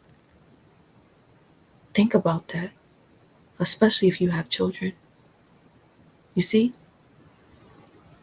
Anyways, Drea, I want to tell you again, I'm so thankful for you. We're going to break the chains. We're going to come on here. Somebody also said for us to meditate. I don't know anything about meditation, but Drea does. Aries Goddess, thank you. She says, Sweet Ma, start doing meditation videos about mental health. Your voice is very healing and soothing. Drea can teach me and you guys some things because she's actually... Well, I can teach her since she got the voice, so I can teach her the meditation stuff and she'll start teaching me. First of all, you act like your voice isn't soothing, girl. You guys, let me tell you something. Drea is a songstress. She sings. Listen, all I ask, I ain't gonna never ask none of my sister. But when I release my Jerome, I said Jerome in the house. I didn't say it tonight, so sorry. I said Jerome in the house. Okay, go ahead. Only thing I'm gonna say is, I'm releasing the EP very soon, in next month and a half. I do want to have a listening little thing here. All I need y'all to do is stream. I don't need y'all to buy nothing. Just come with the wine, bitch. We're gonna come with the wine. And I'm going to tell y'all the story behind all of it. We're going to do some exclusive shit. I ain't going to do it on nobody else's platform but my sisters. And y'all can hear about the songs and why I wrote what I wrote and why they came apart. How about that? We'll do that on your platform. And I'll drive all my people to your platform to listen to that. Oh. What happened? All of this entire night has been positive. What happened? Right when I'm about to end the live, somebody says something about, I'm just going to ignore you. How about that? Worm. I don't want to be wrong about this comment. We're going to end this on positive note because we ain't had no negative comments. Let's just say, look after Jerome. Jerome. Who is Jerome? After Jerome's comment.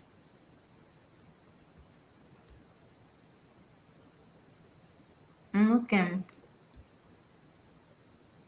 You must be way back there. I'll be. No, I'm not. I'm literally like. How about I just listen? Whoever want to be here on some negative shit, you can get the fuck on. 4 hours. I'm just getting here. Oh, Mrs. E, it's okay. I honestly, all I see is a person saying, "Kiss that." You're wrong. Using the PUSSY comment, you don't see it? Okay, I think I'm just gonna block you. I removed it because I don't see it. I see Jerome, but I don't see it. I'm just removing that person because you're not gonna come on here and disrespect while we're trying to be positive. But anyways, y'all, this live was impromptu. I actually did the live to say thank you to the beautiful women that decided to bless me and Amir today. I just honestly didn't expect it, but it was well received and needed. That just to know that I was loved without having to make content on a regular basis, knowing that y'all was still thinking of me and wishing me well without seeing me, that touched my soul. Not even the cash apps, y'all. It's the fact that they actually were in a group chat talking about how they love me and they want to help me out. Y'all don't understand. Y'all don't understand what y'all do for me, y'all. But I'm gonna tell you this. That depression, fuck my depression. I will be more consistent. I promise you guys. And if anything, you hold this one accountable. Drea will drag my ass on here just to show you depression is not taking me, period. I'm not letting that happen. I think her, she know, like I'm in her immediate. Imagine what I'm doing online, but I'm in her immediate life. Like that shit ain't anybody in my life being through what I've been through. I'm not gonna let you go down that same rabbit hole. I'm not one of them people that sit back and want to see you at your lowest. No, I want to see your highest potential because I expect that out of my own life. higher. But y'all, we got like literally. Mm-hmm. We getting ready to get ready for Sweet Mom to do her auction. I don't want to talk about that, right? How about this? How about we do a live where we talk about this depression stuff, and we could try out like not an auction for that day, but like let's say I do a live painting describing like a feeling of depression, but growing through the depression. Like I don't want it to be like a painting that makes us sad when we look at it. I want to make a painting that you can see. Yeah, that you can see the sadness, but it's like a healing type of painting. While you and Sister TC Chronicles, Sister Lisa Smith come up while y'all talking, I could just be painting. And then at the end, if somebody wants to purchase it, like we could try that out.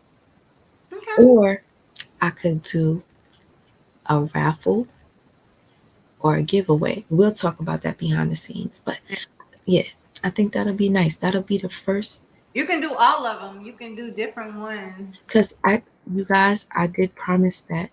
I know some of you guys lost loved ones, right?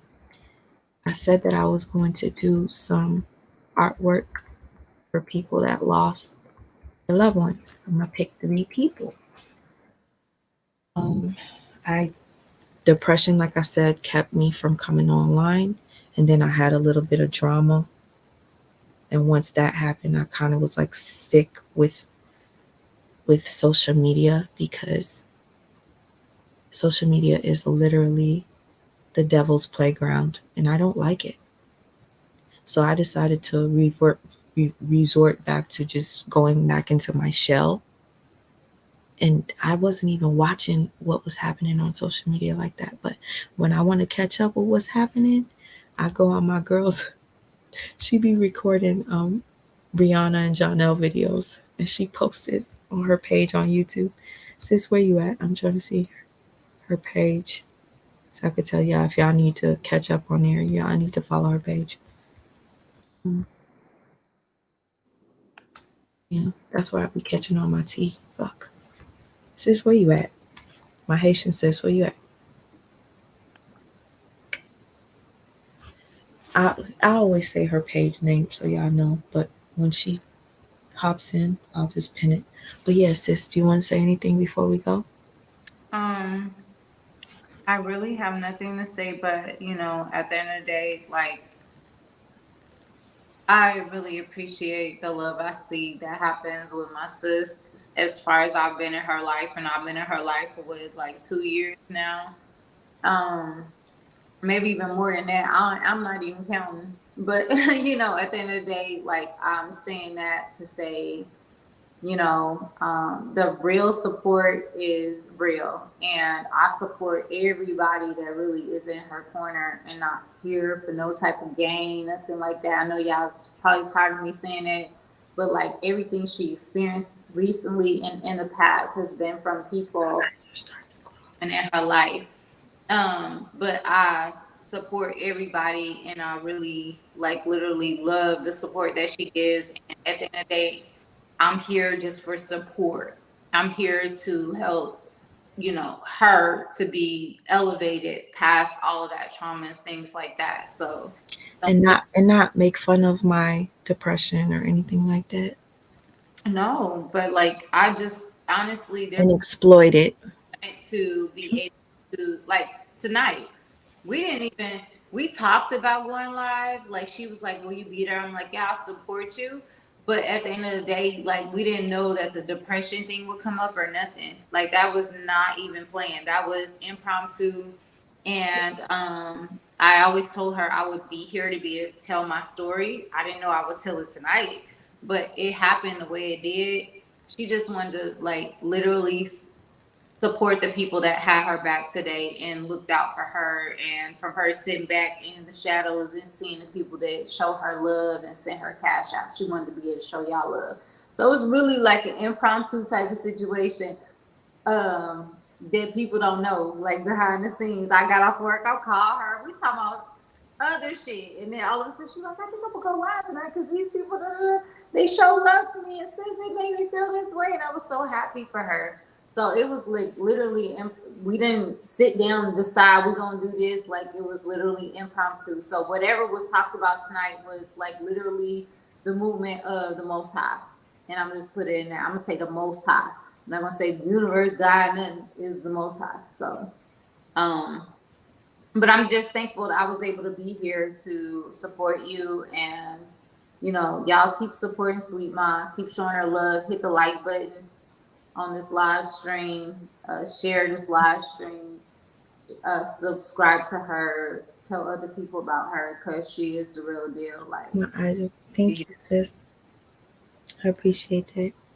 I don't know why my eyes feel like they're crossing. You know when you start getting tired? wait, hold on. Wait, what? You know when you start getting tired and then it feels like your eyes are going like crossing? It feels like. You gotta get off of here because you got stuff to do tomorrow. You gotta rest. Sis, I don't want. Yeah, you do. I want to support my sister all the time, but I hate. Oh my God. I hate that I do stuff last minute. I always come through, but do you know how much energy it's going to take for me to? All right, y'all. I got this. To start learning how to do giving is because you are an empath.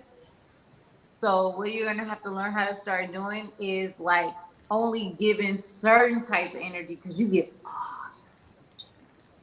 So you're gonna learn how to start suppressing energy and only giving the energy needed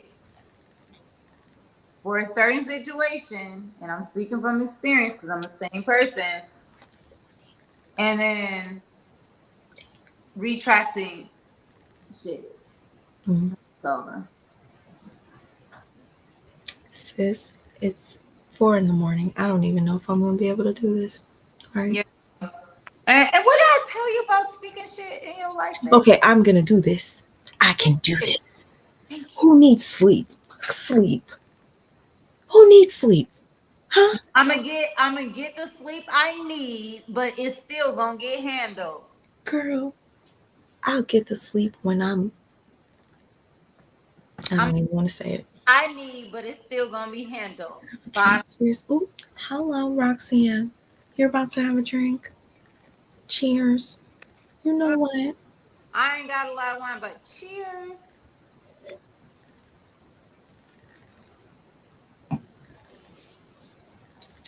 Cheers to that girl, Roxanne. Cheers, sir.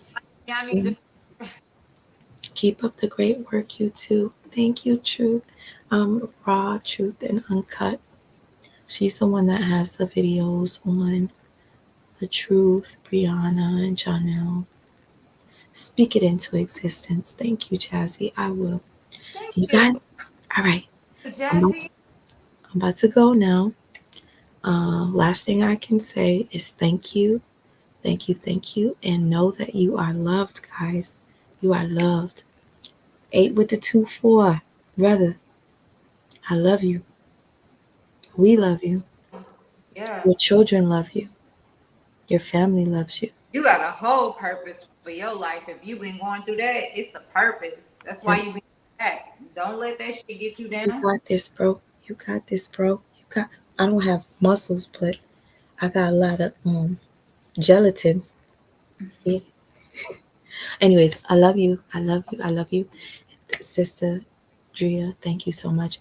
I think the light is making my eyes hurt. Like, all right, I love you guys. And I will catch you on the next live. I don't want to tell you what I wanted to do. It's kind of corny. Y'all gonna think I'm corny, but I'm gonna type it in my community board of what the next live will be. And it's gonna be either tomorrow or Sunday, but I gotta make sure I'm not. What the hell? It's 4 a.m. Booty call. No. I'm just playing. You know. I don't want, and you know what? That's how much I don't even want no booty. I don't want nobody. Anyways, I love you. And if the person that just called me sees that I'm live, why would you call me when I'm live? I told you somebody was watching a live stream. No, I'm saying if you're watching me right now and you just called me, what the fuck? Why? And even if you're not, why the fuck are you calling me at 4 a.m? I don't have a man or a girl or nothing, a baby daddy. Who? I ain't have a baby daddy since Amir was 5 months old. I ain't claiming nobody. Got one recently, you know. Nothing. Girl, bye. That. You. Anyways. Talk about baby daddies right now, okay? Shrimp, for sure. Anyways, y'all, I'll catch you on the next live. Thank you so much. I truly appreciate it. My battery is dying. I see that right now. And I don't want the computer to die. So, Gia, I love you. And you know, we'll talk. Yes. Thank you, guys. You are loved. Don't forget to check out the song Cleo Soul. And what we not gonna say is self-love is the best love. What we gonna say is tap into yourself and make sure you love yourself, because that's the most ultimate important in order for you to pour and love into other people. Damn, that's a lot to remember though. No, it's not. That's in depth, because people self-love is the best love. That's cliche. We're not doing cliche. All right, fine. Can you write it down next time so I could pin it? Thanks. Love ya. Yeah, I will. Bye, y'all. Bye. Know that you are loved.